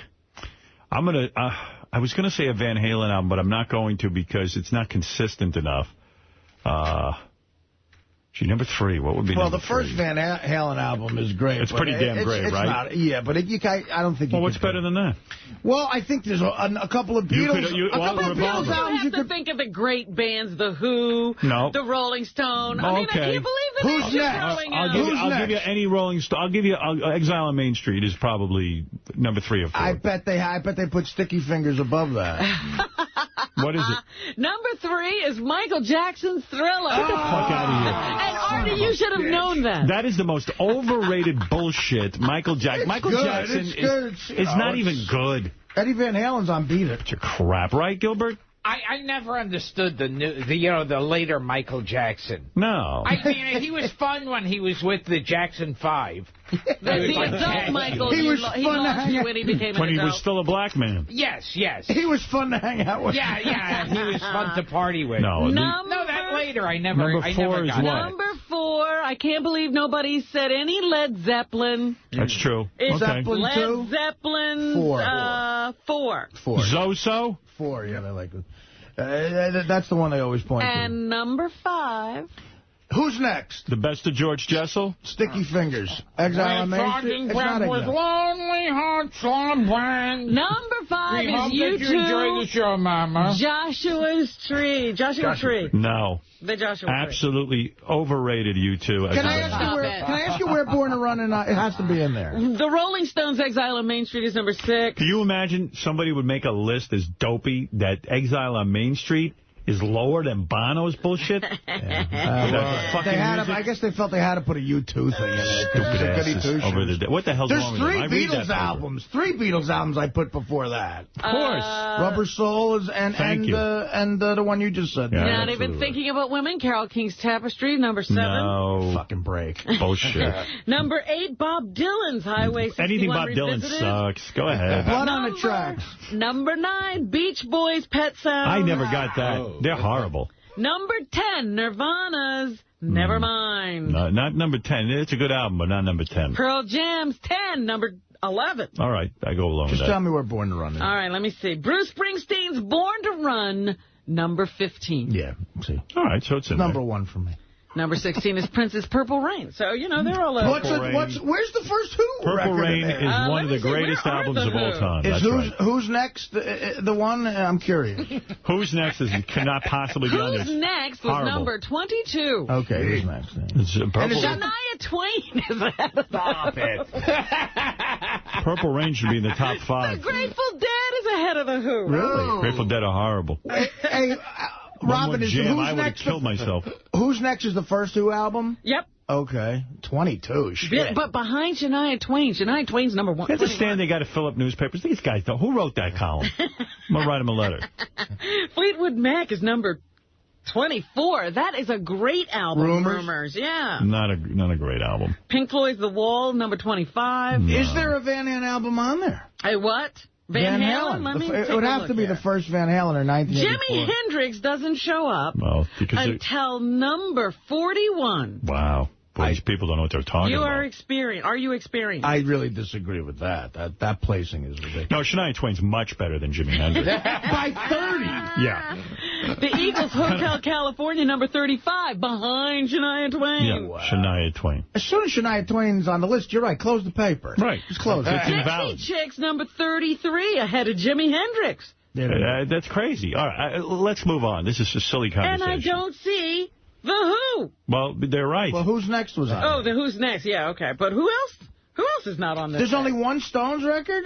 Sticky Fingers has got to be There's a couple of Stones records, but I think there's only one Who. Every Beatles album is better than Shania Twain. Every single one of them. Led Zeppelin. My God. What are they thinking? Santana is. What about Metallica? Metallica does make the list. It's number 14. Which album? Metallica, 1991. All right. What is that? Is that Black album? The Black album? What about AC/DC Black album? What's that in Back in Black's got to be. Back in Black is on the list. AC/DC, where are you? I saw you. You are number 17. Right, yeah. All right. Still behind Shania Twain.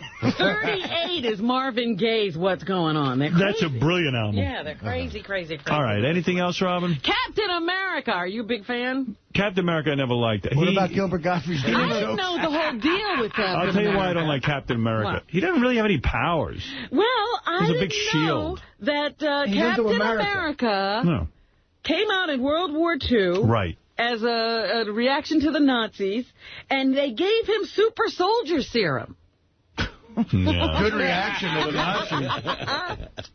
And so he was the ultimate human. He could bench press 1,100 pounds, run a mile in about a minute, and outsmart any spy. So that was his claim to fame. He didn't really have any superpowers, but they have killed him off. Yeah. He dies. Well, that means no one bought the comic. Episode. So, they brought back Superman. The question is, will there be another Captain America? First, if you're making up a guy, why stop at 1,100 pounds he can press? I'm sure there was a method to his madness. All right. Every black guy on the planet can bench press 1,100. That's why they had to go off. Except the guys on the Jets front line. Anyway. Your daughter's in high school. Okay. They give her excerpts from the vagina monologues to read. Go ahead. But they tell her she can't say vagina. No, that's crazy.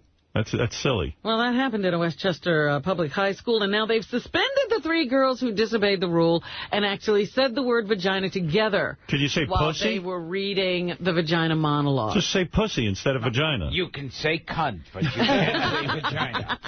We told you that ahead of time. That's right. They should have used another word. Yes. Right. That's all. It's the Cunt Chronicles. I guess the principal's head would have exploded if they did that. Tell you what, that title's got a way better ring to it, the Cunt Chronicles. Better alliteration. I would, too. I actually saw the vagina monologues. Oh, yeah, it's a I think you went with your daughter, right? That sounds like torture. Well, are you having a daughter? Get ready. You got to do shit like that. You got to relate to your girl. Or a gay son. I want to go to the last play George hated. What? Everything's wonderful. Oh, no, there's some pretty bad plays. Name 2 bad plays. You forget One where a man fell in love with a woman. What? The one with Cherry Jones. Cherry Jones? Yeah, and 3 people. All Doubt? No, that was brilliant. Was wonderful. That was brilliant. The one she did after that. Hey, George, why do you think gay men love theater so much? Honestly, it's not such a stereotype. Well, it's like, because it's into the competition of life as it's played out on the basketball court. We see the resonance of life in our own terms. Like, the Journey's End. I just asked a question. He just answered it. I don't understand the answer. They're sports is what he said. Musicals more than a play. Musicals, too. Like, Company is about this guy who remains a bachelor into his late 30s, and all his friends are getting married, and he sees the dysfunction of marriage. See, musicals are brutal to me. I can't deal with a musical. Oh, you liked Jersey Boys. I like the music. I can, listen to a fucking All right, let's tape. move on. I just had a simple question. I still don't know the answer. We have a whole dissertation. Right, go ahead, Robin, please. There's another sex with the teacher scandal. And another hot teacher. This in chick, the paper today, yeah. This is some freaky teacher. Good-looking girl, in her 20s. Emily Strip, 23. 23, hot, nice hair, the whole thing. Doing it with her student who's special ed. A special ed kid. Can you imagine? I couldn't get laid in high school. Yeah. And this kid is special ed and he's getting it. Do you have any pictures of her? Yeah. Yeah, she's in the paper. You'd like her, Gilbert. I don't want you to see it. You'd like her. You're retarded. You'd like her. You're special ed. Yeah, the kid suffers from psychological problems. You've got the IQ of a 3-year-old. You'd like her. Gilbert, instead of Asian, tell her you're Mongoloid. You know what Gilbert's nickname was in high school? What? Ed. Special ed. Special ed. That's right. The two had sex multiple times at the teacher's Bronx home from last October to November, and in the evening and the early morning at the student's Bronx home in December. Doesn't that make you mad that she's with the special ed kid? Yep. You'd think she'd do a little better than that. Right. I mean, you think she'd be doing... Hey, what are you, a retard? The kid. Now, you know, you always... fucking a retard? Ow! You're always saying, who's the kid that blows this? You know, she blowing a retard? Ow! Why would you tell when you're having such a good time? Of course. Well, he did keep it a secret. Yes. He denied repeatedly that this was going on. She's getting down with someone with Down syndrome. Ow! Are you fucking this woman down? Ow! But once the teacher broke up with him, he got upset. And he admitted it to his mother that they were getting it on. I was fucking the teacher. I was taking my dick in the teacher, Ma. Yeah, he felt jilted by her, so he came. I was jilted by because I was eating her tootsie. So that's what you can't do. You're gonna. I was eating her big hairy tootsie. You're gonna sleep with these kids. You can't break up. She could probably get away with not shaving fully with a retard. Gilbert, did your teachers ever come on to you? Anything else, Robin? Only Mr. Weinstein. Oh, really? The Rolling Stone TV show. You remember that movie? It was kidnapping. It was about kidnapping Mick Jagger, the sitcom. Oh, I was happy to see this. It got canceled. It is gone because they couldn't get Mick, number one, to do anything. And so their big publicity effort was about how they got Mick Jagger to do a sitcom. The original name... And then he didn't want to do it. The original name of this television show was Let's Rob Mick Jagger. Right. Okay. Obviously, Jagger freaked out a little bit, and they renamed it The Knights of Prosperity. It was produced by David Letterman's company. Now, Jagger agreed to do it, and then when they went to go film him, he was suddenly nowhere to be found. Unavailable. They had to shoot his entire season in 5 hours. In New Zealand. In New Zealand. They had to accommodate him. So it basically ruined the show. Now, they came to me. All right? They came to me during the production of this and said, what if we called it Let's Rob Howard Stern, and we want you to be the star of it? And you said, what are you, a retard? That's exactly what I said. I said, I need that like a hole in the head. I said, David Letterman's the producer. Why don't you rob David Letterman? Because he's already had this happen to him. Exactly. So I didn't do it. Yeah, well, it's gone now. The audience never showed up because Jagger didn't. Gilbert's looking at me like, fuck didn't you do it? Yeah. I do anything. I'm a fucking duck on television. Yeah. I'm a duck, I'm a parrot, I'm a bee. You never turned down anything, right? No. No, of course not. Anything that's offered to you, you would take, of course. The other day we were talking about, well, we've been continually talking about Anna Nicole Smith. I forgot to mention... What, is she fucking dead? Ow! Dice Gottfried very much here today. Yes. Dice Gottfried, were you at the funeral? You know, Dice Gottfried, you ought to name your baby Bindi. Or hey, you want a Bindi over?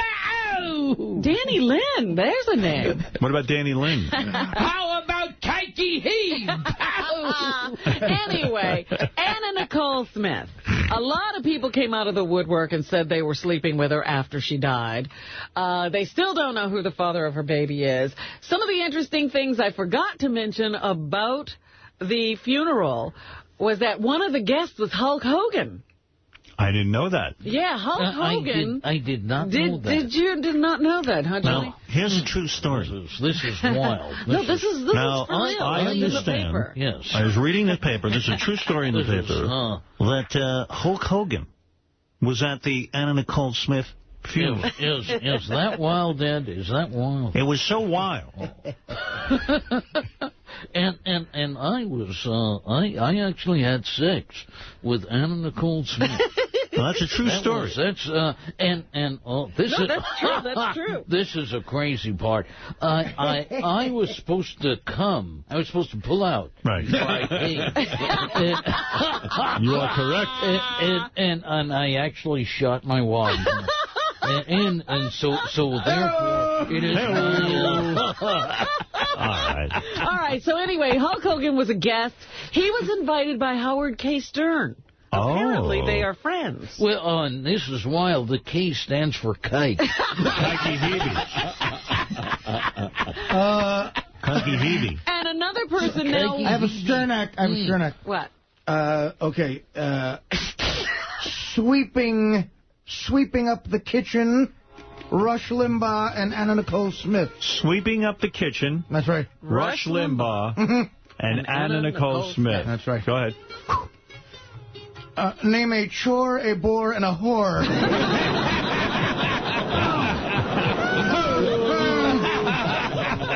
Simsalabim. Thank you, oh great one. O.J. Simpson now says he slept. Of course he did. Well, did he meet her? If he met her, he fucked her. Is that really true? Well, they were in Naked Gun 2 together. Oh, I'm sure he banged the shit out of her. That's pre-murder, too. Yeah, he says that, and he's more ashamed of that. And he says he has some pretty slow sperm, so he could be the father of that baby. Always charming, O.J. Joking, but that's... well, that was his type, you know, the blonde and the... Yeah. I could see that happening. Tom Cruise, is he, like, keeping... Yes. Katie Holmes... Prisoner? In protective custody or something? Well, he's a control freak from what I'm reading, if you can believe what you see in page 6. This guy, Tom Cruise... She gave up the role in Batman, the second Batman that they're producing, because he doesn't want her in love scenes with, I think it's Christian Bale is the guy's name. Yeah. And now she's in a movie that Tom approves of. With Diane Keaton and Queen Latifah. All girls. Oh, jeez. No, yeah, I mean, imagine, no, and they say the script is horrible. But there are no love scenes. But there are no love scenes. So he's got her under lock and key, in a sense. And he has already notified the producers he will be on the set every day. Now, what is with this guy? I thought he had jobs. I read somewhere, like, he's very big on making out with her when people are watching. Really? I heard he's got something to prove. Now, that's disgusting. I heard he was making out with her in front of his mother. Oh. It was like... Oh, that's vile. Yeah. It's a little creepy. Yeah, well, they also say that... and listen, he knows creepy. Yeah. I have another Sternak. Okay. Already on a roll. Based on the last story there. A famous Cowboys horse, Eminem, and O.J. Simpson.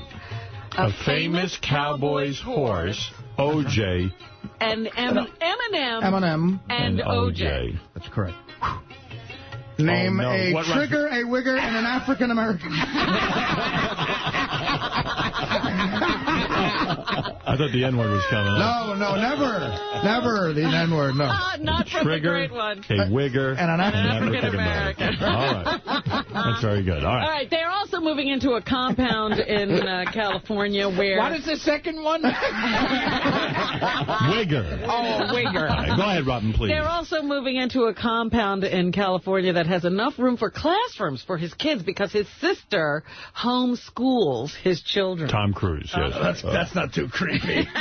Everything about him is creepy. One is...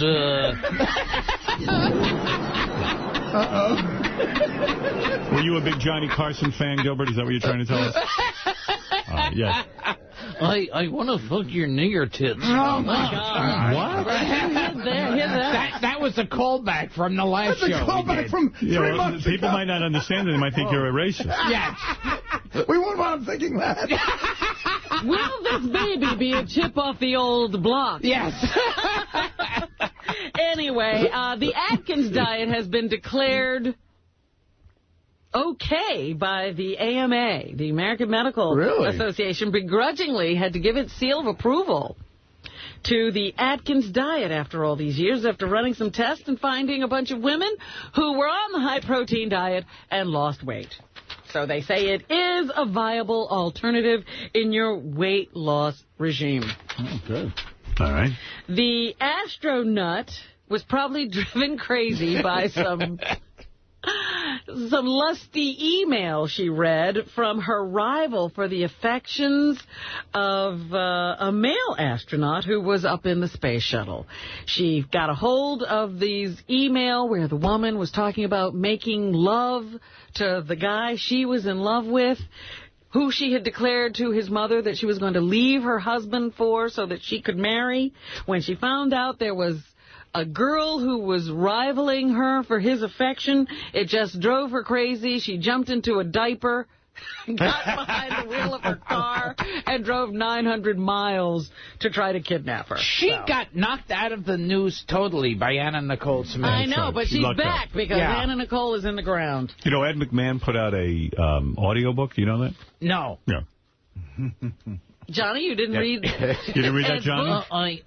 I don't read what that fat fuck has to say. Yeah, listen to that. I've always hated it. One afternoon, I jacked off Lawrence Welk while Johnny beat his meat from an easy chair in his studio. Carson was coming so hard he shit in my hand. Whoa!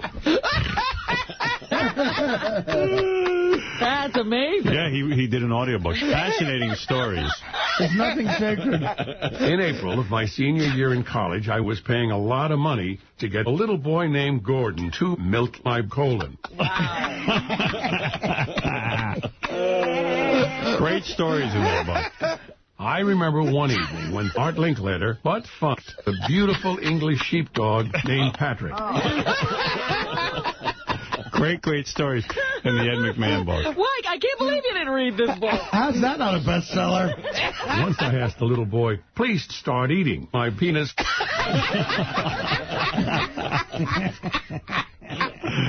Carson was willing to do just about anything for a blowjob from a cute young child. Oh, my God.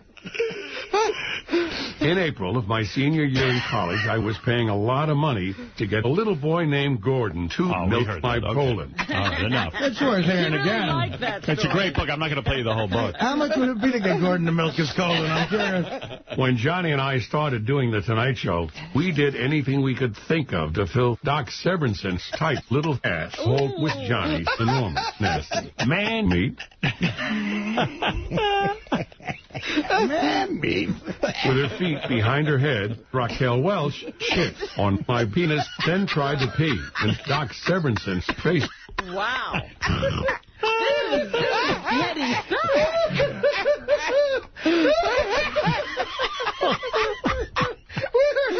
Raquel Welch shit. Johnny loved shitting on Lonnie Anderson's big tits. Oh, my goodness. It's a fabulous book. It's honest. They win a Pulitzer.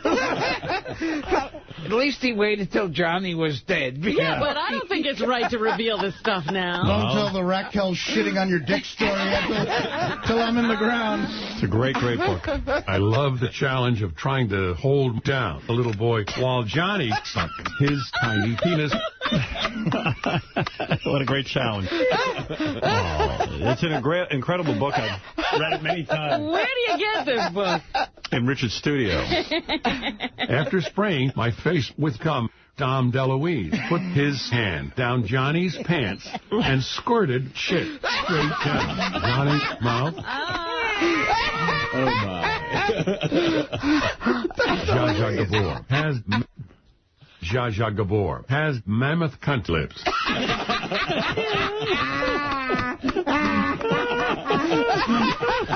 Tell us something we don't know, eh? No, it's really good. I remember one evening when things got completely out of control. Doc Severinson licked my nuts while Johnny butt-fucked George Burns, who shot his cum all over Steve Lawrence and Edie Gourmet's forehead, while Jerry Lewis shit ice cream on Red Skelton's crotch. And then Steve Allen stuck a fire extinguisher up Jack Benny shit came while Andy Williams sniffed coke off Dom DeLuise's penis. That was a tough night. Come on, this stuff is not true. I don't know about that. If it's in a book, you got to relieve it. It can't. He wrote it. He wrote it. It's the ugly side of showbiz.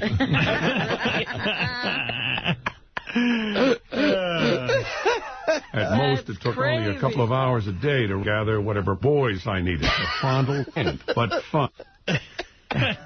All right, Robin, is there anything else in the news? Yes, we've got to get Ed to just shut up. Ed's got a lot of great stories. He wrote that book with Larry Flynn. There's a realtor, one of these high-profile realtors out in the Hamptons who is in the paper under arrest today. They said he had a bunch of kiddie porn. I don't care what he has if he can get me a rental. Kiddie porn on his computer, and they can't What believe is his it. website? He's the real estate guy who runs the branch of England Volkers out in the Hamptons. He was dragged shamefaced from his Sag Harbor home late Monday after investigators found him posting kiddie porn on the internet chat room. Nobody knows they're going to get caught when they do that? I mean, what do they think of these pedophiles? A preliminary search of his computer collection of child pornography included images of boys and girls engaged in bondage and sexual activity. Some of the images featured the guy himself smearing feces on himself. Ooh. Is this from the Ed McMahon book? I smeared feces on Johnny's dick. One time a realtor out east got me to shit fuck my asshole. It's dangerous to die here. Von Reddy, a German national with a single count of possessing May the bird of happiness shit on your head. But said he would likely face additional charges as things go on. He is described as a playboy, and it was difficult for people to believe that he could have been up to this stuff.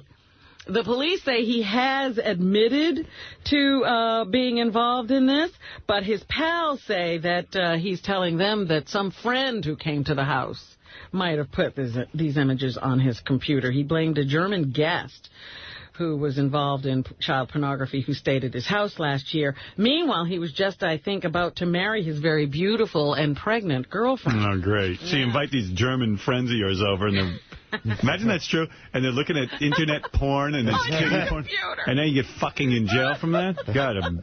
One night, out of nowhere, a sweet, innocent choir boy gagged on my elderly nuts, and then yellow discharge erupted from my minuscule penis. That happened out of nowhere? Out of nowhere. Suck it on his nuts. Gilbert was just telling us about his honeymoon. Yeah. It was kind of like the Ed McMahon. Sounds great. Well, here's a honeymoon in Salt Lake City you don't want to emulate. They say it wasn't the most romantic of honeymoons. Police say the groom is in jail accused of trying to run over his new wife after a weekend wedding in Las Vegas. I know the feeling. They were still honeymooning when he ran her over. He should have drove her in the fucking leg. Police received an emergency call. Can I give you a lift, honey? Police received an emergency call. Let's take the bridge. It's much quicker that way. On Monday, from someone I'll get you wet, honey. Someone reporting a couple fighting in a car as they traveled on Highland Drive, about 10 miles southeast of Salt Lake City. Jump out of the car, bitch. Well, that's what she did, Gilbert. They say she jumped out of the car. Hit the water running. And started walking away when her new husband drove off the road and hit her with the car. Carson was willing to drown. Carson was willing to do just about anything for a blowjob from a cute young child. Luckily, she wasn't seriously injured. Meanwhile, this is a horrible story. More horrible than that last Carson story. It takes away the whole charm of the Tonight Show. Right. Blows the lid off it. A 2-year-old boy who was staying, he is now staying with relatives after witnessing a horrific act by his father. According to the Connecticut Post, police in Bridgeport, Connecticut say a 21-year-old man stabbed his wife several times before handing the bloody knife to his son and telling him, "Now you stab Mommy." Oh, police aren't sure if the child obeyed the order. Authorities say that Furman Rodriguez and his wife got into an argument after he accused her of cheating. Is your name Furman Rodriguez? Rodriguez. And what's your wife's name? Sue. Her name is Sue? Rodriguez then allegedly picked up a kitchen knife and began slashing her in the face, chest, and arms and legs. Now, did you stab her in the chest and legs? Police say as the victim bled on the floor, Rodriguez handed the weapon to his son and demanded he join in the vicious attack. So? The wife was taken to a hospital where she's being treated for multiple stab wounds. It didn't even kill her. Now, if she gets a lawyer, what can the lawyer do? Sue. He'll sue? See? David Brenner liked to fuck George Goebel's asshole with Tommy Newsom's minuscule cock. Once I asked the little boy, please start eating my penis. President Bush says he sees some encouraging signs in it's very disturbing. New policy in Iraq. Number one. You know the work that goes into that? What? Even at this early hour. Those clips. Oh. Even at this early hour, there's some encouraging signs. All right. He doesn't tell us what the signs are. He says he's encouraged by what's going on in Iraq. What a retard. Meanwhile, Bob Dole heard about what was going on at Walter Reed, and he said somebody made a big mistake. Somebody goofed. I mean, it's pretty obvious. Thank you. And we talked about this morning. Scooter Libby was found guilty by a jury yesterday. Here's the ambassador, Joe Wilson, whose wife was outed during that whole controversy. He says that Bush should apologize to his wife. Number three. For 34 years, I looked forward to going to the bathroom in Johnny Carson's mouth every day. That's not the ambassador. I'm sorry, I hit the wrong button. The president did say today that he expressed sorrow for Mr. Libby and Mr. Libby's family. It might be helpful for the president to express some sorrow to my wife for what his people have done to her in compromising her identity as a covert CIA officer and in destroying her career. Absolutely. Now, why will Scott DePace continue to argue that nothing was done to this woman? I don't know.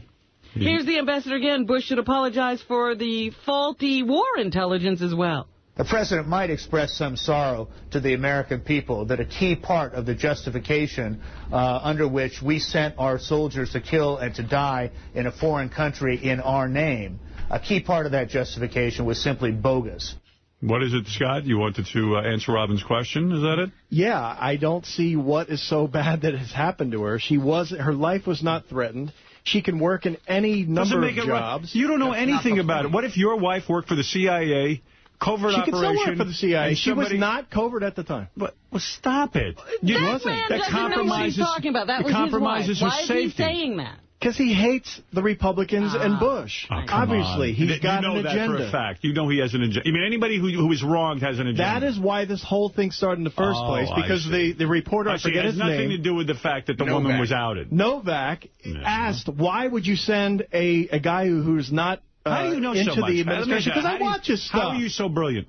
Because I watch other stuff, and I'm very smart. And you're only the director smart. on the Howard Stern Show. You should be the director of all things in America.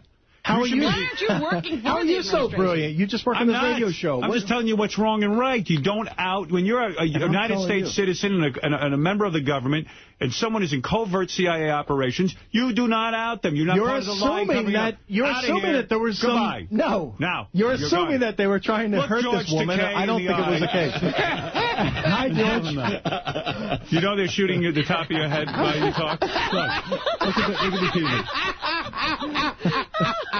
Thank you. I'm surprised you were able to do that. I knew you when you had a full head of hair. Hey, you big bull fuck. Go ahead. Now go back and think. Get the fuck out! Try. So anyway, Louis Scooter Libby has been convicted.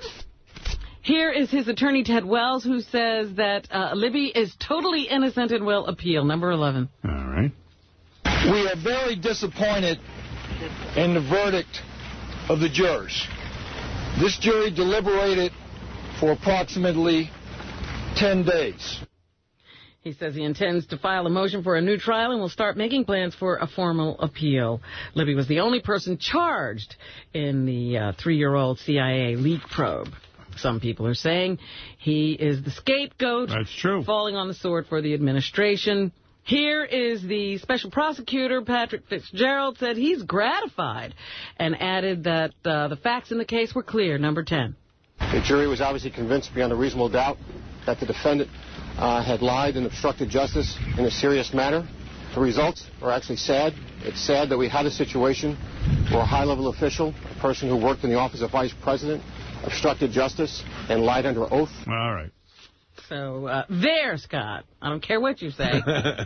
The jury thought he was guilty. Mm-hmm. An estimated 85% of adults have gambled at least once in their lifetimes. Most can do this without consequence. However, the National Council on Problem Gambling says that between 3 and 4% of gamblers nationwide have a problem. Number 12. All right. Problem gambling is a preventable and treatable disorder, and that there is hope and help, and that we hope that through this week and around during the year, people will take the time to think about it a little bit. Is this the reason you quit? It is National Gambling Awareness Week. By the way, no, I didn't know about that, but I just want to make clear, I quit illegal gambling. In other words, like in Atlantic City and Vegas, I'll still gamble. Oh. You didn't tell us there was a stipulation. Well, we thought you quit gambling, period. No, my problem was clearly the illegal gambling. That's right. That's why you met with your bookie to say goodbye. Right, you pick up a phone and it's right there. But I'll still, I don't want to seem like a hypocrite. I will still gamble.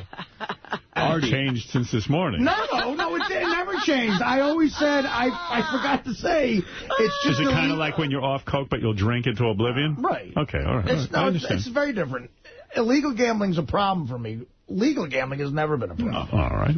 Artie, it's legal to gamble with your weight loss. You can do that legally. I'm still on that. We want to see you healthy. All right. And you have a responsibility as a captain of your team. I'm just trying to say, I know about this national gambling thing, but I don't want to seem like a hypocrite to you and the fans. All right. Well, I will be legally gambling forever. When do you know if somebody has a problem with gambling? This guy says that there are some telltale behaviors. Number 13. All right, let's see what when they're telling you their daughter gives a mean blowjob. If you're preoccupied with gambling, thoughts of gambling, for example, are often causing you to lose sleep. If your gambling is out of control, in other words, if you're unable to set a limit and stick to it, you often gamble until your last dollar's gone. And then last, if gambling is causing harm to you or your family, are you missing days from work, or bills going unpaid? Again, there is a reason they're doing this now. March Madness is insane. Yeah. That's why they declared this the week. And finally, I'm glad I'm out of it for one. Jennifer Hudson is being honored everywhere. So I guess she returned to her hometown of Chicago yesterday. Can't get enough for her. I hate that. Don't you love all these people who have these incredible things happen to them, and then they say, yes, always, fight for your dreams. Like most schmucks' dreams are not gonna People who go around saying fight for your dreams are misleading everyone. What about Derek Jeter's the worst with that. Derek Jeter has videos out going, you could do whatever you want. Sure you can. You can be whatever I want to be on the Yankees. you want. Yeah, exactly. I'm 53. Welcome me. Yeah. Here's Jennifer Hudson. You can achieve your dreams. Number 6. No, she can. And believe me, she ain't going to achieve another dream. She's out of the movie. She's finished dreaming. You're damn right. I just wanted to bring it here for you all to see, because if you can see it, you can achieve it. I just want to fuck who Derek Jeter's fucking all day. I got to say, I feel so horrible for this story. This place that was going to get to be part of television history. You see this with The Sopranos? Oh, yes. Oh, I know this place, Halston's Bakery and ice cream shop in Bloomfield. Did you read this, Howard? No. The guy was going to be... The Sopranos were going to shoot the last scene of the last fucking episode of the show at this guy's ice cream parlor in Bloomfield, New Jersey. What happened? Halston's. And the town council thinks the show is too anti-Italian, so they banned it. The guy wants to fucking slit his wrist. You know what that would have done for business? That would have been great. He would have been like, cheers. Yeah. That is Poor terrible. bastard. I mean, I'm Italian. There's nothing offensive about the fucking show. No one thinks all Italians are The Sopranos. But how can the town ban them from coming in? Yeah. To this guy's establishment. It's business. Anything else, Robin? Here's Jennifer Hudson performing Dreamgirls. Every man has his own special dream, and that dream's just about to come true. Life's not as bad as it may seem if you open your eyes to what's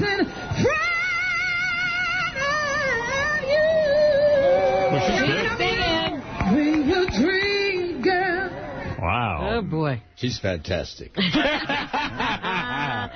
that? I adore the mayor of Chicago who tells everyone he's so proud of Jennifer. Yes, I imagine he is. Number 8. I know I speak for everyone in Chicago when I said that we could not be more proud of Jennifer Hudson and all she has accomplished at such a young age. Boy, I tell you, that is a great song, though. She was really belting. You know who else belts it out? Listen to this. See if you recognize who this is. You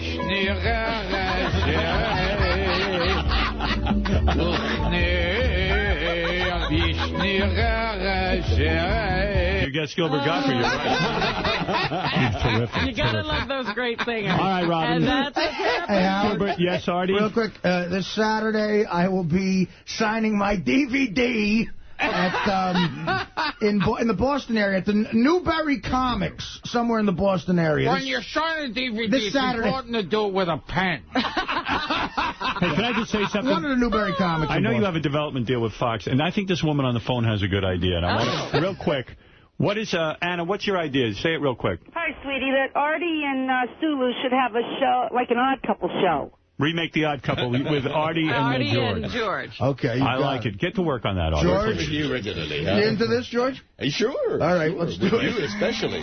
You've got to be a part of the package. I'm not the package. See Gilbert Gottfried this Thursday night at 8 o'clock at Caroline's on Broadway in Manhattan. He'll probably be taking a sabbatical when his baby is born. And that's right. He might not be on the road much after the child That's comes. right. He doesn't want to miss a day of it. 212-757-4100. Congratulations again on your marriage, Gilbert. It sounds like a great, more importantly, my DVD. To purchase Gilbert's DVD, Dirty Jokes, where his wife now is the executive producer, go to GilbertGottfried.com. That's GilbertGottfried.com. G-O-T-T. That's right, 2 T's. F-R-T-T. F-R-I-D. And get ready for King Norris Friday, March 16th at the Wicked Monk, Bay Ridge, Brooklyn. Go to wickedmonk.com for information. Artie Lang with Sal, Richard, Bob Levy, and the boys from Bubba the Love Sponge. March 23rd at the Lakeland Center, Lakeland, Florida. See Gary Dell'Abate this weekend at the Hard Rock Hotel in Las Vegas. It's Saturday night, hosting Body English for the NASCAR weekend. Thursday, March 8th, Sal, Shuley, Reverend Bob, and more at Caroline's Comedy Club, New York City. Call 212-757-4100. Saturday, March 10th, see the Reverend Bob Levy at the Comedy Cabaret in Northeast Philly. Call 215-676-JOKE and go to RevBobLevy.com. Friday, April 6th, see the Reverend Bob, Sal, Shuley, Yucko, Beetlejuice at the Hotel Congress, Tucson, Arizona. Go to Clean Box Entertainment for tickets. And you can see the same bunch of guys Saturday, April 7th at the Clubhouse Music Venue, Tempe, Arizona. Go to ticketweb.com for tickets or killersofcomedy.com. To book Benji and his naked lesbian bachelor party strippers and to see their new, dirty, interactive website, go to dialadancer.com or call 1-800-414-7808.